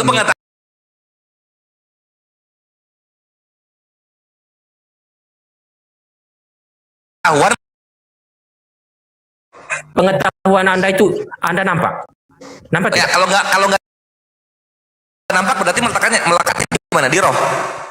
Di pengetahuan kamu yang berakal budi. Oke, kalau gitu ada tiga kan manusia ini, ada roh, ada pengetahuan, ada daging, kan gitu. Kamu pernah berbuat salah tidak? Kamu pernah berbuat dosa? Pernah berbuat salah. Makanya Anda nampak tidak iblis di pengetahuan kamu? Tidak nampak. Makanya artinya nggak nampak. Yang nggak nampak itu kan roh. Makanya. Mantap. Artinya iblis itu berbentuk roh dan roh ini ada di sorga di akhir zaman. Diam dulu. Udah clear, ketok palu, tok. Thank you mencerdaskan. Topik baru. Tidak. Anda udah dong. Roh iblis ada di sorga. Sip. Thank you mencerdaskan. Enggak. Iya, lanjutlah, udahlah. Tadi udah bilang sifat iblis ini nggak kelihatan. Kalau nggak kelihatan artinya roh. Udahlah. Ayolah, Iblis lanjut. itu ada di dalam sisi kegelapan Anda sendiri, pikiran Anda sendiri. Kelihatan nggak? Kelihatan nggak? Enggak. Nggak kelihatan. Udah, iblis itu roh. Roh masuk surga. Lanjut. Itu pengetahuan Anda, iblis itu bukannya bersifat. Pengetahuan kelihatan nggak pengetahuan? Makanya, apakah relevan ketika Anda bertanya? Ya relevan lah. Karena Kristen kan cuma dua, roh daging gitu aja terus udah sampai akhir zaman, sampai rapcur. Dul. Kok jadi ngehujat? Kenapa jadi dul gitu, Tung? Anda kan mengatakan, pertanyaan Anda, tolong Anda dengarkan. Anda mempertanyakan, apakah iblis itu melekat kepada roh atau melekat kepada daging? Iya. Saya jawab pertanyaan Anda. Saya jawabnya begini. Iblis itu ada di pengetahuan Anda. Ketika Anda memilih untuk mencuri, maka Anda memilih sifat iblis. Sifat iblis. Apakah ada dampaknya terhadap diri Anda? Ada. Dengar dulu dong. Dampaknya terhadap daging Anda itu ada. Ketika Anda digebukin, jadi sakit kan? Sakit. Nah, gara-gara apa itu? Anda gara-gara sifat iblis. Gitu. Sifat iblisnya kelihatan nggak? Dengar dulu dong. Apakah relevan ketika Anda bertanya? Apakah sifat iblis itu melekat kepada daging atau melekat kepada roh? Iya, kalau misalnya kelihatan kepada daging, kalau tidak kelihatan kepada roh, kan tinggal gitu aja jawabnya. Tadi mencerdaskan udah bilang sifat iblis nggak kelihatan, artinya melekat kepada roh. Artinya sifat iblis ini masuk surga melalui roh. Simple. Parah. Apa? Kenapa Anda tidak terima bahwasannya saya berkata demikian ya?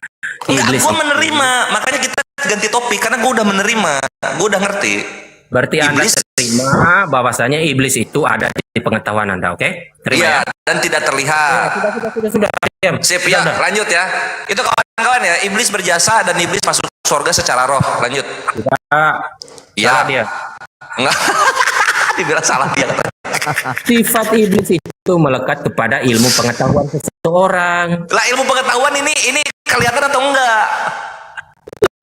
Ilmu ketika kamu mencuri tadi itu kan dampaknya, itu kan dampaknya bukan sifatnya. Tadi udah bilang lo mencerdaskan sifat itu nggak kelihatan. Ya kalau gitu roh itu. Loh, kapan Anda nampak sifat iblis itu kepada kapan? Nggak nampak kan? Nggak nampak, nggak kelihatan. Tadi mencerdaskan sendiri yang cerdaskan gua lo. Lagi ucapannya. Makanya ketika Anda mau menuju surga, otomatis iblis tidak ada di sana. Karena iblis bersifatnya itu adalah pengetahuan Anda. Jadi pengetahuan tinggal di bumi. Ketika Anda masuk neraka, berarti Anda ikut iblis. Karena neraka adalah tempat iblis. Katanya iblis itu dari pengetahuan. Gimana sih? Aduh, nggak mudeng juga. Oke. Aduh, udah adu-aduhan ini. Ini gimana ini udah adu-aduhan? Kita coba. Tadi katanya iblis itu pengetahuan. Oke, pengetahuan kelihatan nggak? Enggak. Artinya roh, karena nggak kelihatan. Roh kemana ujungnya? Ke surga. Kamu punya roh? Ada. Nah, roh kamu sama roh iblis sama nggak? Sama.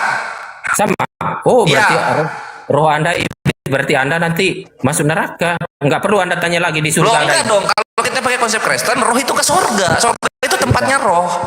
Karena di surga sama doktrin sendiri. Karena di surga itu kan sifatnya suci, Mas.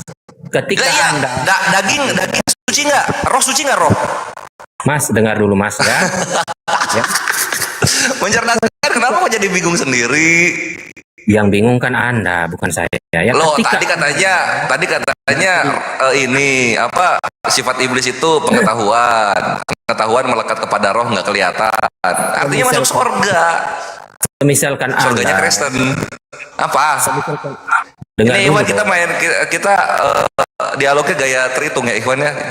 Kita berputar-putar di atas permukaan air, kejebak sendiri dia.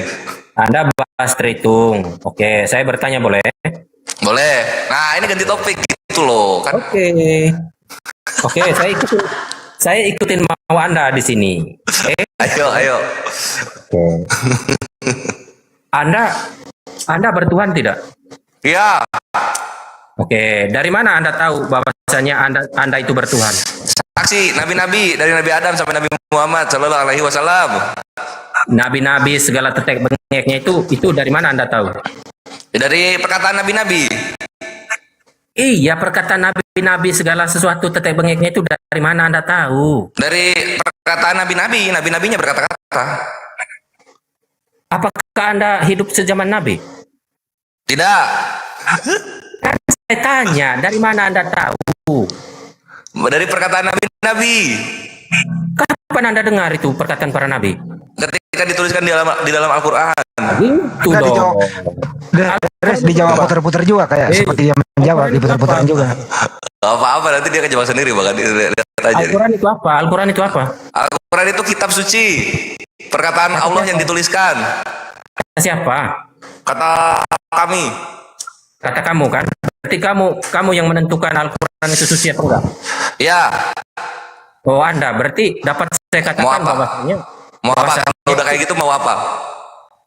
Iya, bahwasanya itu bodong. Kok bodong? Ya karena yang menentukan Al-Quran itu suci apa enggak itu kamu. Nah iya, terserah gua lah. Orang di situ udah tertulis perkataan Allah semua, masa nggak suci? Coba sekarang kitab lu. Kitab lu ada perkataan roh dusta nggak? Nah, ya saya ikutin mau kamu dari tadi loh. Ya. Ada perkataan roh dustanya kan? Artinya najis. Itu harusnya kitab najis, bukan kitab suci. Parahnya orang. Lo kan ada kata, ada roh dusta di sana ngomong loh. Oke, saya artinya bedakan. Jadi kitab kami suci karena perkataan Tuhan, kitab kalian itu najis karena ada perkataan-perkataan roh dusta di sana. Oke, berarti bukan Al-Quran itu suci. Al-Quran itu suci, bukan kata kamu kan? Loh, ini sekarang mencerdaskan lagi ngobrol sama siapa? Ngobrol sama kamu. Artinya mencerdaskan harus mendengarkan perkataan. Iya, yang saya tanya. Ya udah berarti benar kan? Iya nggak? Oke, berarti boleh dong. Berarti boleh dong saya. Mencerdaskan. Aduh. Yang lain dia gue nggak jago asumsi, bre. Ini yang lain yang lain diam dulu ya. Gini Alek, gimana ini menjelaskan ini? Oke, iya, yang lain diam aja. Pusing dia ya. Ini bukan mencerdaskan tapi membagongkan semua ini. Mencerdaskan dia kejebak sendiri, kasihan.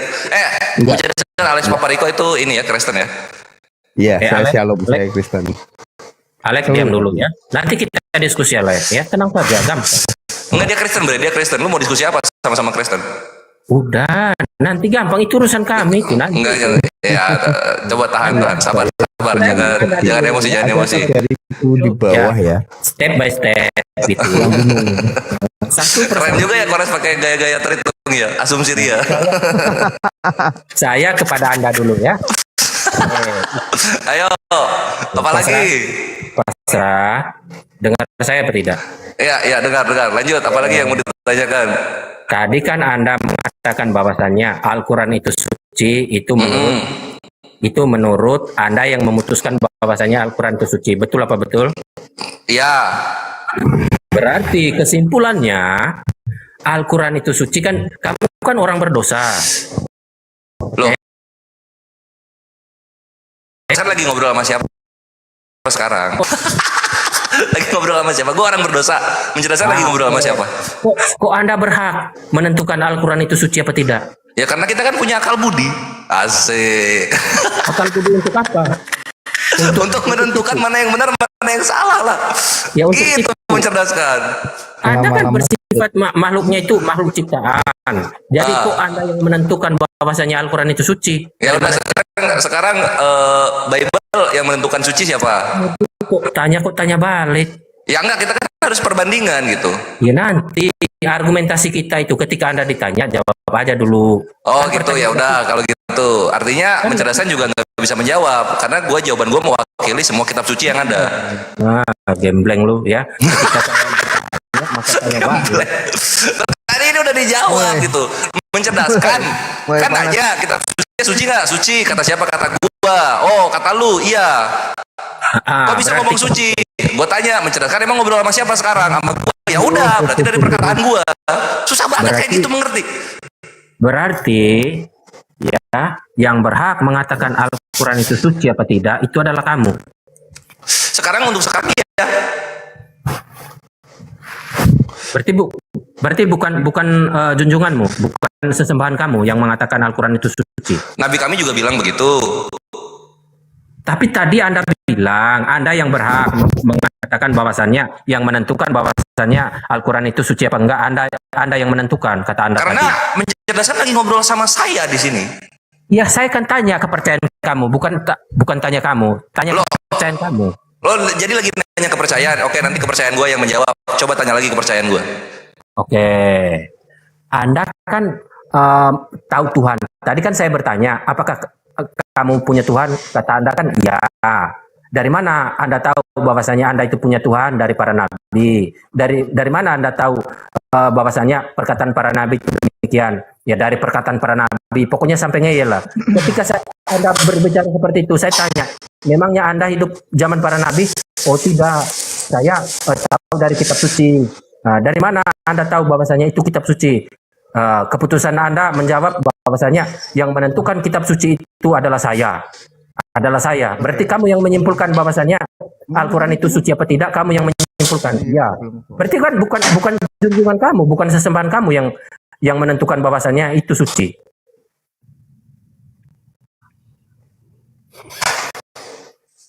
Yuk coba, tadi lu nanya kepercayaan gua udah ngejawab lu belum? Kepercayaan kamu harus menjawab di sini dalam. Ya udah ini makanya gua lagi gantian mic sama kepercayaan gua. Coba lu ngobrol. Dari mana Anda tahu bahwasannya Al-Quran itu suci? Dari mana? Saya tanya ulang. Ini nanya kepercayaan gua. Tapi tadi Anda percaya kitab suci. Lah, lu nanyanya ke siapa? Kalau nanya ke gua jawab. Kalau nanya ke kepercayaan gua ya biar dia jawab. Menanya kepercayaan lu berdasarkan kitab suci kata lu. Ya udah, biar kepercayaan gua yang jawab. Tungguin 5 detik.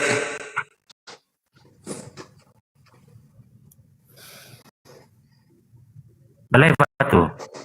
Udah dijawab ya berarti sama kepercayaan gua. Oh, berarti kesimpulan saya boleh ambil kesimpulan kalau begini. Ketawa dulu, Anda terlalu. Makanya mencerdaskan, lu itu ngobrol sama gua. Lu tuh ngobrol sama gua gitu loh. Artinya gua di sini mewakili agama gua. Ketika gua mewakili agama gua, maka gua berhak menjawab apa yang lu tanyakan. Anda itu masa yang kayak gini nggak ngerti mencerdaskan?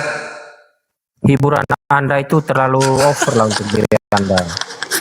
Berarti bukan makanya gitu dalam Islam itu ada frasa begini ya dalam Al-Quran, afala ta'qilun. Apakah kamu menggunakan otakmu? Apakah kamu berpikir gitu loh? Berarti bukan sesembahan gitu mencerdaskan. Ya. Al-Quran itu suci. Bukan. Ini nanyanya ke siapa? Ini nanyanya ke gua atau ke kepercayaan gua? Coba. Enggak, saya nanya kepada siapa ya? Handi. Oh, nanyanya kepada Handi sekarang ya. Udah, silakan Bang Handi, silakan. Enggak mau nanya ke kepercayaan gua lagi. Saya berbicara sama kamu kan kamu nggak mau. Loh, tadi berbicaranya mau sama kepercayaan gua tadi lu bilang. Saya tanya ulang ke kamu ya. Oh, nanyanya ke gua sekarang. Ini baru berpikir. Ini baru berpikir mencerdaskan. Lanjut. Nah, kalau lu nanya gua jawab sekarang. Gimana? Boleh. Siapa yang menentukan bahwasannya? Siapa ya? Informasi dari mana bahwasannya Al-Quran itu suci? Ya, informasinya ada di Al-Baqarah ayat 2. Apa bunyinya? Dzalika kitabul la raiba fi. Siapa yang menulis itu? Yang menulis sahabat-sahabat Nabi. Menulis berdasarkan apa? Dari mana? Berdasarkan perkataan Nabi. Ini baru belajar. Gini ya kawan-kawan. Ini caranya menjinakkan Tritung. Ini caranya begini. Silakan lanjut. Nabi itu dari mana? Nabi itu dari wahyu. Wahyu itu dari mana? Wahyu itu datang dari Allah. Allah itu. Bagaimana hubungannya? Iya, ketika Allah ingin mewahyukan sesuatu kepada Nabi, maka Allah akan mewahyukan sesuai dengan irodatnya atau kehendaknya. Wahyu itu diciptakan apa enggak? Bukan, wahyu itu bagian dari sifat. Berarti tidak diciptakan. Tidak, melekat kepada ini, melekat kepada Tuhan dong, gitu. Berarti udah ada dua ya, Allah sama wahyu Allah. Berarti ada dua ya. Nah, berarti kamu percaya bahwasannya ada ruhnya Allah itu? Iya, ruh yang ada di kita itu ruhnya Allah. Oh, berarti ada tiga ya, ruh Allah, wahyu Allah ya. Roh Allah diciptakan oleh Allah apa tidak? Ruh diciptakan kalau ruh. Oh, berarti roh Allah pernah almarhum ya? Kenapa pernah almarhum? Ya kan belum ada rohnya. Oh, yang butuh roh itu ciptaan. Tuhan nggak butuh. Buat apa? Anda percaya bahwasannya ada roh Allah? Percaya. Apakah roh Allah itu diciptakan oleh Allah? Diciptakan. Oke, berarti Allah pernah almarhum, belum mempunyai roh. Memang Tuhan itu ada rohnya juga ya di dalam dirinya, di dalam zatnya. Lah, saya kan bertanya kepada Anda sekarang. Nah, ini gue bertanya retorika. Kalau di kami segala sesuatu yang butuh roh itu ciptaan. Contoh lalat ada rohnya itu ciptaan. Manusia ada rohnya itu ciptaan. Aduh. Makanya Zeus, Osiris ada rohnya ciptaan. Oke, saya alihkan Dionysus dewa ada rohnya ciptaan. Kayak gitu. Ya, saya Mantap ya. alihkan, Keren ya, dong. saya alihkan aja deh pertanyaannya. Sudah ya. Alihkan aja. Udah. Terserah mau dilanjut ayo, mau enggak ayo. Gue bisa bahas roh itu jauh sekali kemana-mana. Apakah Anda percaya kalau Allah itu? Percaya. Kalau Allah itu adanya kapan? Kekal bersamaan dengan Allah. Itu sifatnya. Berarti kalau Allah sama wahyu Allah itu kekal. Sama kasihnya, sama maha melihatnya kekal. Berarti roh Allah, wahyu Allah itu bersifat kekal. Enggak, roh itu ciptaan. Oh. Makhluk itu makhluk. Oh, roh Allah itu makhluk. Makhluk itu. Ciptaan. Makanya jangan disembah. Kalau menyembah roh, ini dalam Islam ya, kalau orang-orang yang menyembah roh, itu adalah orang-orang musyrikin. Sama seperti pagan Yunani menyembah roh, pagan Mesir menyembah roh. Jangan disembah. Mantap ya. Makanya kan ada namanya itu animisme. Orang-orang yang menyembah roh-roh alam, roh hewan, kayak gitu. Allahmu itu punya kalem nggak? Punya. Apakah kalem Allah itu diciptakan oleh Allah? Bukan, kalimah yang diciptakan. Kalam enggak? Kalem, dapatkah saya katakan bahwasanya kalem Allah itu adalah roh Allah? Enggak, beda dong. Katanya aja udah beda. Roh, kalam, beda jauh dong. Kalam itu ini kita bahasa Indonesia kan ya. Ini belajar orang-orang Kristen karena kalian kan saya sudah ambil poin Anda. Mantap gitu dong belajar. Ini lama-lama mu'alaf ikhwan mencerdaskan ini. Alhamdulillah, keren. Apakah roh Allah ada bersama Allah? Enggak. Roh Allah itu di mana? Roh Allah tuh di diri kita nih. Ini rohnya Allah nih. Ruhu minhu. Yang ada dalam diri kita itu rohnya Allah, miliknya Allah ini. Gitu. Apakah roh Allah sama dengan roh manusia? Iya, rohnya manusia itu rohnya Allah itu. Apakah roh Allah susah ya? Satu hakikat dengan roh manusia? Rohnya Allah satu hakikat dengan rohnya manusia. Satu. Iya, satu. Oh, berarti saya Allah Anda juga ya? Loh, Allah kami bukan roh. Loh. Hakikat roh Allah kami bukan roh. Tuhan kamu saya. Mencerdaskan Tuhannya Anda yang roh itu. Makanya Anda itu Tuhannya Anda sendiri. Dia aja kamu pertanyaannya sendiri, kasihan. Parah. Semangat mencerdaskan. Dilanjut. Apa pertanyaannya? Apalagi? Saya bertanya ulang lagi biar boleh ditanya ulang ya, kita tanya ulang. Biar gampang tanya ulang. Apakah hakikat roh Allah dengan roh makhluk ciptaannya sebagai manusia kita ini, roh saya ini, apakah hakikat roh Allah dan roh manusia itu sama? Sama, itu roh yang sama itu. Oh, berarti saya ini memiliki kekuasaan begitu ya, seperti Allah menciptakan roh yang lain begitu ya?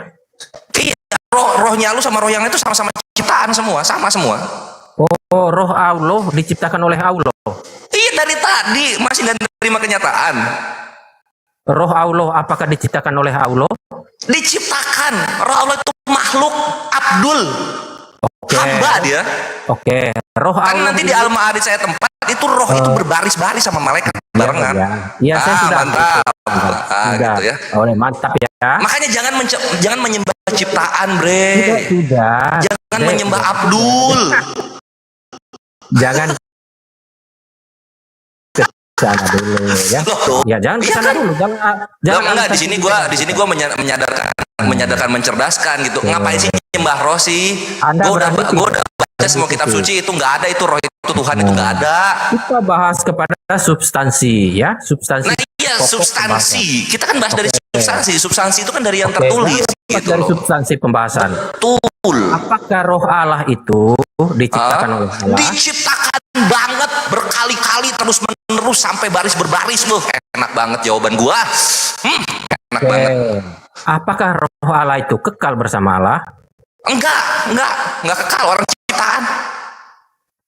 Allah menciptakan segala sesuatu itu melalui apanya Allah? Melalui kehendak.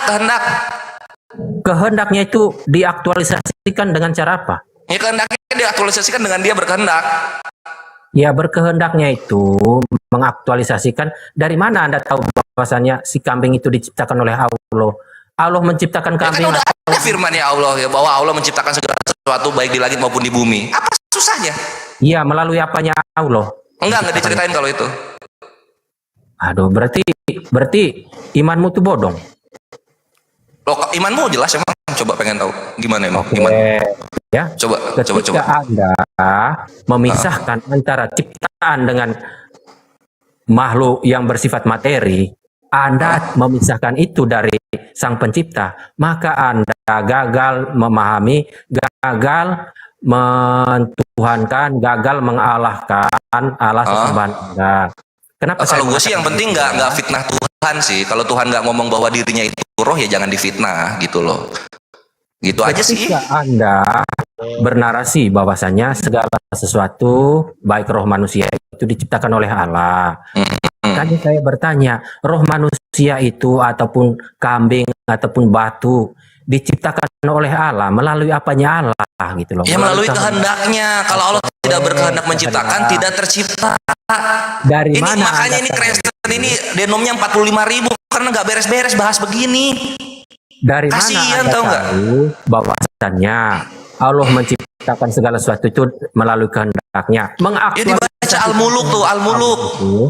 Mengaktualisasikan kehendak Allah itu untuk menjadikan sebuah makhluk itu melalui apanya Allah gitu loh. Ya melalui kehendaknya tadi udah dijawab, melalui kehendaknya. Ini gua ulang-ulang ya supaya lu itu tidak terguncang lebih jauh. Allah menciptakan segala sesuatu melalui kehendaknya. Lalu kemudian menciptakan roh juga. Roh itu ciptaan Allah. Dah terima kenyataannya. Terima kenyataannya. Apakah kehendak Allah itu diciptakan oleh Allah? Kehendak Allah itu sifat. Kehendak itu sifat. Apakah lebih tinggian mana? Lebih tinggian mana sifat Allah dengan Allah itu sendiri? Ya lebih tinggi Allah dong.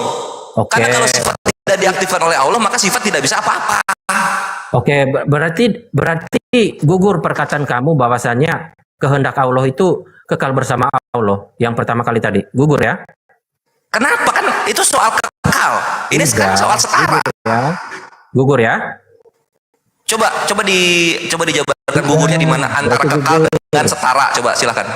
Berarti gugur. Ya udah Tuhan lu setara surga sama neraka deh. Karena sama-sama Berarti kekal gugur, dia. Ya? Oke, baik. Ya, Tuhannya mencerdaskan ikhwan kekal. Sama kayak neraka dan surga. Sip, lanjut. Kapan Allah itu menciptakan kehendaknya? Kapan?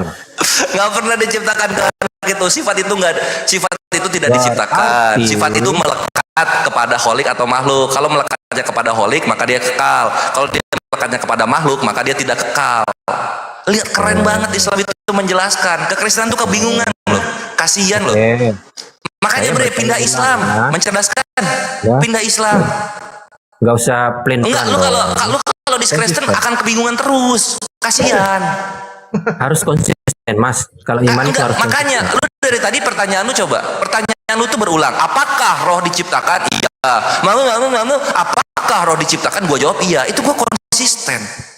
Lu mencerdaskan lu selama lu Kristen, lu nggak akan bisa konsisten. Serius. Nggak usah terlalu banyak menghibur diri kamu. Loh, bukan ini serius, Bre. Karena gini, udah dibuatkan 1 Korintus 4 nomor 10. Karena kita bodoh oleh karena Kristus. Selama lu masih menyembah Kristus, lu akan bodoh terus mencerdaskan. Percaya sama gua. Karena Anda tidak ada junjungan yang mencerdaskan. Nabi kami tidak pernah mengatakan karena Islam itu membuat kamu bodoh. Enggak. Tapi kalau kitab suci itu kita baca ya, kalau kita mau jujur 1 Korintus 4 nomor 10. Ini nih nubuatan sebenarnya. Ini gue bacain dikit ya. Parah kamu ini. Kami bodoh oleh karena Kristus, tetapi kamu arif dalam Kristus. Kami ini siapa? Kamunya ini siapa? Kamunya ini Islam. Apakah Islam tidak ada yang cerdas ya Islam ini? Kami itu cerdas. Oke, kalau Anda cerdas, bisa nggak jawab pertanyaan saya? Tadi udah kita jawab. Roh itu ciptaan. Sifat kehendak Allah itu kekal karena melekat kepada Allah. Allah itu yang maha kekal. Tapi mencerdaskan karena ini sudah dibuatkan kami bodoh oleh karena Kristus, jadi bodoh terus. Menilai. Jadi saya Penonton coba ya, penonton ya 3.000 pun musim kita kasih polling ya. Apakah mencerdaskan ini selama dia bertanya menjadi pintar atau malah menjadi bodoh? Silakan ketik. Oke, ya. Saya tanya ulang Anda ya. Tuh yang tanya ulang, dia bilang tanya ulang. Astagfirullah. Karena jawaban Anda itu tidak konsisten. Yang mana? Oke. Tanya terakhir ya, boleh ya? Tanya terakhir. Boleh banget tanya terakhir. Tapi jangan berulang ya. Karena kalau makin berulang, ini Kristus ini benar-benar bikin bodoh, serius. Apakah Anda percaya bahwasannya Allah itu memiliki sifat? Ya, percaya. Apakah sifat Allah itu kekal bersama Allah? Kekal. Ini tadi udah ditanyain. Manakah yang lebih tinggi? Allahnya apa sifatnya Allah? Allah lebih tinggi. Berarti ini udah dijawab tadi, gua recording loh. Segala sesuatu yang bersifat kekal itu setara, ya. Itu kata siapa? Masa surga sama neraka setara dengan Tuhan? Ya, bertanya ulang, ya. Ini kita bahas kekal atau setara sih? Apakah sifat Allah itu? Ini dulu mencerdaskan. Lu di sini kebingungan, lu mulai goncang imannya. Coba. Ini gue cek dulu. Lu bertanya soal kekal atau setara? Dua-duanya, ya. Oh, dua-duanya. Oke. Kalau misalnya dua-duanya, coba pertanyaannya apakah sifat itu kekal dan setara dengan Tuhan? Gitu dong, yang komplit. Apakah sifat Allah itu kekal bersama Allah? Saya tanya lagi. Benar. Berarti sifat Allah dan Allah kekal? Kekal, iya. Itu kekalnya benar. Oke. Tinggian mana sifat Allah dengan Allah? Allah dong. Berarti ada kekal kecil, ada kekal besar. Bukan kekal gitu gini. Ini jatuhnya mencerdaskan. Sini loh. Ini untuk kawan-kawan Kristen ya, gua supaya paham. Mencerdaskan, lu harus pahami dulu. Kenapa sih Allah itu maha kuasa? Apakah sifatnya yang maha kasih maha kuasa? Apakah sifatnya yang maha melihat maha kuasa? Kan enggak. Ada kekal kecil, ada kekal besar. Alamak. Lah, kekal kecil sama kekal besar kan itu dari mencerdaskan. Ada 2 apa 3 ini? Gimana sih? Ya udah kayak gini. Kalau gini ya, coba kita bandingkan. Artinya, apakah Tuhan yang Kristen maha kasih ini kekal? Artinya maha kasih ini setara dengan Allah Bapa. Artinya maha kasih ini yang keempat. Apakah Allah Bapa itu mempunyai sifat maha melihat? Apakah maha melihatnya kekal? Artinya maha melihat ini setara dengan Bapa. Ini Tuhan lu yang mau jadi manusia berapa biji jadinya? Oke, saya tanya lagi boleh? Nah, kan baru berpikir di sana kan? Saya tanya lagi. Baru lu berpikir di sana. Kasihan banget mencerdaskan. Apakah sifat Allah kekal bersama Allah? Kekal bersama Allah, kekal. Oke. Emang Apakah kekal itu setara? Di sini baru kekristenan itu bodoh oleh karena Kristus. Memang anak karena ini masih bisa menyamakan mikir. kekal dan setara. Memang ini anak masih bisa mikir. Enggak, ini dia melayang-layang di atas permukaan air, Bang Andi. Dia melayang-layang di atas permukaan air ini. Kejadian 1 nomor 2. Parah guru lu ini, Celebes, parah. Oh, jadi dalam kekristenan itu maha kasih juga Tuhan karena setara ya. Enggak usah ke Kristen dulu kamu. Terus maha cemburunya Tuhan itu di perjanjian lama, maha cemburu juga itu Tuhan juga karena setara. Kelar. Bahas tentang Allahmu sendiri aja enggak belum kelar. Loh, ini udah kelar. Ketika kita balikan kan lu sendiri jadinya mikir, oh iya ya kok pertanyaan gue malah menyerang Allah Bapa sendiri ya. Saya tanya ulang ya. Nah, coba kita sama-sama bertanya, apakah maha kasihnya Tuhan itu kekal? Coba. Saya tanya ulang ya. Nggak berani jawab, kabur dia. Karena jawaban kamu tidak konsisten dari tadi. Nah, coba. Yang kami bodoh oleh karena Kristus ini coba diterangkan, coba diterangkan, mencerdaskan, coba gua bertanya ya. Coba gua bertanya ya. Allah Bapa, apakah sifat Allah Bapa itu kekal? Coba dijawab.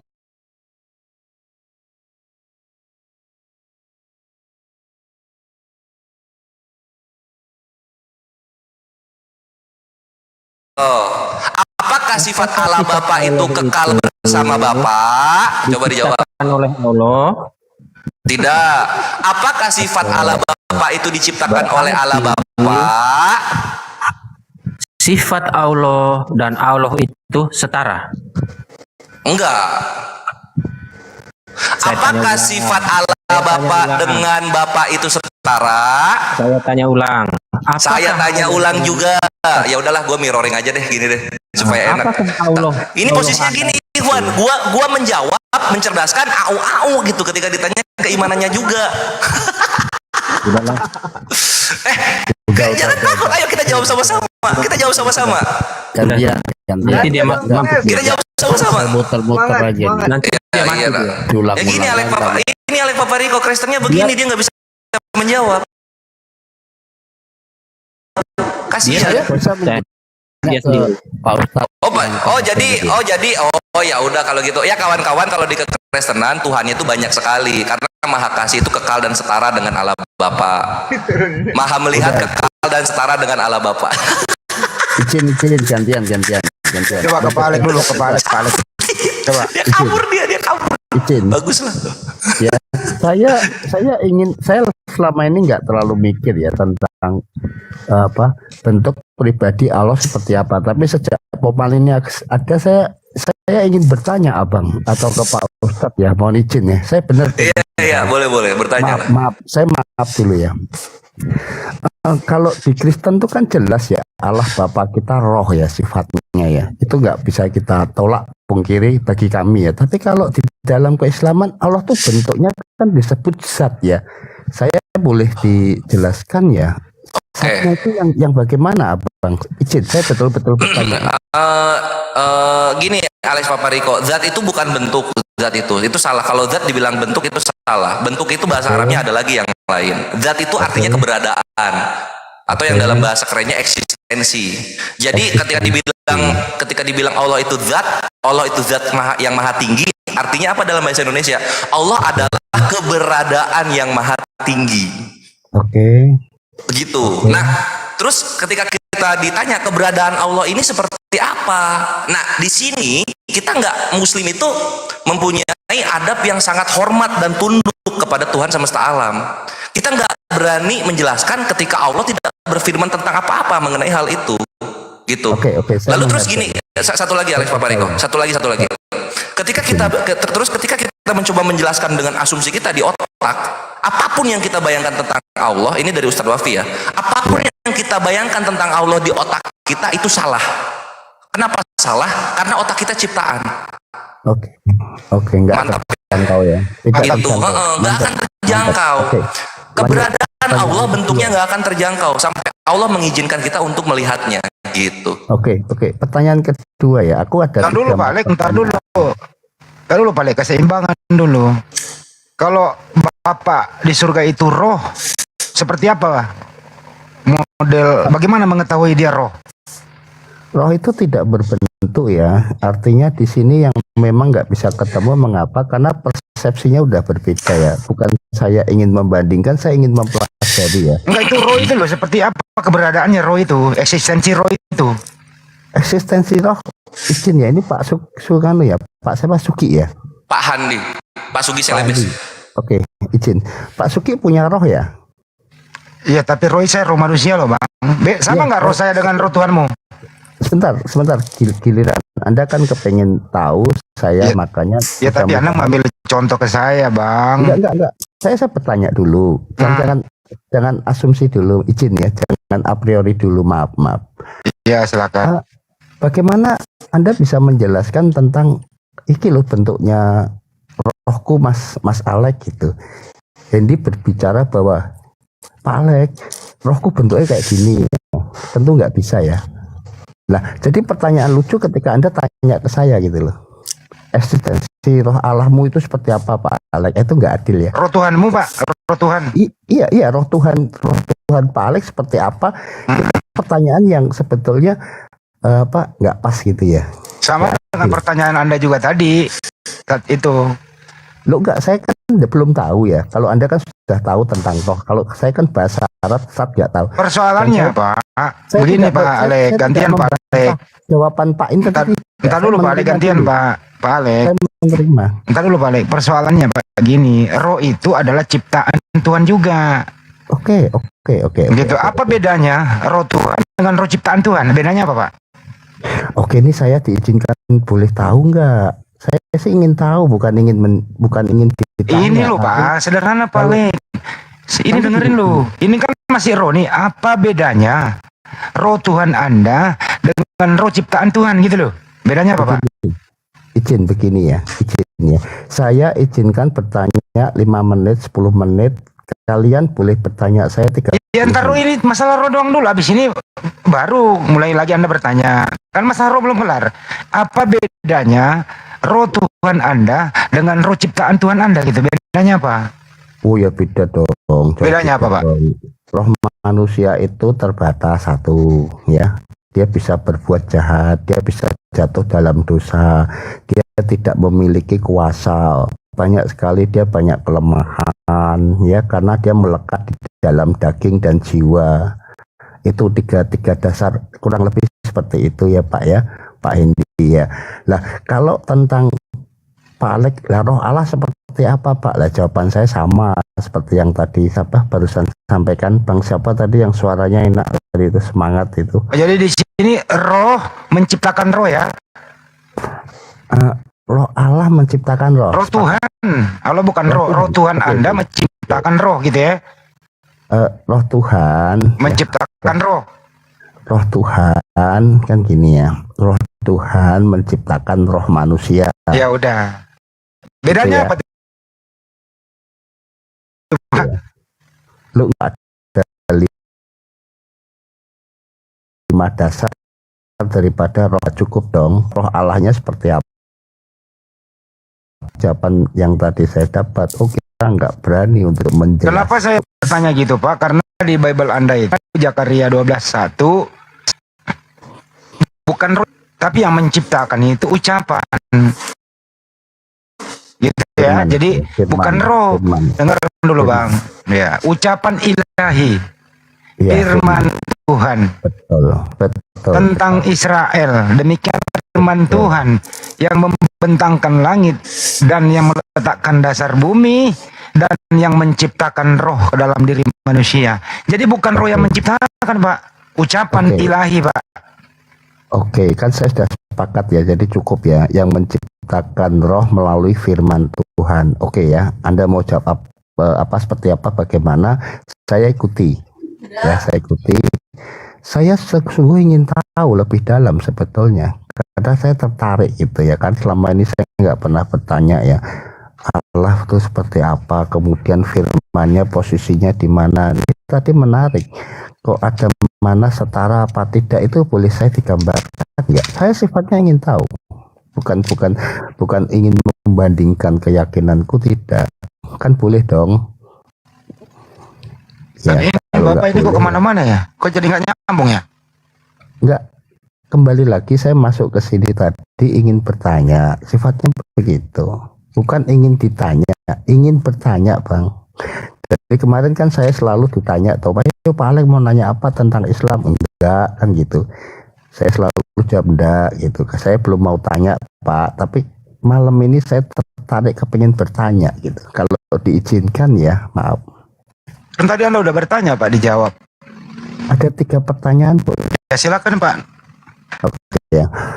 Saya menghargai apapun jawabannya. Saya tidak seperti yang mencerdaskan tadi ya, tidak seperti itu. Saya tidak pertanyaan untuk menguji atau mencari celah atau untuk membuat kemenangan, tidak ada di dalam pikiran saya ya. Oke, boleh ya. Langsung aja Pak Alek, pertanyaannya Pak Alek. Gas. Enggak, ya paham dulu ya. Lalu tentang keberadaan Allah tadi, sifat ya yang pertama ya. Jadi lupa toh. Sifat ya, kemahaesaannya ya, betul ya. Yang pertama ya. Lalu Sifatnya yang pertama gitu maksudnya. Oke, sifat yang pertama ya. Lalu yang Sifat yang pertama Allah itu ada. Oke, ada ya. Al-wujud. Ada Allah itu. Al-wujud ya. Monggo ya. Saya sih jadi tahu, terima kasih. Lalu yang kedua tentang apa bedanya dengan firman atau kalam atau ucapan Allah? Mantap. Dibantu saya. Ya, jadi kalam itu simpelnya kita translate aja ke bahasa Indonesia. Kalam itu artinya bicara. Jadi al-kalam itu sifat bicaranya Allah. Allah itu mempunyai sifat bicara. Nah, nanti dari sifat bicara ini keluarlah kalimah. Kalimahnya itulah yang ciptaan. Itulah kenapa nanti Nabi Isa Al-Masih itu dibilangnya kalimatuhu. Perkataan darinya atau kata darinya gitu. Oke. Oke, lalu definisinya tadi, izin saya sih tidak ingin menyerang, cuman ingin bertanya saja. Tentang kesetaraan tadi, kenapa kok lebih tinggi mana dipertanyakan, lalu Anda menjawab lebih tinggi ini, itu bagaimana penjelasannya? Saya belum tahu. Nah gini, jadi pertama kita harus tahu dulu keberadaan yang maha tinggi, yaitu Allah Azza wa Jalla. Itulah Tuhan semesta alam, Tuhan yang benar, tiada ilah selain dirinya. Nah, Amin. Allah itu dia mempunyai sifat-sifat yang melekat kepada zatnya, kepada keberadaannya. Salah satunya tadi sifat kalam. Terus nanti ada juga sifat al-hayyu atau yang maha hidup. Nanti juga ada sifat yang maha melihat, maha mendengar. Segala sifat ini tuh melekat kepada keberadaan Allah atau zatnya Allah. Terus kenapa kok Allahnya lebih tinggi? Ya logika aja Pak. Sekarang maha melihat bisa nggak menjadi maha mendengar? Maha melihat bisa nggak berkehendak? Kan enggak. Allah yang mengkontrol sifat-sifatnya kan Allah. Tentunya Allah lah yang lebih tinggi. Kita ambil contoh paling simpel. Gula mempunyai sifat manis. Ketika sifat manisnya hilang, gulanya hilang nggak? Kan enggak. Saya sepakat dulu. Sudah saya sepakati ya. Mantap. Oke. Kemudian tadi kan berarti ada kesetaraan yang berbeda ya. Ada yang lebih tinggi yaitu Allah. Ya enggak, tunggu apa Alek dikoreksi dulu. Bukan kesetaraan yang berbeda. Kalau yang namanya kesetaraan ya sama. Artinya nggak setara gitu loh, tidak setara. Maaf. Saya pelepotan saya. Maaf. Berarti ada satu ketidaksetaraan gitu, betul ya? Maaf ya. Iya, itu benar lah. Ada sifat dan ada bicara Allah gitu ya, kalam ya, betul ya. Ada sifat bicaranya Allah ya. Oke. Lalu apa sifat bicara lah didefinisikan sendiri nggak muatan bicaranya? Ngerti maksud saya ya? Muatan bicaranya tuh bisa didefinisikan sendiri nggak? Menjadi yang disebut kalam atau firman atau ya yang tadi yang di antara yang tadi. Saya mohon maaf ya, maksudnya gimana? Tertawain ya, saya minta maaf dulu ya, saya tanya. Iya nggak apa-apa, aman Pak Alek. Nanti tertawain. Waalaikumsalam warahmatullahi taala wabarakatuh. Siap. Ya, definisi sendiri tentunya nggak bisa. Kita melihat definisi. Ketika kita bicara tentang Allah, maka definisi, lalu penjelasan, lalu pengetahuan itu harus dari Allah juga. Itulah dalam Islam, Pak Alex itu. Jadi kalau misalnya tidak tertulis begitu, jatuhnya fitnah. Jangan mengimani sesuatu yang fitnah gitu. Oke. Izin masuk sebentar, saudaraku. Boleh. Masya Allah. Mungkin ya Pak Alex ya. Iya. Saudaraku Kang Handi dan Gurunda semuanya ya izin Kang Wan Abi, Masya Allah. Bismillahirrahmanirrahim. Bismillahirrahmanirrahim. La haula wala quwata illa billah. Begini. Tadi sudah disampaikan oleh saudaraku Kang Kores ya. Bahwasanya kalam Allah atau perkataan Allah, kita konsisten dengan ayat Al-Quran yang telah Allah sampaikan, yaitu laisa kamitslihi syai'un, tidak ada yang setara dengan Allah. Maka ketika berbicara tentang kalam Allah, maka sama, tidak ada yang setara. Oleh karena itu suaranya tidak bisa didengar. Maka ada definisi kalam menurut ulama ahli tauhid, yaitu sifatun qadimatun qaimatun bidzatihi ta'ala laisa biharfin wala sautin. Sifat yang tidak ada awalnya, yang ada pada zat Allah Subhanahu wa ta'ala, yang mana tidak ada suara dan tidak bisa ditulis. Laisa biharfin wala sautin, tidak ada suara, tidak ada huruf. Itulah kalam Allah. Kalau sekarang kalam Allah ada suara dan ada huruf, maka apa bedanya dengan manusia ciptaannya? Itulah konsistennya, ya, Al-Quran, konsistennya Allah. Jadi kita selalu berpegang teguh umat muslim kepada konsep laisa kamitslihi syai'un di dalam segala hal. Bahkan di Bible Anda pun mungkin ada, ya, suaranya tidak bisa didengar, bahkan bukan mungkin, ada memang gitu kan, di Yohanes perkataan Yesus seperti itu. Jadi melalui tabir gitu kan. Itulah Allah, Tuhan, pencipta alam semesta dan seisinya. Nah, itulah kalam Allah, saudara. Jadi tidak ada suara dan tidak ada huruf. Nah, pertanyaan mungkin Anda bertanya seperti ini. Kenapa kok Al-Quran menjadi ada suara dan ada huruf? Kan itu firman Allah. Begini, saudara. Kita ahli sunnah wal jamaah. Ini untuk menentang orang-orang Syiah juga ya. Na'udzubillah, na'udzubillah, mungkin ya. Seperti yang kami ketahui, mungkin orang-orang Kristen dapat data-data, referensi dari orang-orang Syiah yang takfiri, na'udzubillah, yang sudah termasuk kategori orang-orang kafir. Na'udzubillah, na'udzubillah. Dan kami konsep ahli sunnah wal jamaah selalu berpegang teguh bahwasanya ada kalam Allah, kalam dal, dan ada kalam madlul. Kalam dal itu adalah kalam nafsi, saudara, yaitu firman Allah yang ada di Lauhil Mahfud. Al-Quran yang ada di Lauhil Mahfud, yang tadi laisa biharfin wala sautin, tidak ada huruf dan tidak ada suara. Itu Quran di Lauhil Mahfud sudah semuanya ada, lengkap, 30 juz. Dari Lauhil Mahfud diturunkannya oleh Allah ke Baitul Izzah. Nah, baru dari Baitul Izzah disampaikanlah oleh malaikat Jibril kepada baginda Rasulullah sallallahu alaihi wasallam secara bertahap sesuai kejadian yang terjadi pada saat zaman Rasulullah. Oleh karena itu, ada Al-Quran yang memiliki asbabun nuzul, dan ada juga yang tidak, seperti ayat-ayat muhkamat, saudara, ayat-ayat yang menerangkan tentang hukum. Nah, itu kalam dal yang ada di Lauhil Mahfuz, yang tidak ada suara dan tidak ada huruf.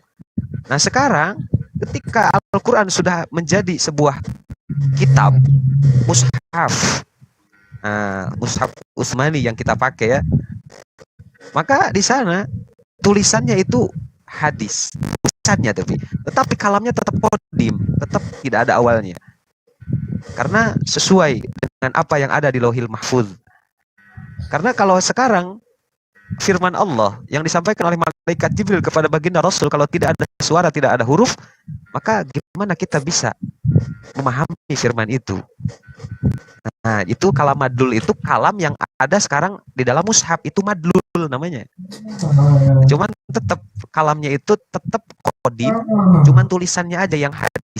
karena ditulis oleh manusia, bahkan sekarang ada percetakan. Cuman yang harus Anda ketahui, sampai kapanpun Al-Quran, meskipun ada percetakan atau ditulis, atau ada orang-orang yang ingin merubah Al-Quran, maka sampai hari kiamat tidak akan ada orang yang mampu merubah Al-Quran. Bahkan dari zaman Rasulullah sampai saat zaman sekarang ini, belum ada satu ayat atau satu huruf pun yang berubah daripada Al-Quran. Kenapa saya berbicara seperti itu?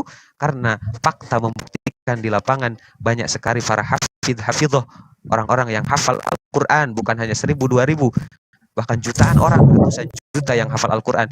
Itu sebagai bentuk janji Allah.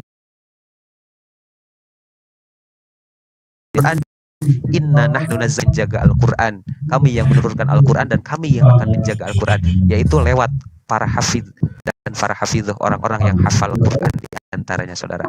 Mungkin seperti itu. Wallahu ta'ala a'lam bishawab. Lanjut saudaraku Kang Kores. Masya Allah, Stanzi mumtaz, barakallah ilmunya.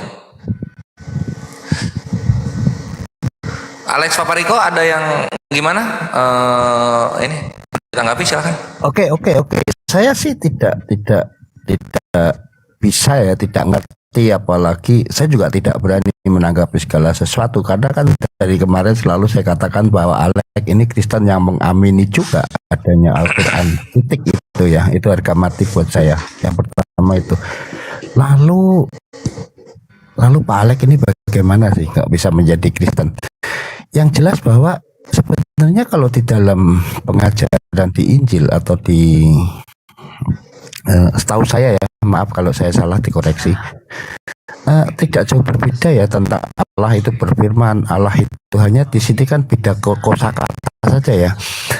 Yang satu tadi sifat atau kehendak, kalau kami mengidentifikasi sebagai roh ya. Nah itu sih jarang perdebatannya. Lalu yang kedua ada firman, yang mana di dalam kekristenan itu meyakini bahwa firman itu menjadi daging, yaitu Yesus Kristus yang menebus dosa manusia. Itu sebetulnya itu aja sih persoalannya.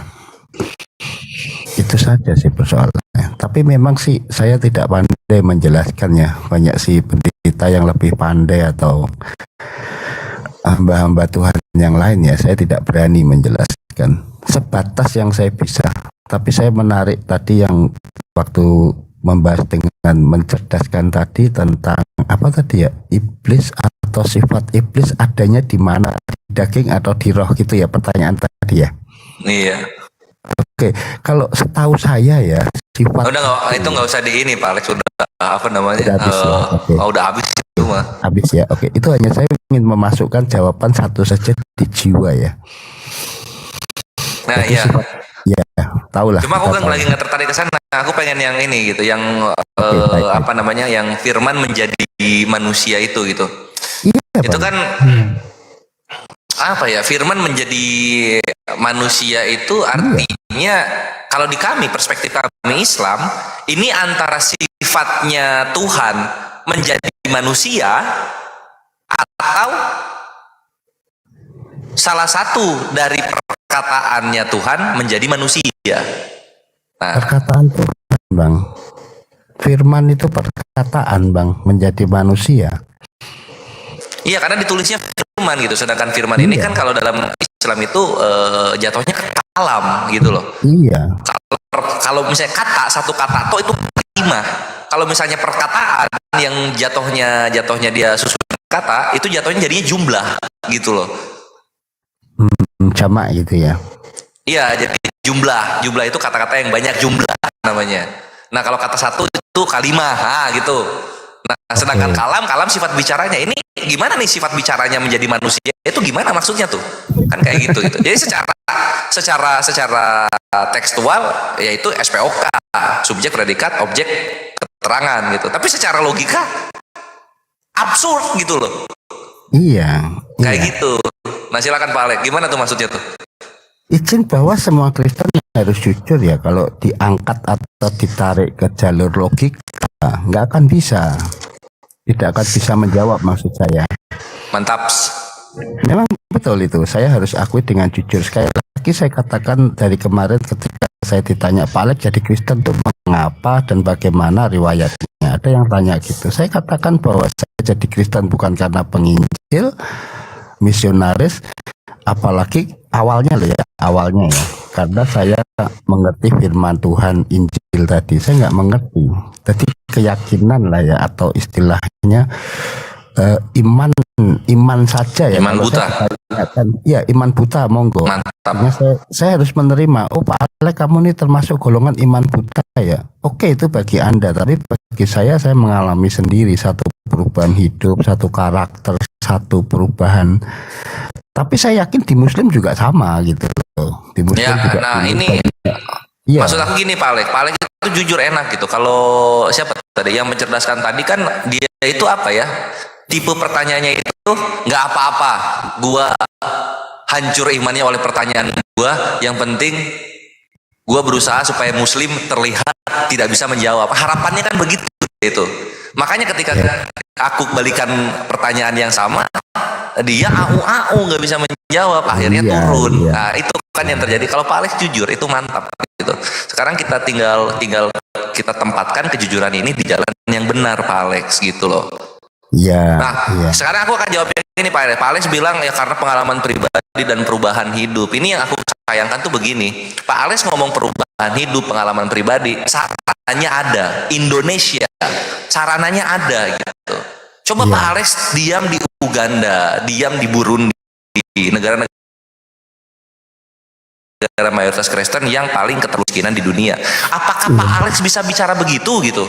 Sedangkan mereka saja yang tinggal di negara mayoritas tersebut pada minta suaka ke Inggris, yang dimana Inggris menolak, malah lebih menerima Suriah dan Irak gitu. Itu Pak Alex. Makanya aku tuh kadang please dong bre, please gitu loh. Lu tuh tinggal di negara yang enak. Indonesia itu enak banget. Lu pengen berubah, sarana sudah disediakan. Tinggal lu berubah, tinggal lu niat kayak gitu Pak Alex. Jadi sebenarnya ya Islam juga yang berkontribusi dalam perubahan hidup orang-orang Kristen gitu intinya. Oke, boleh saya jelasin tanggapi ya bahwa memang kita bicara tentang Nigeria, Uganda, negara-negara Afrika itu sekali lagi ya, Kristen itu harus berani untuk mengakui bahwa banyak sekali ajaran Yesus yang menyesatkan, banyak Bang. Itu yang sampai hari ini di Komal ini belum ada, banyak sekali. Jadi memang sih banyak Injil-Injil palsu yang kita sampaikan. Memang terus dari sekian banyak yang palsu, mana yang benar Pak Ale, kan itu kan pertanyaannya selalu begitu kan. Ya kalau kembali lagi tadi saya katakan bahwa ada satu firman Tuhan ketika dia naik ke surga atau ketika perjamuan suci atau apa, saya nggak tahu pastinya ya di tempat di mana ya, bahwa aku akan menurunkan Roh Kudus. Makanya ketika Kristen itu tidak merasakan ada satu hubungan dengan Yesus melalui Roh Kudus, itu akan tumbang, akan jatuh dia. Tapi ketika dia merasakan gini Pak Alex. Iya. Ya itu Nigeria. Kurang Kristen apa coba Nigeria? Nigeria lagi apa namanya, Uganda. Kalau Nigeria dia masih setengah-setengah, Kristen setengah, Muslim setengah. Kalau kita ngomongin Republik Afrika Tengah, Uganda, Burundi, itu pure 90% Kristen semua isinya. Iya. Bayangkan itu Pak Alex gitu loh. Pak Alex ngomong berubah hidupnya karena Yesus, tapi di Indonesia apa kabar mereka, negara mayoritas Kristen di Afrika? Iya. Apa kabar mereka nggak berubah-berubah? Udah berapa tahun nyembah Yesus dari generasi ke generasi? Kayak gitu Pak Alex. Oke. Yes. Baik saya jawab ya, bahwa saya tidak izin latar pengalaman dulu deh. Saya melihat ya satu video film waktu saya belajar Injil ya. Saya sempat belajar 6 bulan, cuman nggak lulus ya. Belum sampai lulus saya jatuh dalam dosa sehingga saya malu. Saya melihat sendiri Bang. Di saya tidak memungkiri ya banyak negara di sana tuh Kristen Bang. Tetapi Kristen yang terkutuk Bang. Yang dimaksud bagaimana? Loh iya, kita harus jujur dulu. Kalau Kristen yang terkutuk itu adalah Kristen yang masih menyembah berhala, ikut leluhurnya. Bisa. Saya minta maaf dulu ya, jangan ada yang tersinggung. Di Afrika itu Kristennya terkutuk. Iya, keyakinannya mereka masih menyembah-nyembah leluhur mereka, paham? Artinya maksudnya gini loh Pak Alex. Kok bisa menghakimi begitu Pak Alex? Enggak, fakta Bang, saya melihat sendiri filmnya Bang. Lu fakta bang, fakta. Bukan menghakimi, saya mata saya melihat sendiri bahwa. Dong kalau gitu. Ah, tunggu dulu.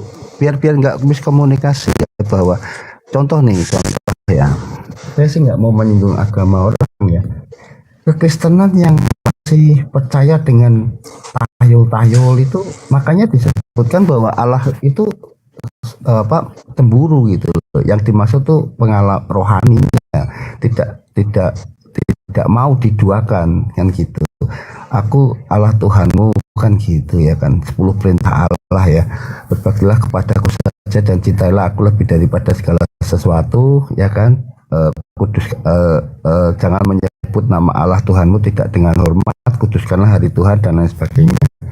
Nah itulah Allah menginginkan roh kita itu secara cemburu, maksudnya gitu bang.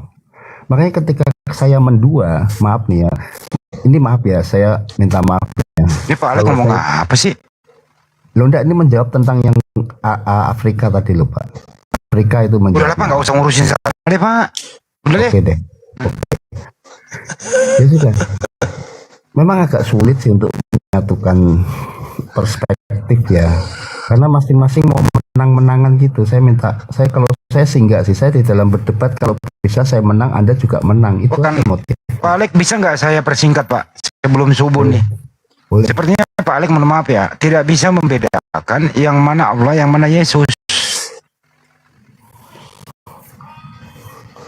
Karena Anda mempergunakan kata Allah itu, sepertinya Anda nggak ngerti siapa yang sebenarnya itu dan siapa Yesus. Anda sering gabung-gabungin gitu loh. Ini yang perlu diperbaiki dulu ke dalam Pak Alek. Ya memang sih caranya kan saya percaya kepada Tuhan Yesus. Memang apa yang Anda sampaikan benar. Nah itu dia. Loh iya dong. Masuk kita harus berusaha untuk menjawab supaya kita jangan malu. Enggak. Bukan Alek itu namanya. Jadi kalau Pak Alek jadi orang Kristen konsisten dan kelihatan jati dirinya itu, ya lebih baik bahwa Anda itu Tuhannya Yesus. Udah nggak usah sebut-sebut ada lagi Allah gitu. Nah, campur-campur kan jadi gado-gado gitu. Iya, ya betul sih. Tadi kan saya diskusi mencerdaskan, saya jadi penasaran gitu, ingin tahu gitu. Tapi ya oke lah, saya sepakat sih. Awalnya juga begitu, saya nggak ingin gabung-gabungkan itu. Karena Ya. kalau Allah itu sembahan umat Islam. Kalau Kristen kan ada Yesus. Ya jelas sudah perbedaannya. Yudaisme ada Elohim atau Yahweh. Jelas toh? Gitu. Jadi tapi saya lihat selama ini Pak Alek, kadang-kadang Kristen tuh gabung-gabungin. Ada Allah, ada Tuhan, Yesus, gitu loh. Jadi membuat sesuatu argumentasi iman menyulitkan dirinya sendiri dalam hal pembuktian. Oke. Gak konsisten gitu loh. Izin bukan nggak konsisten. Inilah bentuk daripada Kristen kejawen bang. Oh gitu. Kan dari kemarin saya nggak bohong kan, saya kejawen kan, saya tidak beragama dengan kejawen. Sejati ini Allah kang kuasa, jujur guru sejati dan lain sebagainya. Sejati ini Allah kang kuasa dan ini dan lain sebagainya lah. Nggak tahu kalau di Muslim musyrik ya, saya minta maaf kan gitu. Ya itulah kalau Kristen kejawen itu yang menggabung-gabungkan Yesus, terus kepercayaan leluhur, terus ke Islaman dikit, gitu ya Pak Alek ya? Iya, tapi rukun dengan siapa pun rukun orang Ya, Islam. Nggak ada Kristen kejawen mau berdebat sampai saling menjatuhkan, nggak ada. Memang kita di Republik ini harus rukun, nggak boleh bermusuhan. Kita menghormati satu sama lain. Iya. Nggak boleh musuh-musuhan kita itu. Faktanya nih yang menyedihkan, yang ini dan lain sebagainya tuh. Saya lebih nyaman justru di sini kok. Baik di sini baik kok, nggak pernah menghujat, hanya bertanya sambil bercanda gitu. Saya masih bisa, telinga saya masih bisa menerima gitu. Iya, kalau Pak Alek di Komal sebelah, Pak Alek Kristen kejawen ya dihajar Pak. Iya, diajar sih. Ya, saya cuman berharap mereka jangan ada yang menghujat Nabi Muhammad, apalagi ini mengadu-adu Al-Quran hadis. Saya sering komentar seperti itu. Lah kenapa Pak Alek? Ya mereka yang punya keyakinan itu nanti bisa menghina Tuhan Yesus.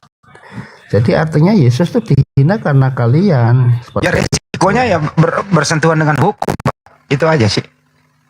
Hukum masih baik Pak, tapi kalau nggak diterima mbak Tuhannya sendiri ngapain? Emang di Kristen boleh menghujat kepercayaan orang lain? Nggak boleh Pak. Saya Ya, paham dari Ya mereka kadang nggak kejadian memandang ke depannya. Yang penting kan tujuannya ya itu. Ya udah, yang penting kami mestinya itu ya di Republik yang kita cintai bersama ini ya kita rukun lah. Iya. Tidak usah saling membenci karena nggak boleh lah. Mayoritas Islam di Republik ini kan Anda damai-damai saja loh kita semua. Iya. Indonesia merdeka juga atas perjuangan kaum muslimin kok. Itu nggak bisa dipungkiri ya paling. Ya memang itulah kebesaran Tuhan ya. Kalau saya nggak boleh kalau saya pinjam nama Allah ya, tapi itulah kebesaran Tuhan. Atau kalau teman-teman sebut Allah ya kan, itu kita harus bersyukur. Hidup di antara orang-orang Muslim Indonesia bersyukur. Kalau saya paling bersyukur Bang. Saya Lebaran bisa makan lepet, lontong gitu dan lain sebagainya. Tapi kalau bisa sih Pak Alek, mumpung hidup ini masih ada kesempatan, karena semua orang nanti dimintai pertanggungjawaban, ya marilah kita itu berakidah, beriman sesuai dengan kitab suci, nggak boleh kita nambah-nambahin itu. Apalagi kalau bersumber leluhur itu kan belum tentu benar adanya, kan gitu Pak. Iya, ya seperti itu. Ya mungkin ada suatu ketika ada hidayahnya ya, tapi ya keyakinan saya karena satu pengalaman hidup yang sudah sekian puluh tahun ya kan, Tuhan itu baik di dalam membimbing kehidupan saya, menolong saya, membantu saya. Tapi sorry Pak Alek, kalau di identitas Anda itu masuk ke aliran kepercayaan apa di kolomnya itu Kristen Pak? Kalau saya di KTP Kristen Pak, Kristen Pak. Kristen ya, Kristen Pentakosta Pak. Oh, Pentakosta ya. Iya, pencurahan Roh Kudus. Kemudian saya mungkin kaitkan dengan kejawen, itulah suara sejatine sukmo kang pitutur atau sejatine Gusti Allah, atau orang bilang kalam Allah atau apa. Minta maaf kalau saya salah ya. Saya nggak ngerti secara persis sih. Saya mendefinisikan mungkin juga nggak tepat. Tapi Pak Alek izin, Anda masih punya kitab lain selain Bible gitu? Nggak punya. Jadi berlandaskan Bible atau gimana Pak? Jadi Bible itu memang sebagai sebagai kitab yang kita yakini ya, tapi lebih daripada itu komunikasi secara roh tadi Bang. Jadi ketika saya hasil diskusi saya sama teman-teman, saya juga sering ke daerah Pak Alek itu ya. Ya itu memang pengaruh Hindu dulu, zaman dulu kan Hindu dulu Pak. Terus kemudian seiring waktu masuk Islam, nah adalah yang menggabungkan itu. Ada yang dimaksud kejawen itu tadi. Iya. Itu loh Pak Alek. Dan kalau seperti Bapak ini itu kalau di Islam ilmu ma'rifat tentu bisa mempelajari, tapi nggak boleh diobral, diumbar begitu. Untuk orang ma'rifat itu dilihat bagaimana keseharian, kelakuan pribadinya, ucapannya dan seterusnya gitu. Nggak boleh diungkap karena tidak semua orang bisa menjangkau. Nah kalau Pak Alek ini sepertinya begitu. Akhirnya apa? Dalam berdiskusi sulit untuk berargumentasi akademik kecuali dibawa ke ranah-ranah yang sedikit sulit diterjemahkan Pak. Hanya Anda sendiri yang tahu dan memahami itu gitu. Jadi gini ya, kita bicara motifnya dulu ya. Ketika saya mau masuk dan bicara tuh teman-teman boleh percaya saya lah, motif saya satu saja atau dua deh, yang Kristen jangan jelekin Muslim, Muslim jangan jelekin Kristen. Di dalam dialog Komal ini justru masing-masing punya kekuatan fondasi dasar kepada imannya masing-masing. Lalu berdiskusi tentang bagaimana sih kita bisa memakmurkan satu desa dengan ajaran Muslim yang dan sebagainya. Bagaimana kita berdoa supaya padi itu bisa panen baik, jauh dari penyakit dan sebagainya, atau serangan hama atau manusia. Demikian juga yang Kristen, demikian juga ngapain lu ngaduk-ngaduk apa namanya kitab orang kamu aja belum tentu masuk surga kan gitu. Jadi itulah pikiran-pikiran saya sehingga saya masuk ke pemal. Tapi ketika saya melihat kok rasanya nggak bisa ya, lama-lama saya jenuh juga Pak, malas juga, buang-buang waktu, nggak bisa tidur. Tapi keprihatinan tadi nih loh, kecemasan saya kok bukan kecemasan soal bentrok fisik, enggak. Kalian apakah menjadi manusia produktif gitu ya? Minta maaf dulu saya sebelumnya. Ini bagi kedua belah pihak, kalian tidak menjadi manusia produktif seperti itu, karena otomatis kita bangunnya siang gitu kan, karena kita terlalu asik dengan diskusi, bicara Yesus, bicara Nabi Muhammad. Apa yang didapat? Nggak ada. Seperti itu pendapatku begitu. Minta maaf kepada 3.000 orang di bawah ya Pak Alek, ingin segala sesuatunya penuh kasih gitu. Itu aja sih Pak, nggak ada motif lain ya kan ya. Oke, mohon izin saya terima kasih Pak Ustadz, Bunda, Pak ya, apa semua ya, Pak Alif ya, Ustadz Alif, nama pelan-pelan kenal ini. Ini ada Bang Juma lagi ya, betul ya. Assalamualaikum Bang Juma. Istirahat Bang Jumanya Pak Alif. Hah? Istirahat. Oh iya ya wes. Sementing semuanya diberkahi Gusti Allah ya, tidak kurang segala sesuatu ya. Ya. Saya tak istirahat ya, besok ada acara. Oke ya. Assalamualaikum. Waalaikumsalam.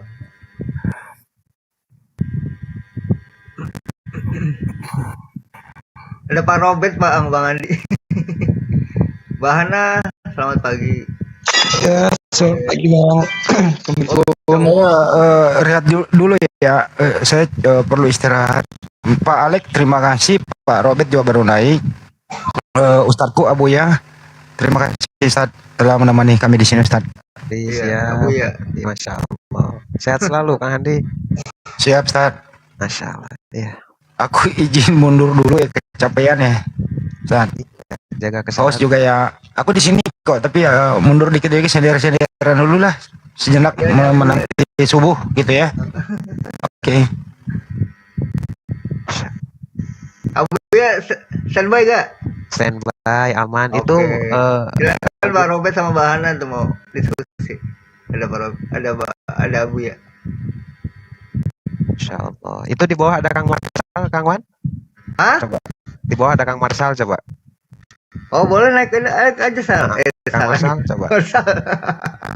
Si kembar. Naik Sal. Ini para guru sudah capek, udah lelah ini, pada istirahat. Ini Bang Hana dari Islam Kristen Bang Hana nih. Islam Bang. Oh. Nanti tukar ya Kristen ya. Oke siap Bang. Bang Robert ya. Mungkin Pak Robert dulu. Pak Robert, silakan Pak Robert. Bang Robert, tuh ada Bang Marsal. Bang Marsal, naik. Marsal. Selamat pagi. Kalau Bung Andi Slebers dia udah males dialog sama saya. Bukan itu, capek dia Pak Robert, capek istirahat. Dia capek dari dulu, kalau udah ketemu saya udah nggak mau. Kalau Kores masih, kalau Kores sih sama saya intens terus dia. Soalnya begini. Assalamualaikum. Dia udah percaya bahwa yang disalib Yesus kemarin. Assalamualaikum warahmatullahi wabarakatuh. Waalaikumsalam warahmatullahi wabarakatuh. Bang Marsal, begini Pak Robert ya. Anda itu jadi kenapa mungkin saya berdialog dengan Pak Robert ini karena keseringan gitu dan Dari 5 tahun.